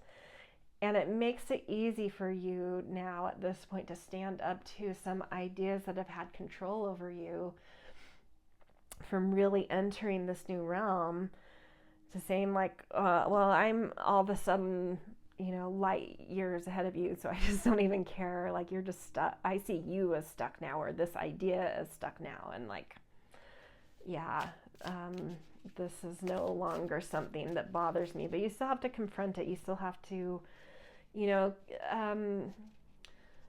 we still have these things of like needing to prove ourselves, right? So there might be something of like, see, I can stand on my feet. Look at all these ideas and look at where the possibilities around it are endless. And so proving yourself that like this isn't a dead end, or this isn't just weird. There are actual possibilities that are exciting and electric here. And I can prove myself, and I've got so much energy and excitement. And I feel like anyone looking at that energy would be like, you're right. Okay, I see it. Like, I also can see that, with the Page of Swords, there's no stopping you. So like, all right, not that you need that approval at this point, but there tends to be this want to find some alignment, to find your soul being in alignment with something responsible. And so wanting to prove something about like, this has legs, right? I have legs, this has legs, whatever. And so there's something happening here where it suddenly becomes easy and eager and filled with possibility. And it's just, it not only has legs, it has speed. And so it's just like, oh, okay, I see it. If it was a literal person that's kind of been like, what are you doing? At this point, what you can show them and what's coming out of you, they'll just be like, clearly there's no stopping you, but I also am getting it now, so it makes it easier. Okay, moving to Leo season. This is apotheosis. This is where we now have our ground. So we're coming out to the stage. Our heart is alive. We have strength within us now. And there's performance in it. There's a taking up space in it. But there's also this need to leave it on the stage, to die a mini death, like a performer leaving it on the stage. They always die a mini death when they really perform. So it's like leaving it all out there. And that mini death is because Leo is the 5th sign of the zodiac. So going back to that energy of 5 with that 5 of Pentacles, it's kind of the same thing. It's elevating. You're finding your more divine self here. So if there's still any leftover from Gemini season where you're like trying to elevate something, you may, like if there's anything left over there, Leo season may help you to really have an aha with that. Like, how do I elevate instead of like box my way out of something that you can't box your way out of, where you feel stuck. It's like, oh, I'm not stuck. I just have to go up, Where it's that same thing where I feel like right now so many people are fighting the left versus right in the US, and the liberals versus the conservatives, and it's like, no, we're going the wrong way. We need to be fighting like the masses against the 1%, like they want us fighting, right? Like we're fighting the wrong direction. And it's like that. It's like, oh, I need to go up, not fighting against the things that I'm boxed in by. I'm not boxed in. I just have to look up. And so Leo season, you're finding, it's where we find our divinity, where we open our heart and shine and perform and leave it all out there. because we have our ground, we have our strength under us. So what is the divinity you're finding within yourself? The mini death. Queen of Pentacles. I love that, coming off of what we just said with the Five of Pentacles and trying to elevate your values, and it may still feel hard, but you're still committed, you're still going through something, you're still changing your values, even though it's like rattling and feeling boxed in a bit.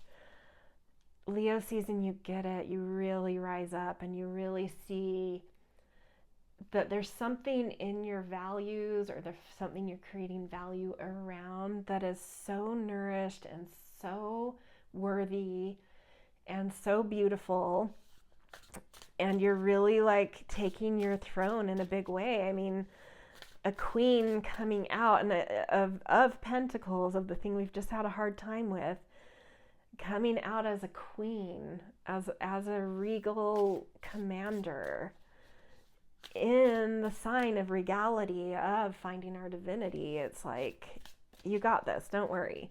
The stresses, the worry, the anxiety that tends to come with Gemini season, and for you this year that might be around your values or materiality, have some patience. Leo season, you've got this. You're going to know how to elevate. You're going to find your, just like a really nourished sense of values that are like, that have found their divine reach, that you know what they're for, you know what they mean to you. So whether they actually bring in value and some wealth, or whether they just are so rich in, like, you're just loving the values you're newly kind of like understanding and elevating into, or both, you know, it's something beautiful is happening there. Okay, Virgo season, the ultimate boon. This is where we find our purpose and where we can resist the call to return home. It is where the, oh my gosh, I used this example in Pile 1 and I had the same problem. The chalice thing, like the Knights of the Round Table were finding the, what's it called? The Holy Grail.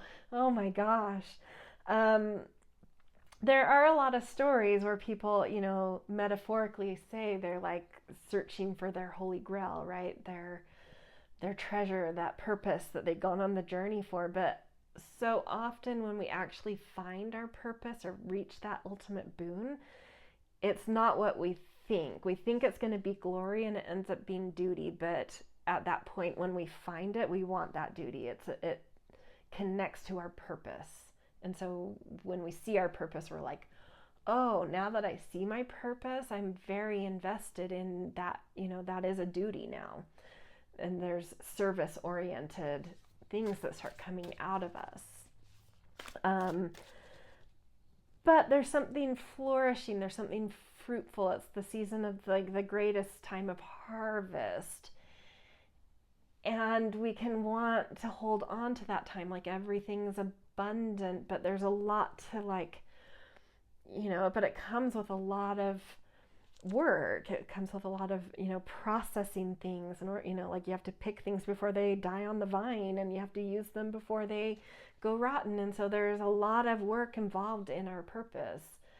Finding that ripeness of life, our purpose requires a lot of work and service and duty, because it has to be used, it has to be processed. But there can be this resistance to wanting that season to change, because it is so flourishing. And when change comes, it's like, well, okay, now I've, you know, like there's some things that just can be given away because there's an abundance, and there's some things we've eaten, but now there's also a lot that we've packaged that, you know, I can exchange.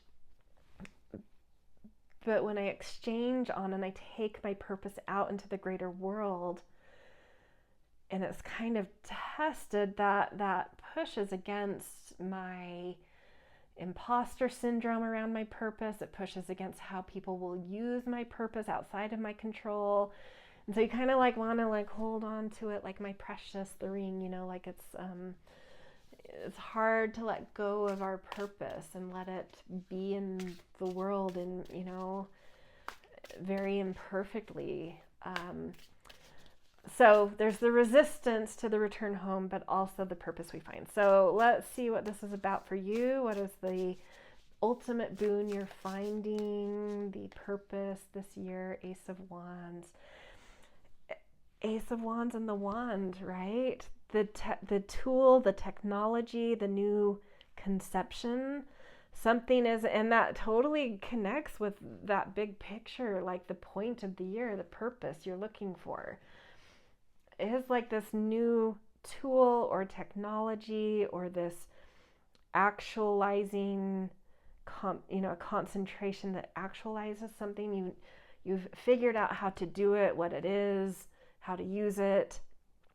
It becomes your precious though here.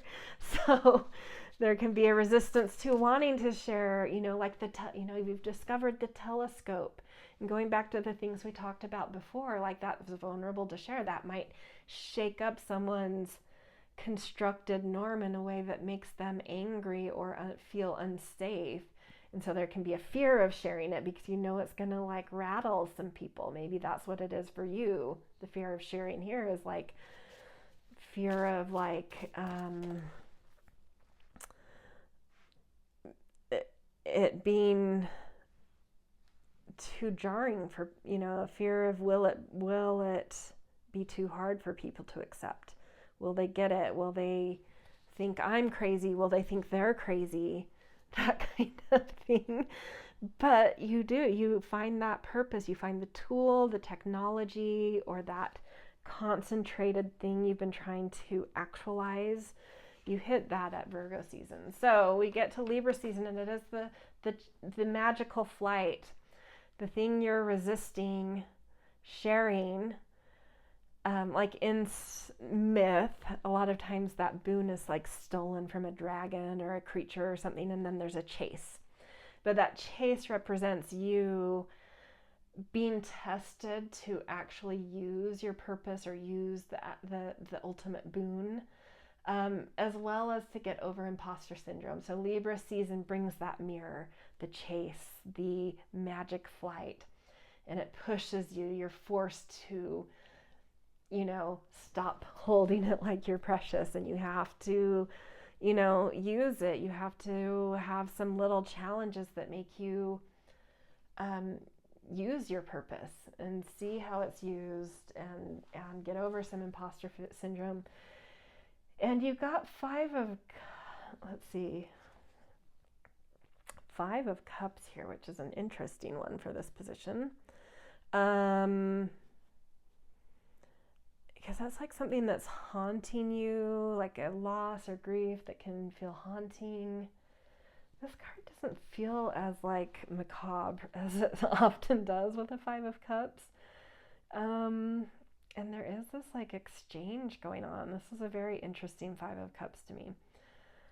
I don't know. I think that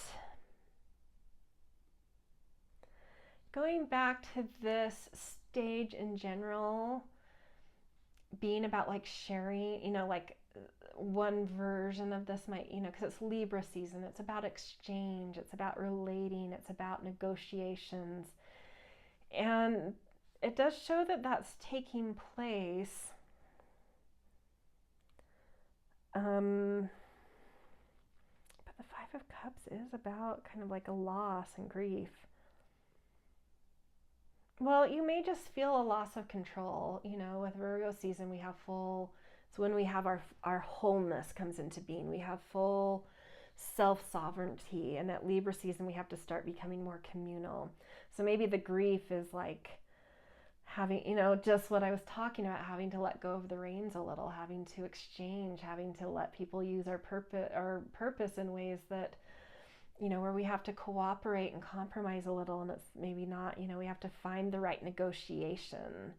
And that might just feel hard, it might just come with a little bit of grief, like, People aren't like that thing of like people maybe five again too, that five, that stuck thing. Like people aren't getting the higher view of what this is, the more divine view of what I'm trying to share. And so there's something haunting you about that. Like, yeah, I get it. You have to share it. You have to get out and exchange and put your purpose into the world. But like that thing I was afraid of like, will people use this correctly or will they get it? It's like there's some grief there. There's some loss there that it's like it's not connecting the way you hoped it would, right? They're not seeing, that five, they're not seeing the higher version of how this could be used. And so it may just come with like the lesson you may have to learn in that magical flight is like, how do I elevate my own negotiation here and exchange? How can I help people? Like, it's like a communication thing. How can I better communicate the higher vision of this thing, of what I have to share, of my purpose, or of this technology, or of this tool, or whatever it is, or of just sharing my heart in general? How can I communicate in a more elevated way so that people can see the more elevated thing that can be done here? And so that might be the challenge of your magical flight, is like finding the more like a more elevated way of communicating something in your negotiations, in your sharing. Okay, and then we get to Scorpio season, and this is the rescue from without season. This is about recognizing when this is like a very climactic story in a hero's, or a point in a hero's journey. There's already been like a climax, but this is like the resurrection, and it's where and honestly, like not a lot of journey structures that sort of follow a hero or heroine's journey go into these later stages, because they're a little bit more complex and not so focused on the protagonist. It's a little bit more of a collective story that starts taking place. But it is where where in our own hero or heroine story, we realize like the thing we're doing, the thing we're coming up against now, we're like more entangled in a bigger story, in a bigger world that's not so much about me anymore. It's about a bigger thing. And my capacities can only do so much. And so it's recognizing where your vulnerability is in the bigger story of like how to continue on the road. Because we can't be everything. There's always something we need help with that when it comes to bigger things in life. And so it's like, can I recognize where my vulnerability is, and can I let it be witnessed and ask for help? Can I uproot? And sometimes we don't, it's a blind, we have to dig for it. We have to uproot it. Sometimes we don't always know what that is, like where we need rescue from without. But in Scorpio season, this stage, we come up against like a challenge that forces that to that uproots that makes us see it. But can we let others witness that so that we can get their help, the right help, right? So what is that rescue from without energy? Like, is that going to go well for you? Are you going to resist it? What is it around? What do you need rescue from without around? Strength, heart, and that's heart energy. It's a Leo card, which connects to the heart.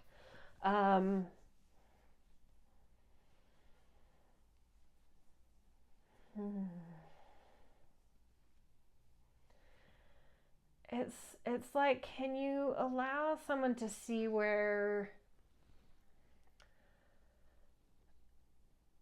your heart has been wounded, where your heart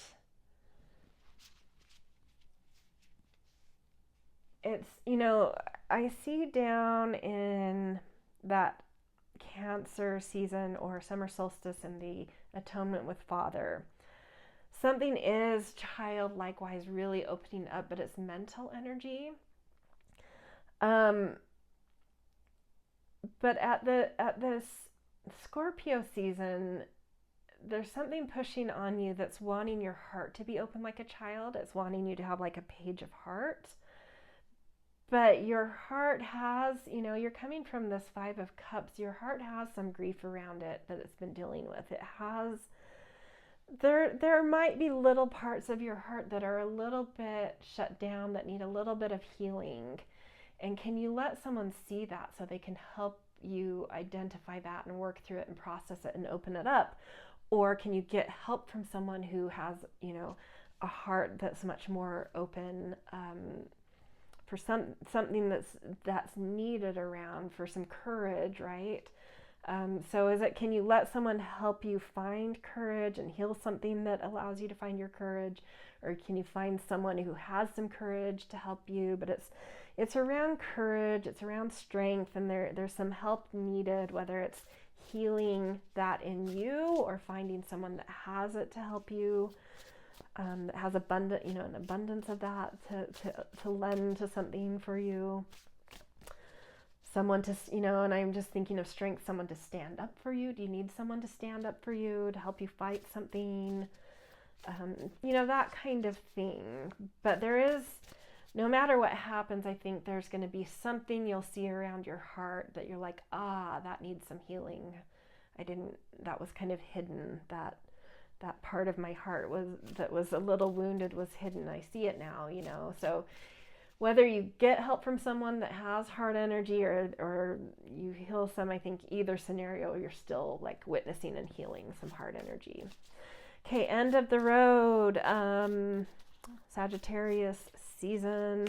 This is the balancing worlds. You've been on this epic journey. You come back with a whole new, maybe literally with your Enoki mushroom and guiding spirit and Uranus, like you may come back with like a whole new kind of consciousness, or having opened to a whole new kind of world, like you've been Alice in Wonderland, right? You've been to a whole different realm. How do you come back into normal life and plug back in? It's hard to bridge these things and to share your journey and the wisdom you've gained from it, because people are, you come back and it seems like nothing's changed, and it's like the way through it is like you have to change, or you have to connect into those mundane things, those little things. You have to plug back in before you can bridge the new wisdom you have and share it with others. You have to reconnect on really human levels, sharing a meal, talking about family, like things that are universal, and reconnecting. And then from that point, from that universal thing that you can connect with back into your old world, it makes it easier to then share this whole new journey and wisdom, and for you maybe consciousness that you've come into. But you can't just like come in and, a lot of people fall apart at this point, because you come in and you're just like, well, you try to impose your wisdom, but people are like, what are you doing? Like, I can't even hear you because I'm invested in my agenda and my life and my things. Like, I don't have time for this. But if you connect in these human ways and you're reconnected in very mundane things, the opening comes and you can bridge those worlds. But a lot of people fall apart at that point. And that means that you don't really integrate the wisdom, and you're going to have to learn some of the lessons over again. So it's an important step to pay attention to. Okay, let's get a card for this balanced worlds. I feel like it's this card, but that I went to pick up that card. So we're going to do both cards real quick. 9 of Cups, beautiful. You're going to wish fulfillment. This is going to go very well. Like at the end of things, because I see like that Libra season, that initial sharing what you found is kind of hard. But Sagittarius season something clicks, I think, like wish fulfillment. You understand your heart, like it's a Pisces card, and that Pisces has a very open heart. And I think you're getting that, like, oh, I can't just, because there's a lot of mental things, down in Gemini and Cancer, or Taurus and Cancer season. And so I feel like you are moving more and more into your heart.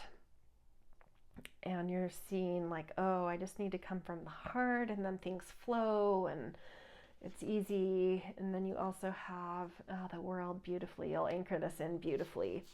So something you'll really integrate this year's lesson. It will become timeless and crystallized within you.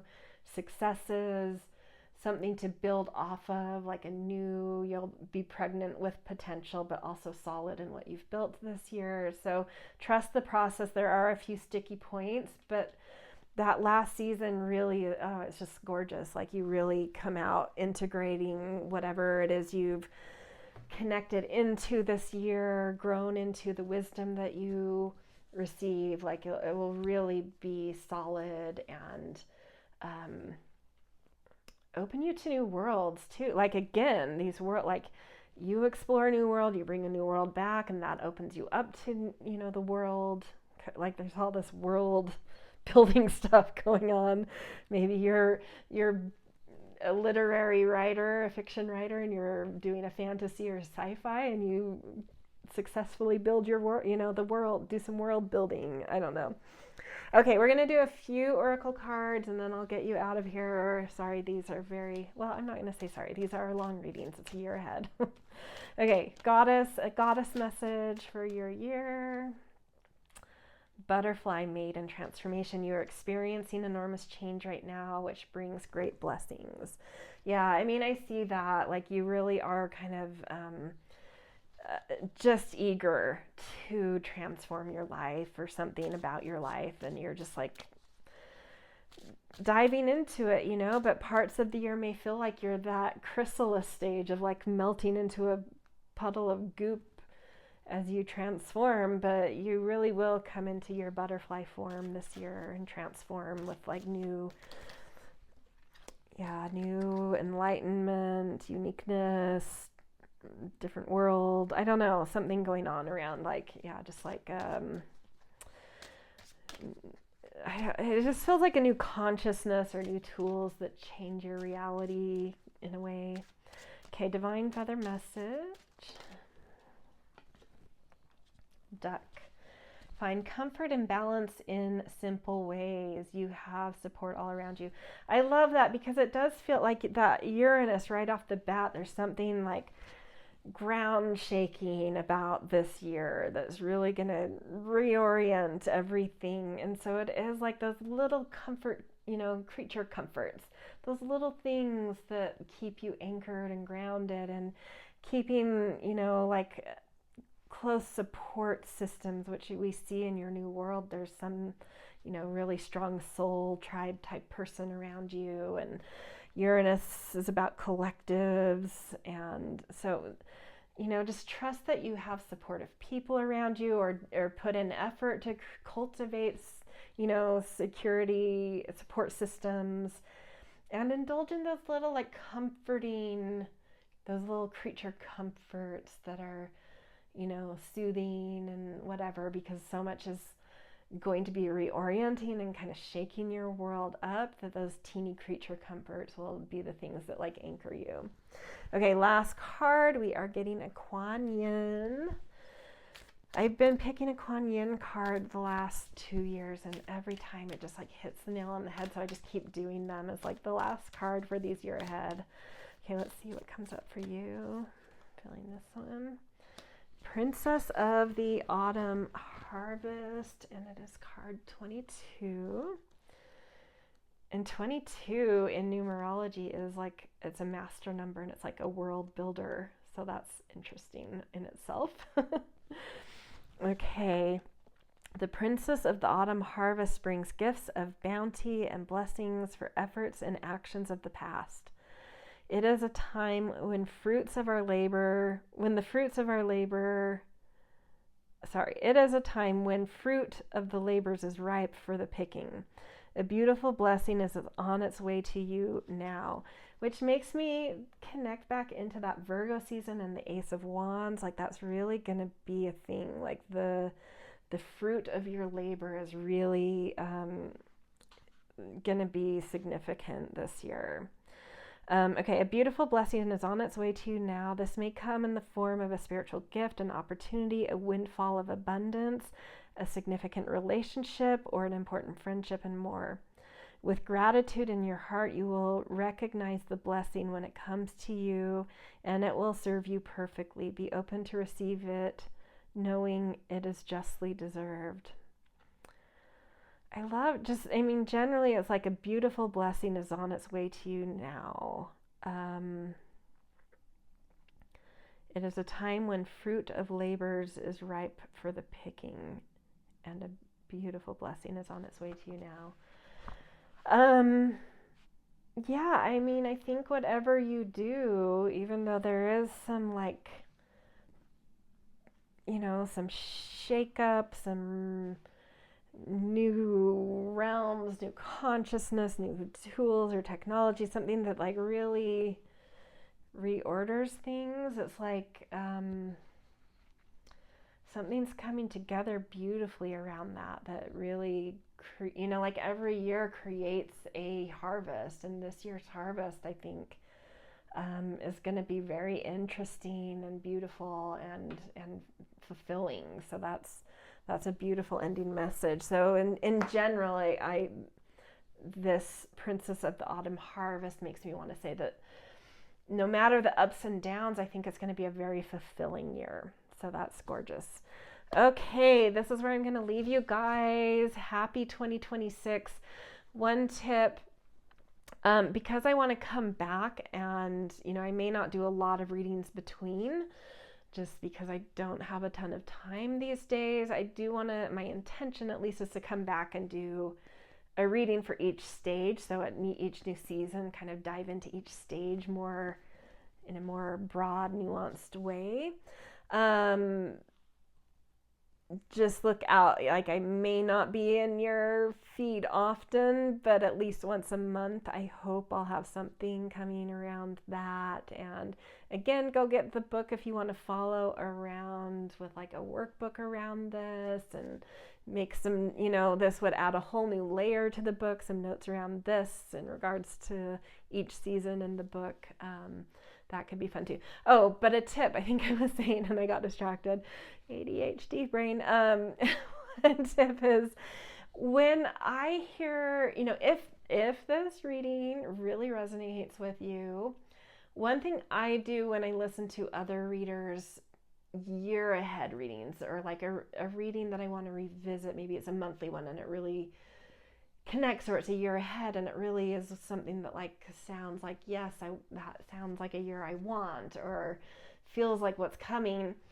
I like to save those, but the easiest way for me to do that, instead of, because I have with having your own channel, you have a lot of like playlists already with your own content, so it's hard to keep track of like saved videos otherwise.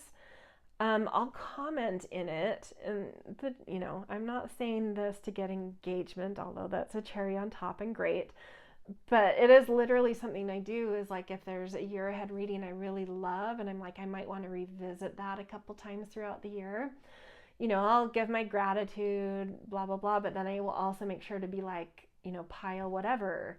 And so when I go back, all I have to do is go in the comments and be like, okay, yeah, I had pile whatever, and so it's easy to get there. So anyway, that might be one way if this resonated and you feel like you might want to come back and revisit it. That's one easy way to do it, or you can just save it. Okay, so anyway, happy 2026. I'm interested, like I want you to comment in a year from now and tell me what happened. I'm so curious. Like, I don't know, it's just a very fascinating otherworldly reading to me that I'm like, what's going on here? All right, I will see you guys later. Hello, Pile 4. Welcome to your 2026 reading, where we are kind of doing, you don't have to have my book, my year ahead kind of guide and workbook, but I am pairing it with it. So it could be interesting for you to get it and kind of, use some of the journaling prompts and stuff to write in some of this stuff as well.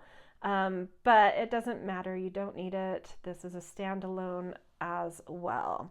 So I am taking themes from the book, though, in terms of looking at the universal theme of the year, which is re-envisioning our values. Because in subtle ways, we're kind of starting to break out of like a 19-year cycle where we've, constructed a new normal, and there's like the real established empire is now, solid, but there's some hairline fractures in this year, and some subtle ways will start to kind of shatter some of that. 2027, I think the real shattering will come, but like the troops are organizing, humanity, the masses, the common people are starting to, bubble up with new things. Anyway, so my theme, re-envisioning our values, kind of as the broader picture, but we want to do some general theme cards for you to give a little more nuance specifically to your year's theme, and then we'll do some tarot cards that go through each stage of the solar year's hero's journey, that I, in my own version, is 12 steps to go with the 12 zodiacal seasons. Sorry, that was said weird. Zodiacal seasons. Okay, so to start with some overall themes, you have your Pluto card, and I'm going to pick a fairy tale card as well to kind of give like find like a little bit of a story going on here. So forest is what came out, and I'm going to read from the guidebook for this one. The unconscious, in-betweenness, overcoming. That's so interesting because Pluto is like a very, it's connected to like psyche and the unconscious in certain ways and the hidden. Okay, so with every step forward, the gloom grows thicker. A twig snaps, the sound of wild, hungry things come from the tree shadows. There are many ways to lose one's way so far from home, a twisted route, a forking trail, but every quest must pass through the woods. No one who enters the forest emerges unchanged. Mind the path. And I think in the Celtic myths, I don't know a lot of them super well, but I do know some, a lot of general things about them. And there is this thing where it's like, there's always like I think it's a buck or an elk or something that always gets the protagonist to chase them into the forest, and that kind of starts that myth or that journey. And so it is kind of like the entrance into the unknown world, and Pluto is a planet of transformation, of uprooting the hidden things, of getting into the unconscious. On this card it says, I actually didn't know this about Pluto, but I read the little guidebook's small description about Pluto before starting your reading, and I guess an 11-year-old girl named Pluto, based on the, it's a Roman version of Greek Hades, but she named Pluto for the god of the underworld because he had a helmet that kept him invisible. And Pluto is like the last planet we found. It's the furthest out one we really track in astrology. There are some others that we sometimes use that are a little further, but that's where the youth comes in, which is interesting. I'm not really sure I want to tie youth into Pluto, but maybe the rebirth aspect is like a rebirth kind of brings you back into a youthfulness or something. I don't know. Anyway, I'm stretching there. And the unpredictability was in it because Pluto doesn't orbit the sun on the same plane Earth does. It's a little bit askew, and so it feels erratic to us or unpredictable a bit. So it is, like, in many ways, it's a little bit hidden. It's a little bit out on the fringe. It's in, the unconscious. So I feel like the merging of Forest and Pluto is really pointing towards working with psyche and unconscious and those things that are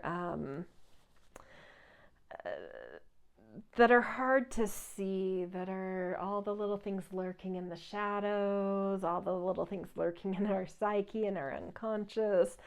So a very mysterious year. I feel like you're taking this year's energy around re-envisioning values, like really, like you guys might be the pile people drawn here are like a little more intense and scorpionic. Maybe you have deep Pluto in your own chart, and it's like you don't just change to change because it's a trend or because you're bored of something. Like you like you need to know what's way, way, way below the surface. Like nothing surfaced is interesting to you. And if that doesn't resonate, like for some reason this year, surface things are not where you're at. Like you are digging into things. And that might reveal some, it might bring some rebirths. It might reveal some things that were unexpected and unpredictable. It may take you into unpredictable scenarios where it's hard to know what's going to happen because it's like that new, magical dark forest that you don't know what's lurking where. And so it is unpredictable, and it is in this liminal space, drawing some cards for the universal theme of this year. There was some threshold energy, and that is the same thing as in-betweenness. We're between one world and another for sure this year. That feels accurate to me. Aspects of the old world are kind of like we're done with, but what's coming with the new world isn't quite wired in yet. And so there is this kind of in-betweenness going on. And I think you're taking this opportunity to be like, well, I'm going to mine what's in this in-betweenness. What do we need to know about that old construct? What are the traumas we still need to uproot? What are the hidden power channels that still need to be understood? What is the horror and the terror and the fear that's still not been mined and understood, that if we don't understand it, we could carry forward with us? So you're like, no, I'm not just going to shatter this because this construct doesn't work for me anymore and it's done and it's brittle and I'm bored of it, or it's harsh on people. It's like we can't just move on because it's time to move on. We need to know what unseen things we might be taking forward with us because we didn't know we needed to break it. Like you're like, we're not ready to fully break it yet. Let's mine this in between this, to know what we will carry forward, to understand what we need to leave and what we need to bring forward. Let's like get into it, man. Okay, so now we're gonna do along some more general cards. I want to see how your yin and yang half are functioning this year. So I'm using like a seaside oracle for your yin energy. What's your yin energy about this year? And a crystal oracle for your yang, because I kind of see the feminine as more of that watery, changeable, kind of ephemeral sort of energy, and I see the yang as more of that constant, rock hard kind of thing. So let's see what your yin, your intuitive, changeable nature is like up to this year. What's its objective? What's going on with it? Where's it at? We've got Queen Conch, divinity, resonance, communication. I love seeing that because it's sort of like, people who do deep dives and do deep investigations, if they don't communicate what they've seen, whether it's because of fear of what they've found and speaking out, or fear if people will even listen or understand, a lot of investigations can go unshared, right? Or maybe they just never get the attention. But you have a conch this year. You have a voice. Our yin side is about autonomy and finding the courage and to use our voice and to own our voice. And your yin side is coming out strong. It's like, no, I have a voice and I'm amplifying it this year. I need to communicate in a way that's resonant, in a way that reaches people, because it's speaking to them on their level. I'm going to harmonize my message and the things I have to say so people can hear it. I'm not interested in just shouting out into the void because I have something big to share. Like I'm going to find a way to share this where people are at so that it's heard, so it resonates, you know? So that's very mature and cool. Like, you guys are very powerful. Jeez. I wouldn't want to come up against you with something if there were like I don't know, if you were like an attorney in a dispute, I wouldn't want you on the other side. Okay, let's get what's your masculine side up to? What's your yang side up to this year? Lingbi, I don't even know what that means. Well, obviously it's some kind of crystal. Contemplation, intellect, evocation. I mean, you're just in deep this year. Your yang side that's more reasoned and logical and constant and reaching and willing to be seen is really thinking things through. Like,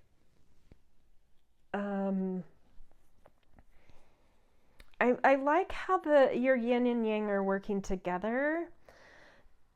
That yin side of you, that intuitive side of you, is like interested in connecting things and sharing things in a resonant way.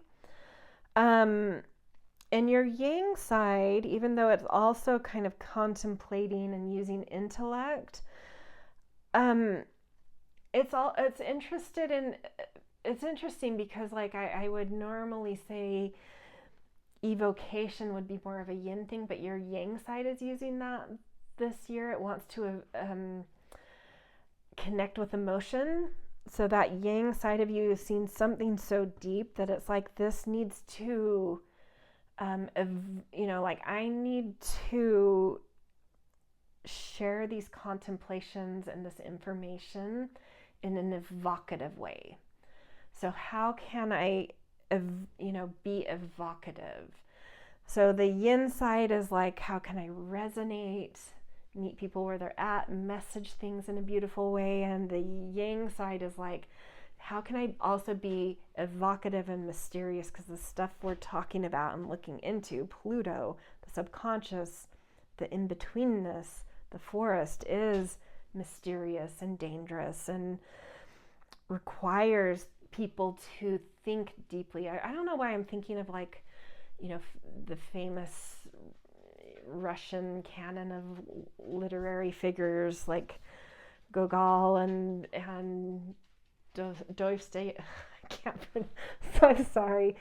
I say them correctly in my head, I promise, but then when I go to say it, I know it comes like, because you don't say it out loud that often. Dostoevsky and what's the other big one? Anyway, it doesn't matter. But I'm thinking of these, like, the literature they wrote, the fiction they wrote made you think about things. They wanted you to contemplate bigger things, the spirituality and the morality and the suffering, and like, so there's something your yang kind of intellect, your focused, reasoned side is kind of digging at, that's like really powerful, but it's like you have to understand this in an evocative way, and maybe that needs to be through story or through something that touches a deeper place, through spirituality, through story, not just through information. So you are like, it's like you're digging into life, you're digging into the underworld and the unconscious and the hidden channels of things and power constructs and traumas that need to be dealt with before we really move on to a new night, you know, like really break into the new journey. But you're very interested in getting this through to people, in broadly disseminating this information in a way that connects not just as information, but as something that makes you think, you know. So that might be through story or specific specialized messaging, something special here. So yeah, like really, I don't know. You guys are of a breed that is quite impactful, I think. Okay, the last big picture cards I want to do are, we already have one for this. I'm using the Mushroom Oracle and the Flower Oracle. I relate mushrooms to my own association to Sagittarius season. I won't go into all my reasons, but like a very obvious one is like, that's when I always see mushrooms at my parents' that season. It's very wet and it's still kind of autumny. And, you know, mushrooms, you could say, tap into broadening our perspective. Certain ones you take at least. They really do like wire our, you know, help wire our brains and open our brains a little. And that's what Sagittarius season is also about, is like the concepts and the perspectives and broadening our vision. So I'm using the Mushroom Oracle to see what is your guiding star, what is your belief this year, your perspective, your guiding, you know, what is the guiding star you have. And then the Flower Oracle, I relate to Gemini season. It's when flowers are in, like most, you know, like an abundance of flowers at least are in full bloom. And it's that birds and bees season of like, what are you connecting? What are you gathering? What are you busy doing this year? What is the information and the connection and the things you're weaving together in those little, you know, micro moves versus macro moves? Okay, so a mushroom one already fell out. So what's like your guiding star this year? And we have mycelium, which is actually like those underground, I think, fungal networks, which kind of connects to me like sort of like the flower season. Collaboration, reciprocity, exchange.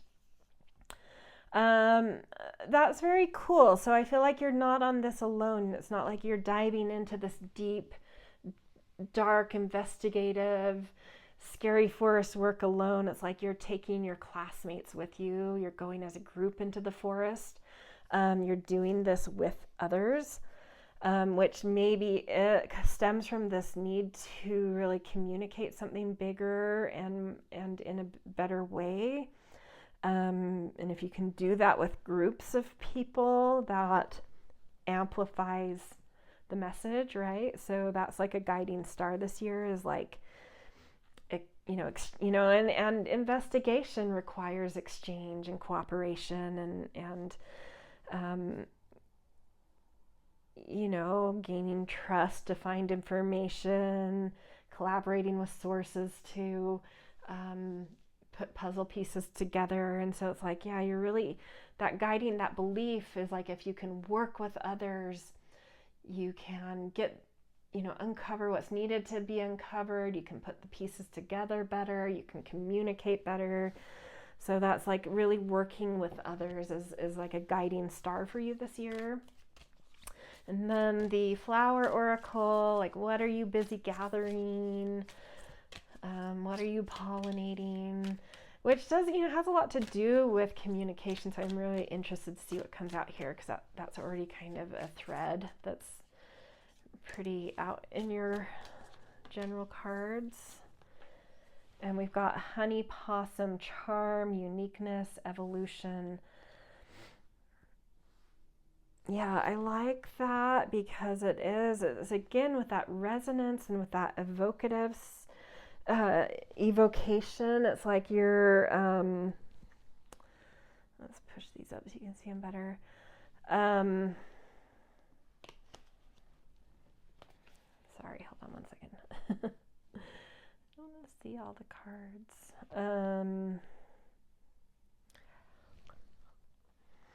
it's sort of like, you know, that honey versus vinegar is what gets better results. And so it's like, how can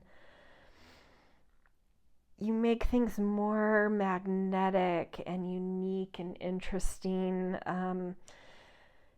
Because if I can get the more people that can tune in to what I'm discovering and these unconscious things that are unraveling and the puzzle pieces that are being put together, the more we can evolve correctly instead of just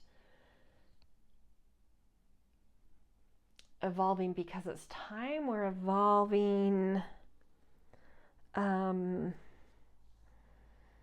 profoundly, right? We're evolving with our feet under us, with the shadows worked through. But that work is hard, and that work isn't very attractive sometimes. And so how can I weave all the things I'm doing? How can I weave all the little connections and information with charm and with uniqueness for the purpose of evolution done right, kind of thing? And you may discover things that evolve your life, the life of people you're with, your community, or the broader world through how the things you can uncover through charm. You may discover things you wouldn't have had you not used a little bit of charm in your day-to-day, a little bit of I don't know, just color and flirtation and being a bit out of the box because it's interesting, and attractive. Yeah, so I don't know, it's very, I think you have a good strategy for what this year is about and what you want out of it. Like, I think you kind of like, I don't know why I feel like some of you, maybe not everyone, some of you might be psychic and it's like you already see this, like what you're supposed to do. Because this strategy is so cohesive and already like clear. It's strange. Yeah, it's like already like, it's almost like you already see what the end thing is, what's needed. And so it's like allowed you to put together a strategy that is so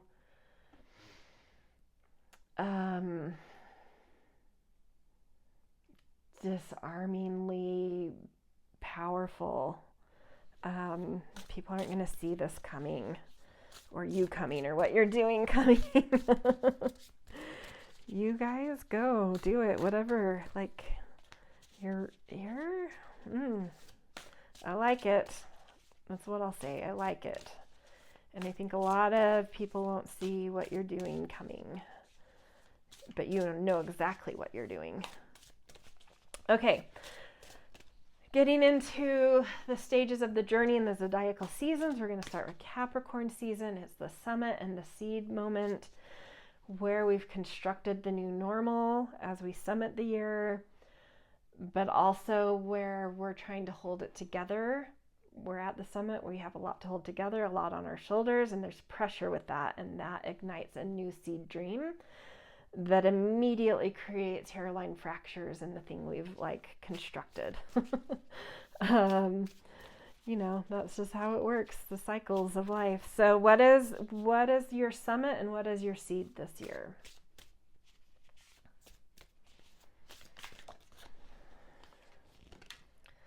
The Chariot. You have achieved a sense of forward momentum, alignment. This really connects into what I was feeling here, where it's like you kind of know what you want.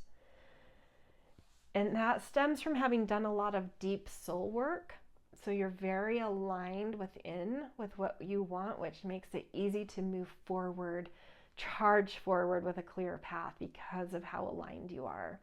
So that's what you've manifested, is like a really strong, clear soul-connected alignment, which is creating a really open, clear path for forward trajectory.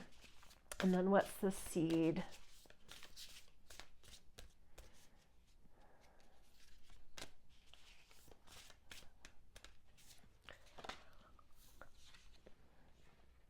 Ooh, 9 of Swords.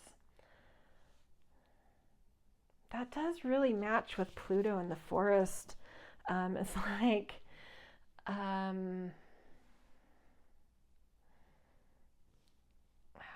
do I put this in words? I have a lot of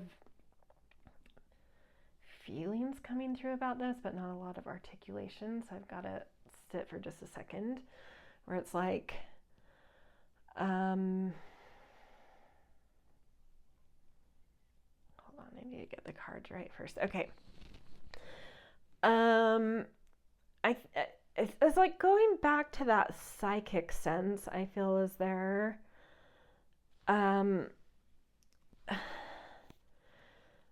There's something you're seeing about the future or about a coming cycle, or like the threshold we're in, that's giving you nightmares, that's keeping you up at night. And I think it's what I'm going to plug back into what I said earlier. I think it has to do with like everyone is trying to charge forward or hold on to what we had, and we're not mining this threshold moment. And it's like keeping you up at night because you're like, we really need to be digging in right now to the things we need to dismantle. And it's not about keeping our world, some semblance of a normal world together, or just smashing it and changing everything and building a new world. Like, we need, like, why has no one seen that, like, this is the exact perfect time that we need to, like, where the fractures are is exactly where the misalignments are. And if we don't investigate what those misalignments are, we could very well rebuild in this new 19-year cycle with the same misalignments and have to learn the same lessons over again and have these same unconscious hidden power threads and traumas running through the DNA of what we build. And so can everyone just stop, and instead of holding together or moving forward, go down and dig? Can we dig and mine this liminal space? This threshold year needs mining.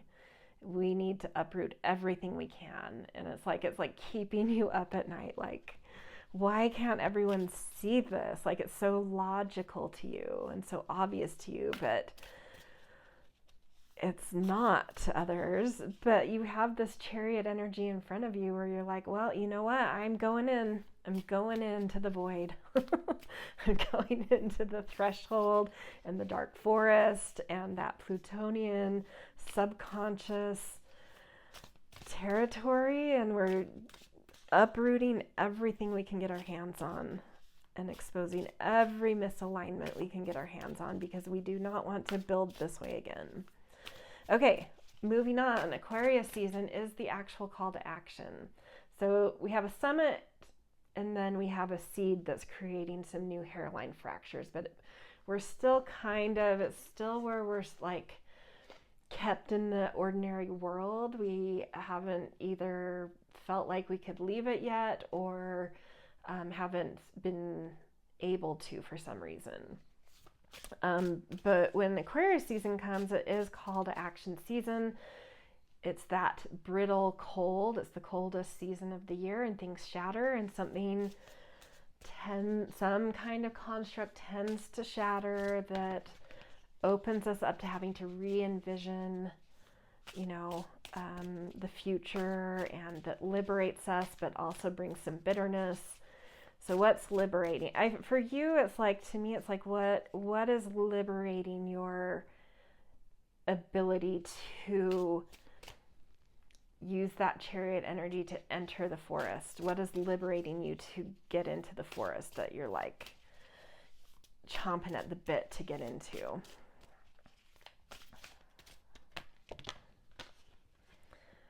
The Hierophant Interesting. It's like you're being given permission.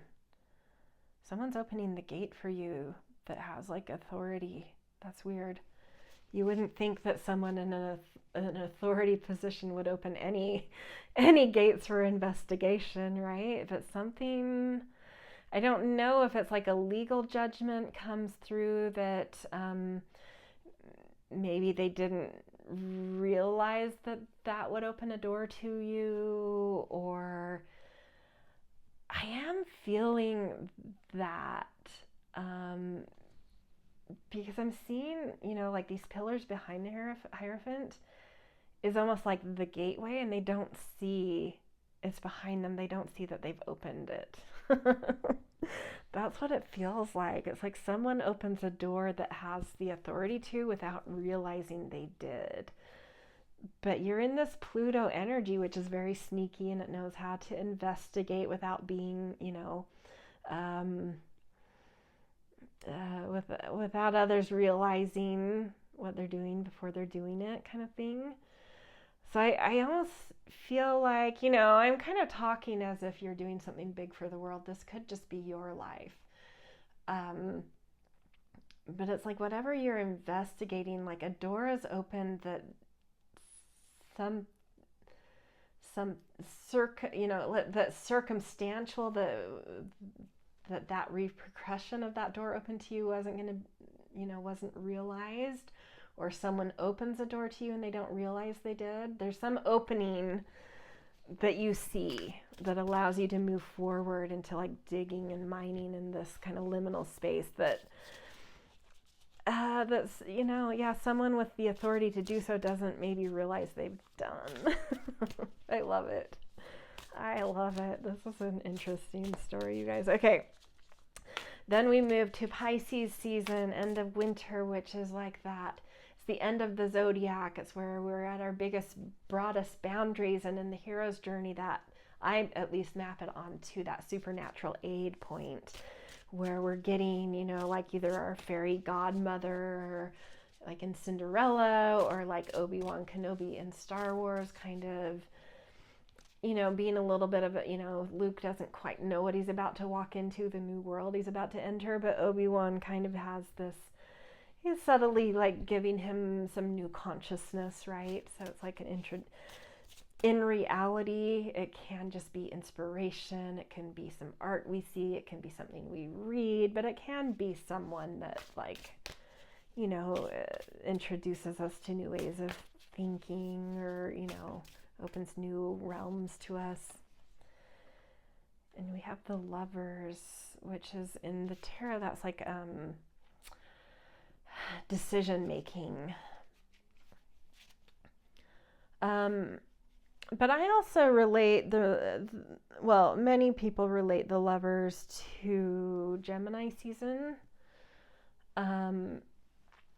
which in my perspective, I don't know how many other astrologers hold this perspective, but it's like the teenage years to me, where you're trying to, like you're a bit lost in trying to figure out where you belong, and you can get really fixated on others, that it's more about that they're maybe showing a version of you that you've either disowned or haven't seen in yourself yet, and so you're kind of like magnetized and get fixated by different people, or wanting to belong certain places, but it's really just a reflection of your own, like something with one of your multi-dimensional sides that needs integration.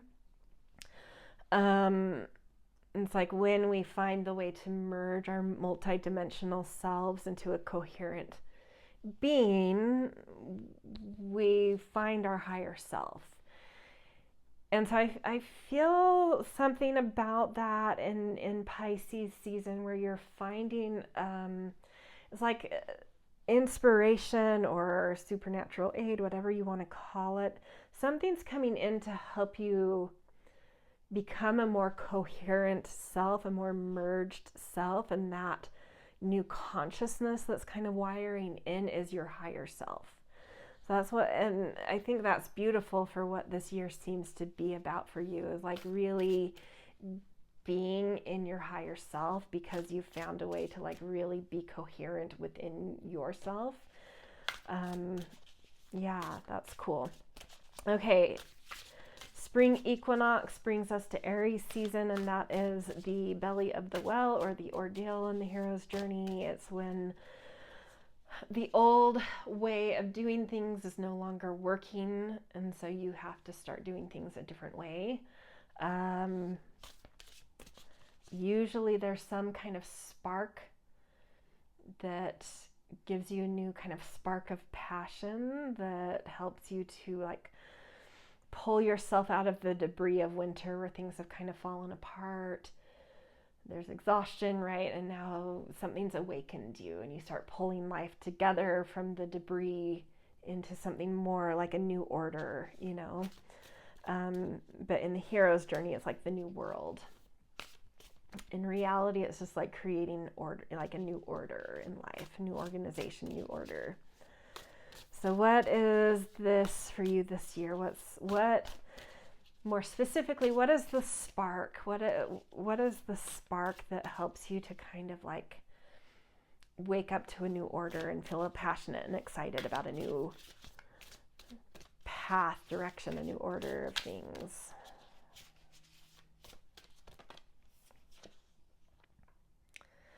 Page of Swords. Ideas, new information, new ideas, but your mind is alive with possibility. There's, I feel like because this is like investigation and re-envisioning values, it's like like some kind of information has come to you that's opened up a whole new layer of possibility and ideas. And so it's like your mind feels fresh, your mind feels alive, and like there's so many ways I could take this investigation or my probing or understanding the subconscious or the unconscious. Like there's just something really unlocks a whole new world of understanding, like mentally understanding things, or unlocks a whole world of ideas. Whether it's like how you're investigating or how you're re-envisioning your values or how you're mining that threshold area. Then we get to Taurus season, and that is the road of trials. It's where we battle our little dragons, you know, like the stakes are climbing a little bit, but it's like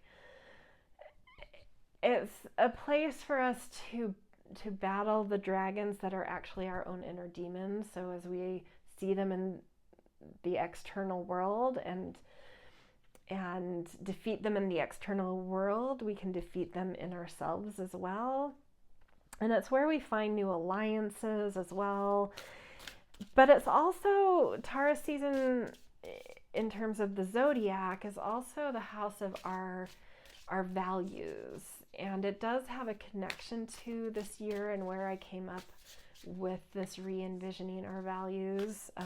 My book would go a little deeper into that. I won't expand because that would take a long time. But there is this stage, Taurus season is kind of an important one this year. Because there is something, you know, around our values that's renewing, re-envisioning.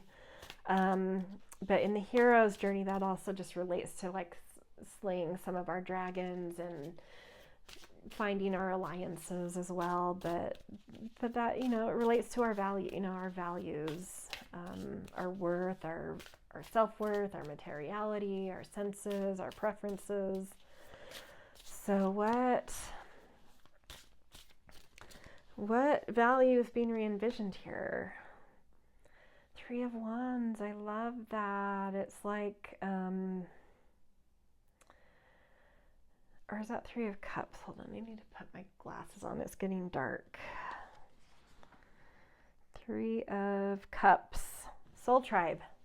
Oh, I love it. it's like you're defeating any kind of like narratives around belonging and community, and you're really finding new value, re-envisioning the value of soul tribe, of working with others. And we saw that with that mycelium. It's like there's something important about working with others, and there's some new values really coming in around that for you. There's something you're really starting to value in a new way and in an exciting way, and I think it's really going to enliven something for you and bring a lot of feeling of connection, feeling connection as valuable. Okay, and then we move to Gemini season, which in the hero's journey is like meeting the goddess. It's temptation and seduction and getting off the path that we're supposed to be on. But like going back to the Lover's card, I kind of talked about this earlier. It's also where we're our most external. We're trying to find our identity, which is really us trying to merge our, find pathways to tie our multidimensional self into something that's more unified. But it's when we are our most external. It's when the sun, that thing that, I think of the moon as more of that internal world, and the sun showing us our external world. So the sun is growing into its strongest point during Gemini season. It's gaining strength and it's going towards its strongest point.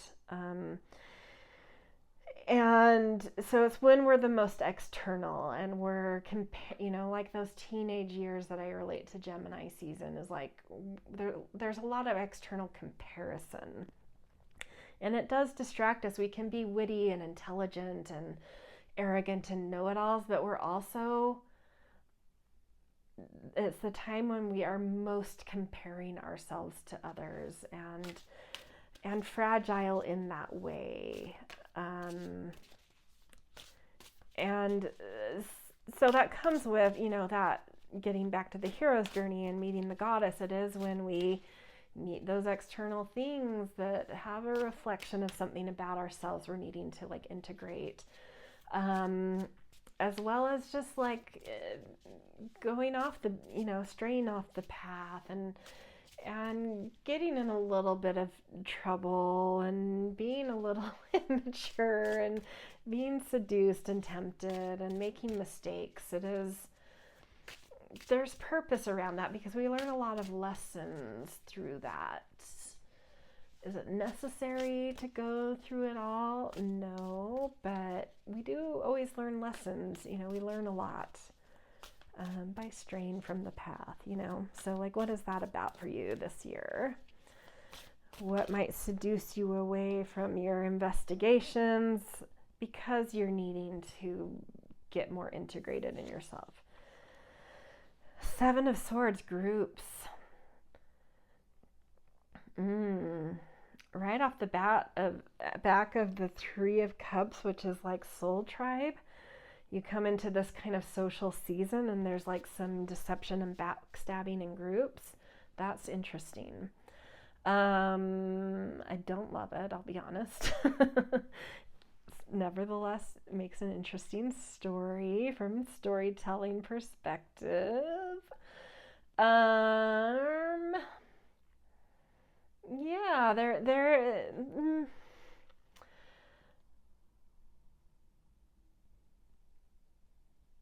watch for mask slips.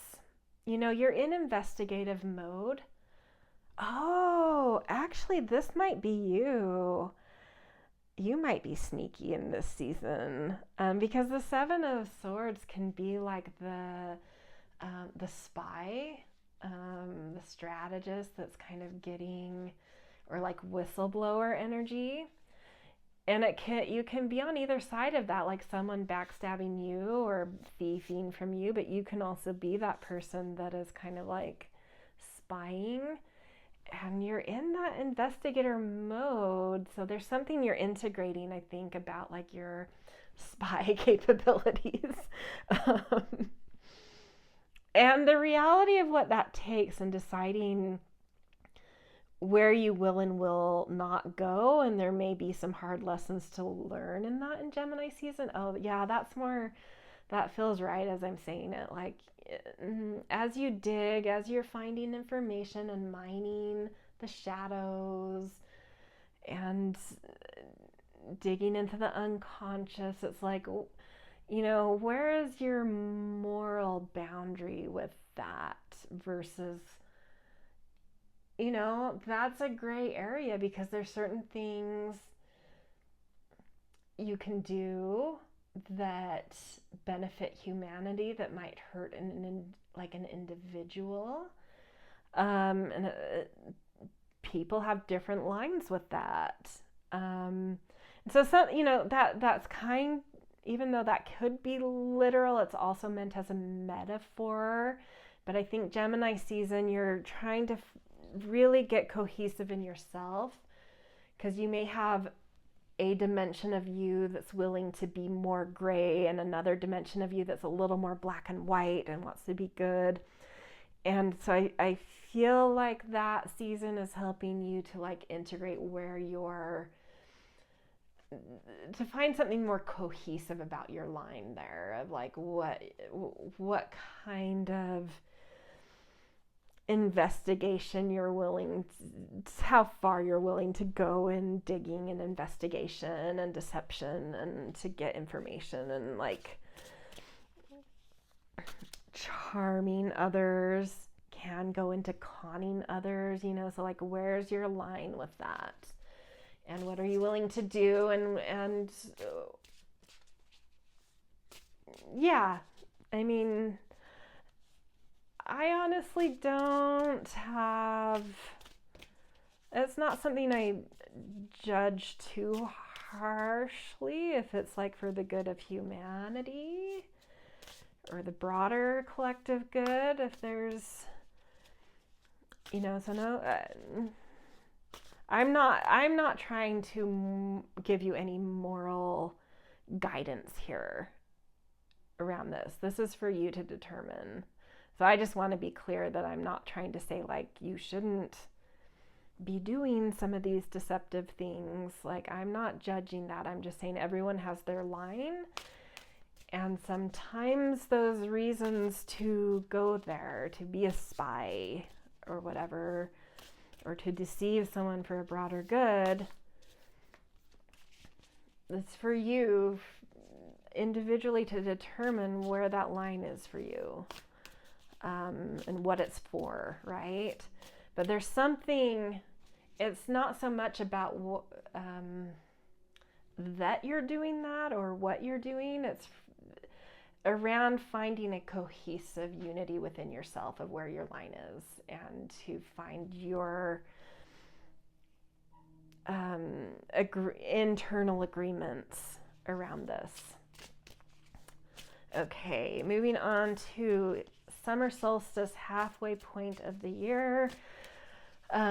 Cancer season, summer, and this is atonement with the father or standing up to the stepmother, kind of the same thing, standing up to that thing that's had control over you, or an authority figure. It's what it really is finding your own ground and deciding to be an adult and to find what it is you stand on and stand for and build for yourself, and where you don't have to rely on someone else's control or someone else's, or being dependent in some way. It's like, where do you find your own feet, your own ground, so that you can confront that and become your own adult, right?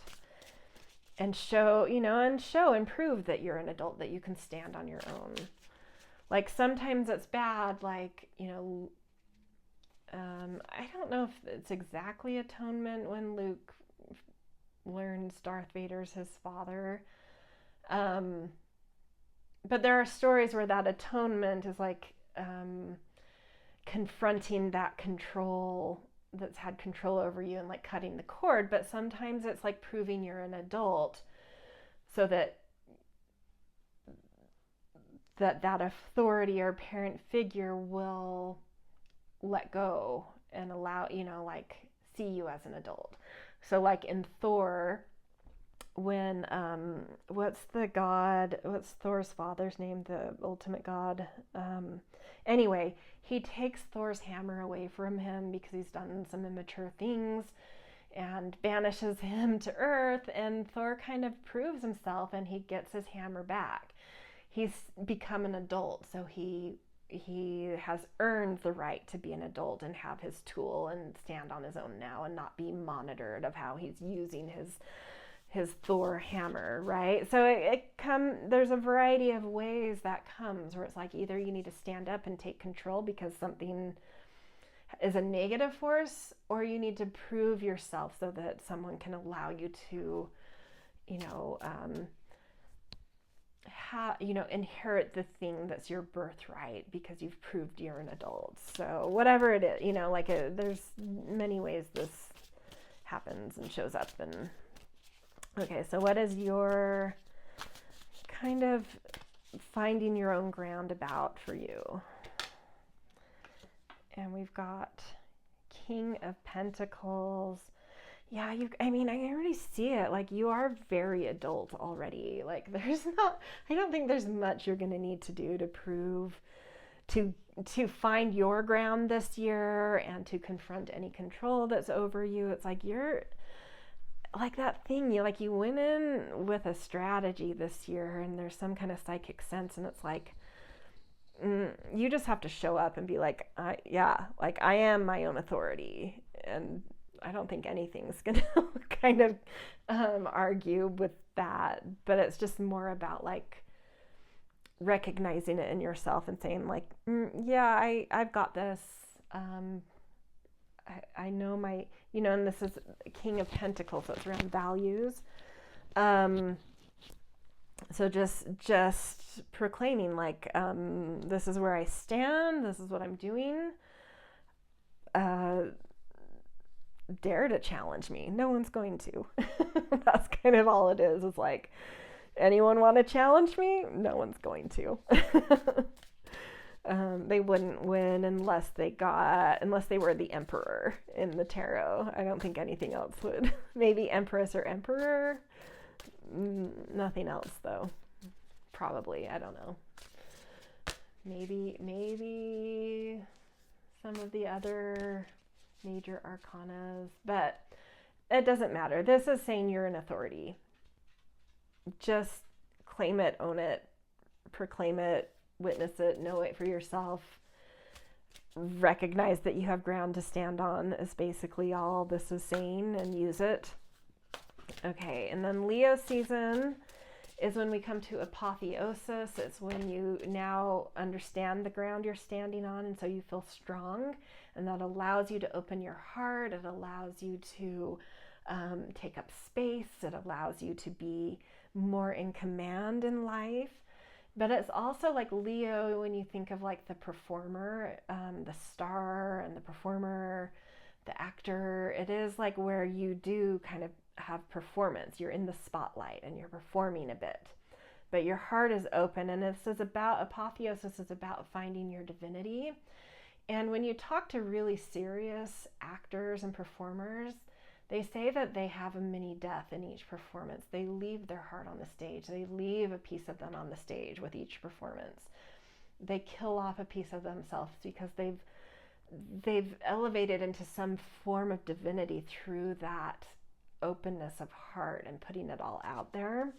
And so it's like, what is that divinity you're tapping into this year, in this year's journey? Six of Swords, moving to new, smoother shores. I love that. That's beautiful. Like coming to this conclusion that things don't have to be stormy, that you don't have to live in a storm, especially coming from all of this, like the forest and the subconscious and Pluto. There's also something I think you recognize at this point in Leo where it's like, I don't always have to live in the storm. I don't I can choose to live a more peaceful existence in certain ways. And I feel like there's something more divine you're seeing in yourself that's saying like, I've earned that, or there's something I can do from that place as well that's still powerful. Just as powerful as mining the secrets and the hidden and the subconscious. There's also something to be said for being in the full light and leading from that place of light.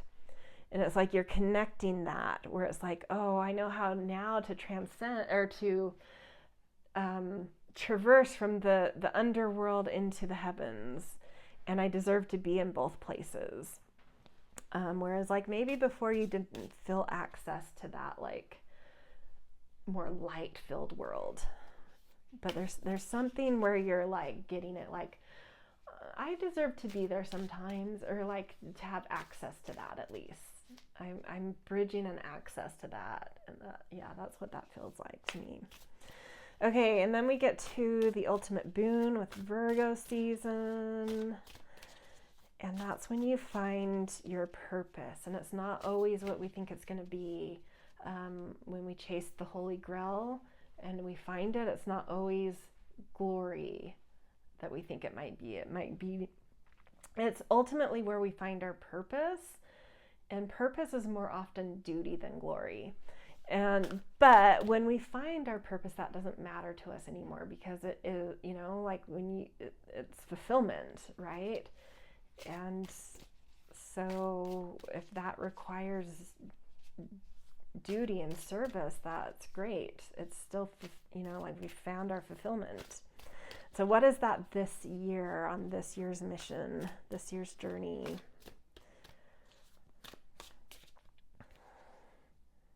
Ace of Wands. That's interesting. Was it Pile?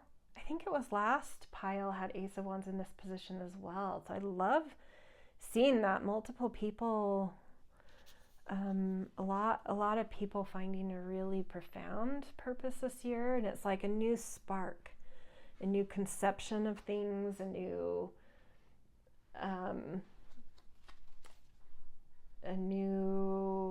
vision, a new creativity, a new heart opening, but something new, something powerful, something potentially creative, or at least exciting. Hold on one second. I'm going to turn the light on, my overhead light. I like natural light better, but it's getting dark. Amy, go get dinner.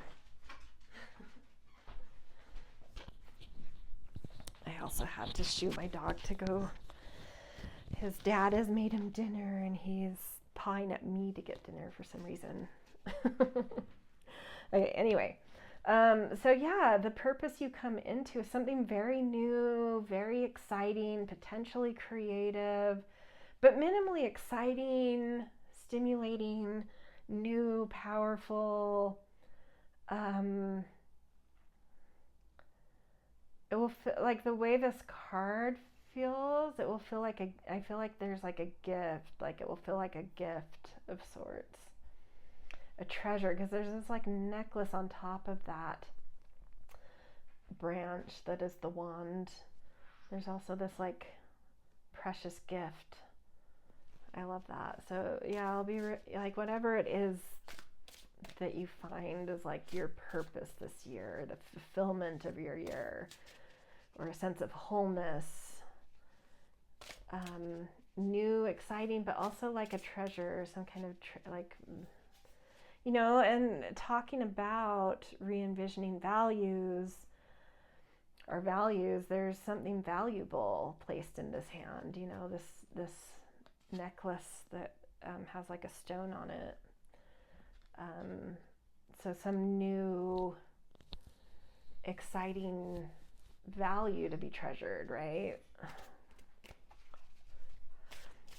Okay, Libra season and autumn equinox brings us to the magic flight. We can hold on really tight at when we find our purpose and not want to share it, because we don't know that people will get it. We don't know that it will be exchanged right. It's when we have to let go. Like Virgo season and the ultimate boon is when we come into our wholeness. And autumn asks us to start moving into more communal and cooperative territory.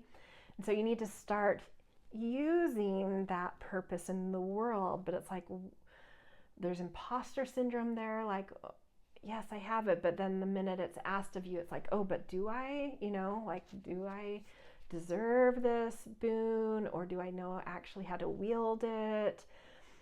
But also these questions of like, well, what will the exchange be? Will people use it the way it's intended? Will it be valued the way I think it should be valued? There's this negotiation and exchange, but in the hero's journey, it's called magic flight, because in like myth, sometimes that's portrayed as like we've stolen our boon from something, like a dragon or a creature, and now there's the chase, and that's the magic flight. You're being chased. But that represents with Leo or with Libra season and autumn and more communal territory that need these tests that need to come out to make you integrate, to prove to yourself that you know how to use your purpose and to actually use it, be tested in using it and integrate it.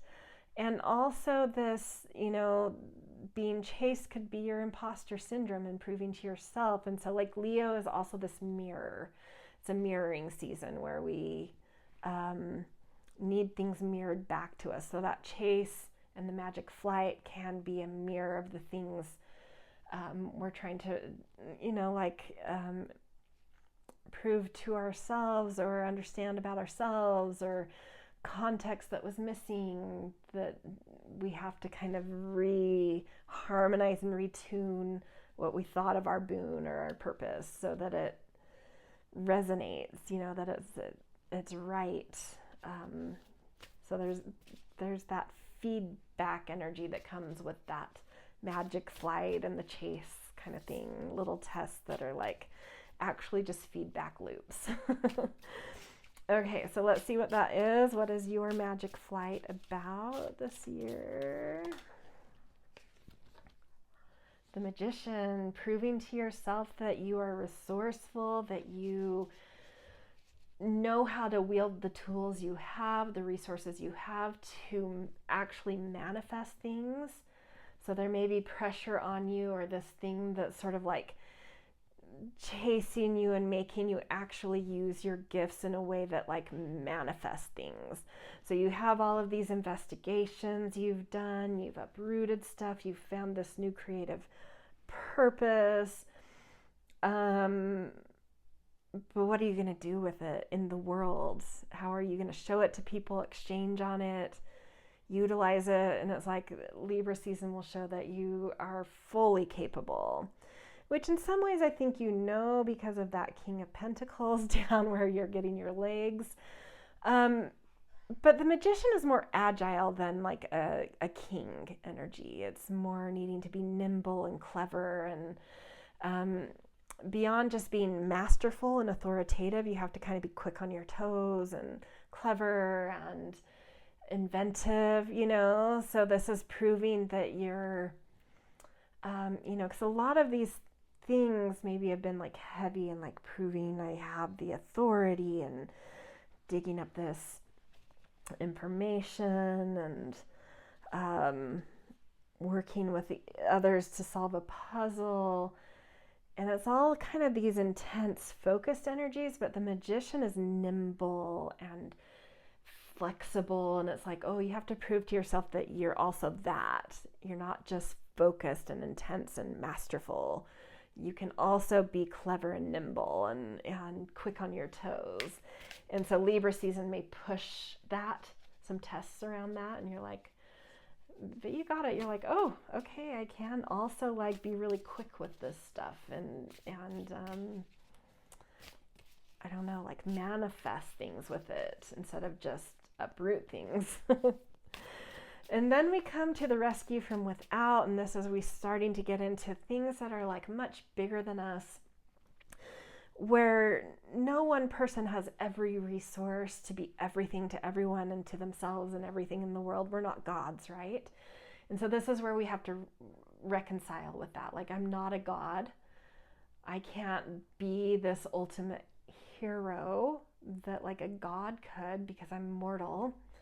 And so there are certain things that I can't be the hero in, and that have to be a collaborative effort, or that I need help with.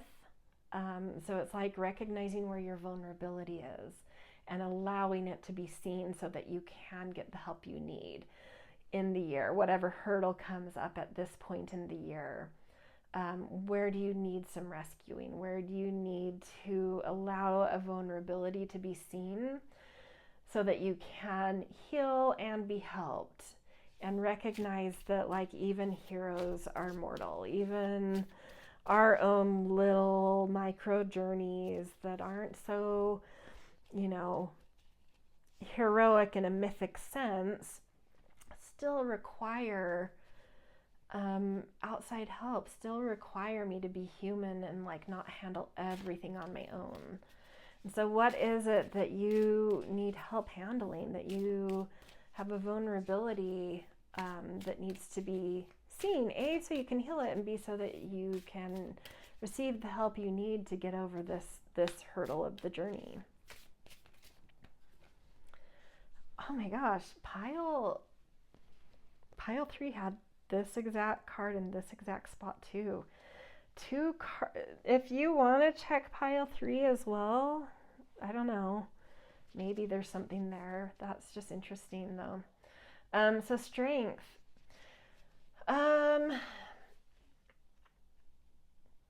This one feels different though from pile 3, the way it's, both, even though it's the same, 2 cards are in the same position, their interpretation is feeling very different in the context of your bigger picture. To me, this feels like you've been, like the nature of Pluto is like intensity, and you have to have stamina, and transformation takes, like it takes, it's like you're trudging through, right? To focus so hard, to dig so deep. It's exhausting work. And so I feel like by the time you get to Sagittarius season, it's sort of like I have the thing that transforms life, my life for humanity, that illuminates the thing I'm trying to communicate, that like I've done that strong work, I've uprooted what needs to be uprooted, but I don't know how to lift it into the world. I don't know if I have any more stamina in me to get to that final step. And so it's allowing that vulnerability to be seen, of like, I'm running on empty kind of energy. And finding someone who has the strength to keep you propped up, or to, like Scorpio season where this falls is about shared resources. Like it's like you need resources other people have, whether that's financial, informational, whatever, psychological. There's something where it's like your cup is empty, your strength has been depleted. It's hard to admit because you're so close to revealing the uprooting, the secrets of the magic forest, the things that created misalignments in the last construction of the empire. And it's like I'm there, but I'm falling apart now, whether that's, some kind of resources. And it's like you need to admit it to yourself first, and then to ask for help second, of someone who there's a rescue from without that has the kind of strength or the resource you need, that they are willing to share. And it might feel like a gold mine to them as well, because it's like you've done something important and something transformative and something potent and powerful and mysterious. And it's like, and this person's like, all I have to do is invest $1 million. Like, you did all the work. I have endless funds. What's $1 million to me? I mean, I'm just making whatever up. Or I have access to the New York Times, and look at, you did all this work. All I have to do is make the connection. Whereas, like, to you, that's everything. It's the link in the chain you can't do. You can't muster energy or a resource to figure out how to link that chain, and someone's like, oh, I got you, you know. But you have to be vulnerable first to say, like, I don't know how to get to this step that's so needed, you know. I don't have the strength, I don't have the steam to even like come up with a strategy for how to do this. But yeah, there's help from without available, someone who has the resource you need, the strength you are missing right now because you're kind of depleted at this point. Sagittarius season is the balanced, in my version of the hero's journey anyway, it's the balanced world. This is where it's like you've been on the journey and it's now time to, like, you're in those final steps, trudging up, like, you know, if you've been on a long arduous hike and it's like the last mile of it is always, you know, like, let's say it's a 20-mile hike and the last mile before you reach the summit, at least like I guess that mile before you reach the summit of the hike. The way down is always easier, but like that summiting point is always like, can I do it? Like, a mile is still a long way and I might just need to turn around. Like, I can't, you know, and it's like that. Do you have the determination to get there? Those last trudging steps to the summit. There's another way I also interpret it.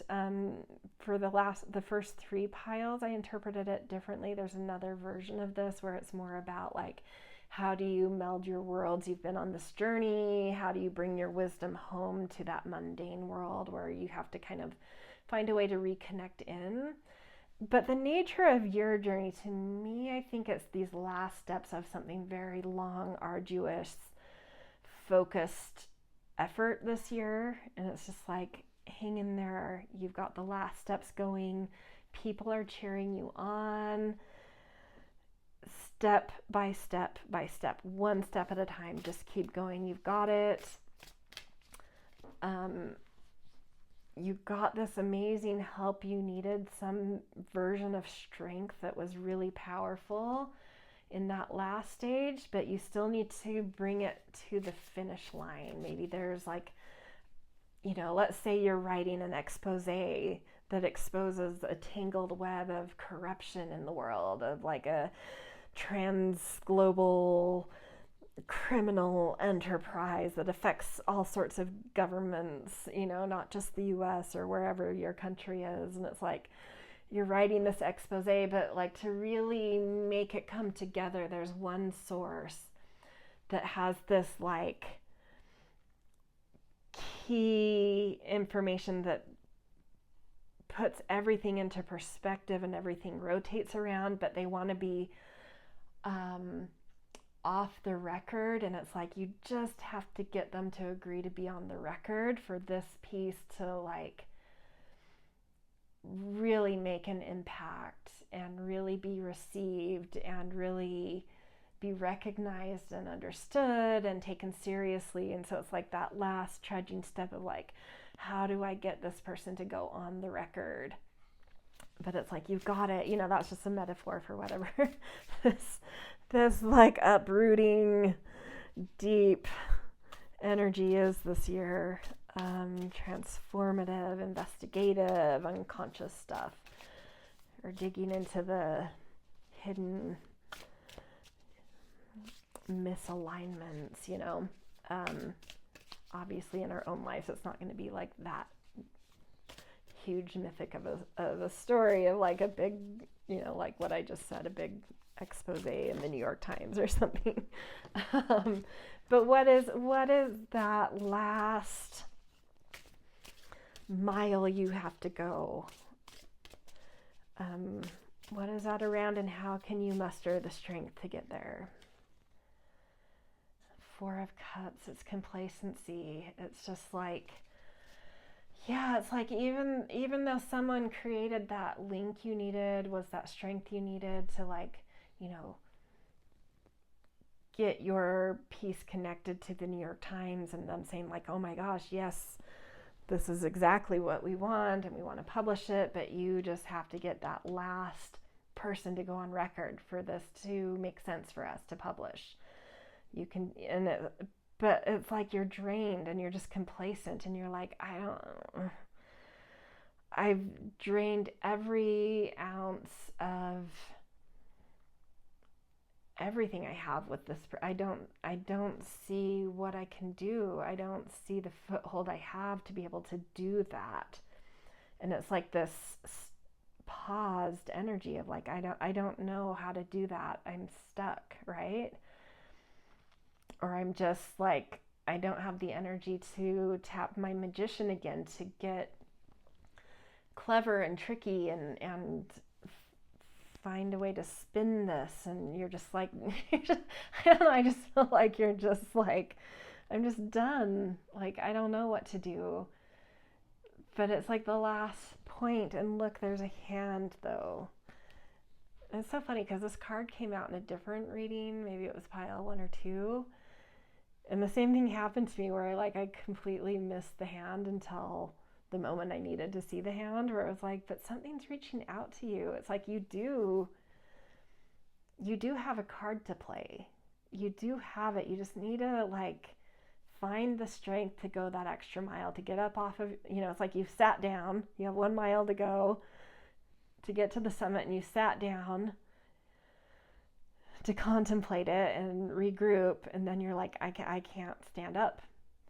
But there's a hand reaching out, and there's you have a card to play, and there's a hand reaching out to pull you up. And it's just like, just take a breath and do it. It's there. The pieces you need, the card you have to play, the hand that's there to help you, it is all there. You just have to stand up. It sounds silly at this point. Like, all you have to do is stand up and like do the thing that's already there in front of you. But it's big, right? Like, in that scenario, let's just like continue with that, like a big expose that's thrusting you in the spotlight too. And that's shedding light on things you've had to do that were maybe, maybe hurtful to others when they realize what you did.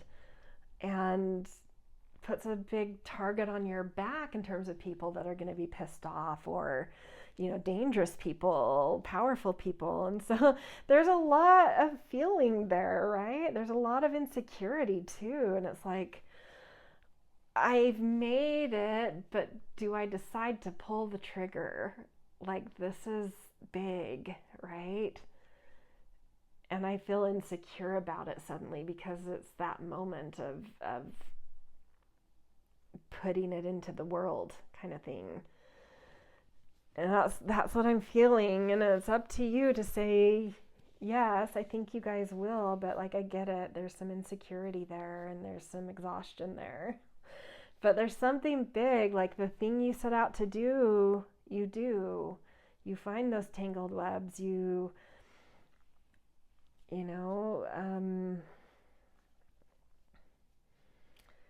that Ace of Wands back at that boon, you find that clarity of sight, like tying it back into the broader theme. That's like, you find the through line and the way everything's woven together that you're trying to understand, that you were trying to puzzle together. The puzzle, like, you complete the puzzle piece here. You see the clarity of it, but then in autumn, it's like, how do I, put this into the world and get to the finish line kind of thing? And what do I need from others to do that? And how am I tested in terms of like holding my own in this bigger world of power and secrets and, that kind of stuff. It's interesting. Anyway, that is that. We're going to do a couple of oracle cards before we send you off on your way into your underworld journey, Plutonian dark forest journey. Okay, so a goddess card is Irene Peace. Oh, I love that. There is no need to worry, as everything will work out beautifully. This card shows up anytime things feel in chaos for me and a bit tumultuous, and it's her saying like everything is going to work out beautifully. So to me, this is a goddess coming to you, Irene, coming saying like, even though things seem stormy, tumultuous, the things you're getting into are by nature tumultuous and stormy, like everything's going to work out beautifully. I got you. Okay, divine feather message. Starling, now is the time to get out into the world and connect in authentic ways. Yeah, we see you working with people. Where was it? Yeah, the mycelium, this 3 of Cups. It's like you need to work with others to make this happen. There's collaboration going on. And so this is just like that, that nudge to like get out and connect with others. There are other people that have different puzzle pieces to what you're doing, and you need to get out and find them and work together to like put together whatever is happening that you're trying to dig into, that you're trying to understand, that you're mining in this liminal space. Get out there and find those puzzle pieces, find the other people digging at the same things, find people that have puzzle pieces you need, that kind of thing. Get out into the world. Go forage. Okay, last card. I've been doing this for a few years because the first time I did it, like the synchronicities and further depth it brought were so profound that I tried it the next year and the same thing. So I'm continuing on with like ending with a Kuan Yin Oracle card with this more kind of like deep spiritual message as our final card. And this year in the pile 1 through 3, I felt that too. They were just like really spot on and just picking up on the threads that were there and taking it, giving like some spiritual depth to it. So let's see. I feel like this one wants to come out. Gates of Heaven. That just looks very gates to the underworld to me, like very Pluto, but okay, let's see. Card 12.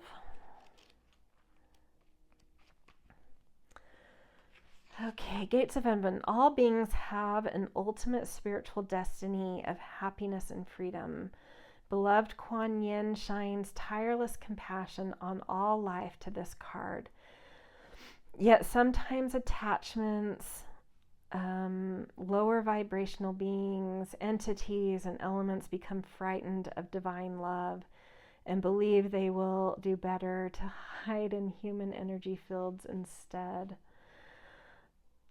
I feel like that's what you're trying to find, those like lower vibrations that are hiding, This blocks progress towards liberation, and you see that, you feel that on an energetic level, like, yeah, it is time to liberate from the old construct, but we can't do that well until we find those hidden lower vibrations and like understand where they're hiding, This blocks progress towards liberation, where human beings and lower vibrational beings can pass through the gates of heaven into peace, bliss, and homecoming to the spiritual source of all life.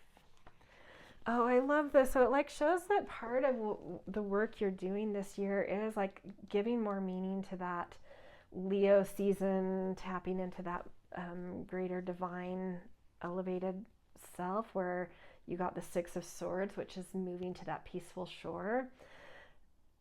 This is showing me that it's like like more and more as you get through the year, you're finding where those stormy lower vibrations were hiding that were creating tumultuous things and lower energies and dense things. And it's like, not only for yourself were you, not only did you find those for yourself to be able to liberate to light and love and compassion and like the gates to move on to those calmer shores, the gates of heaven, but you're doing it, at least a lot of you, I feel here. It doesn't have to be every single one of you, but a lot of you, I feel here, are like, this mission is for humanity. Yeah, the cherry on top is like, it affects your own life and it allows you to see where those denser energies were hiding in your own life and being. But you're doing it like on a broader level, even if you just do it in your own, microcosm. Anytime you raise your own vibration, it can create a ripple effect. But I do feel like a lot of people coming here are doing this on a broader scale for humanity and for your community or something you're digging into. And it's like clearing the path to the gates of heaven, not just for you, but for the next cycle of building for humanity. It's like really helping to illuminate where those denser things were hidden. So very cool. And again, it just adds a new, like another deeper spiritual level to this all. So that's so cool. All right, that's where I'm going to leave you guys. Happy 2026. Good luck on these journeys. I hope some of you get the book and follow along. My intention is to come back each season, so you may not see a lot from me between, just time-wise. It's hard to find time right now to do these, but my intention is to come back at each stage, so at the start of each zodiac season, and mine each stage a little deeper. Also, one little hint I've been saying in the other piles, and this is, I promise it's not like me trying to, drive engagement, although it is a cherry on top and that's great. But it's just like a tip I use, is like when especially in year ahead readings, because they're for like a broad span of time, if there's one I really connect with that I'm like, wow, I love that reading and that's for a whole year and I want to kind of like listen to it a few times throughout the year, for me, when I save readings, they kind of get lost because as a creator, I have a lot of playlists, and so like I forget where I've put them, and it's easier for me to remember like, oh, year ahead, and it was, like who's, one of the popular readers I'm sure everyone taps into, like Kino or Gem Goddess, I know that I want to go back to my 2026 reading a couple times in the year if I loved it. And so like I will obviously give my love, like, great, thank you, great reading, but I will put the pile, I'll be like pile 3. And so that when I go back and I know like, oh, I remember loving that person's year ahead reading, and I can just go into the comments and I see which pile I picked because I commented it. So that's a way to help you if you want to come back and listen to this throughout the year. Comment the pile you had. That helps you to recall which one you chose when you come back. Or if, for you, maybe you don't have a lot of playlists and saved readings, so it's easy for you to just save it. Either way, but that's just one trick I use. Anyway, this is where I'm going to leave you guys. Hopefully I will see you in subsequent seasons. Good luck. You guys have like the, of the readings, like the assignment of the year is on you guys. Like you're lifting a heavy load this year, but like you've got it. I don't see it being that hard for you until like those last micro steps of the year. But it's so like, I don't know. I just think you're already, the people who come here are already strong, smart, probably psychic in some ways, and doing some really, really deep, thoughtful work. So yeah, thank you. So, all right, I will see you guys later.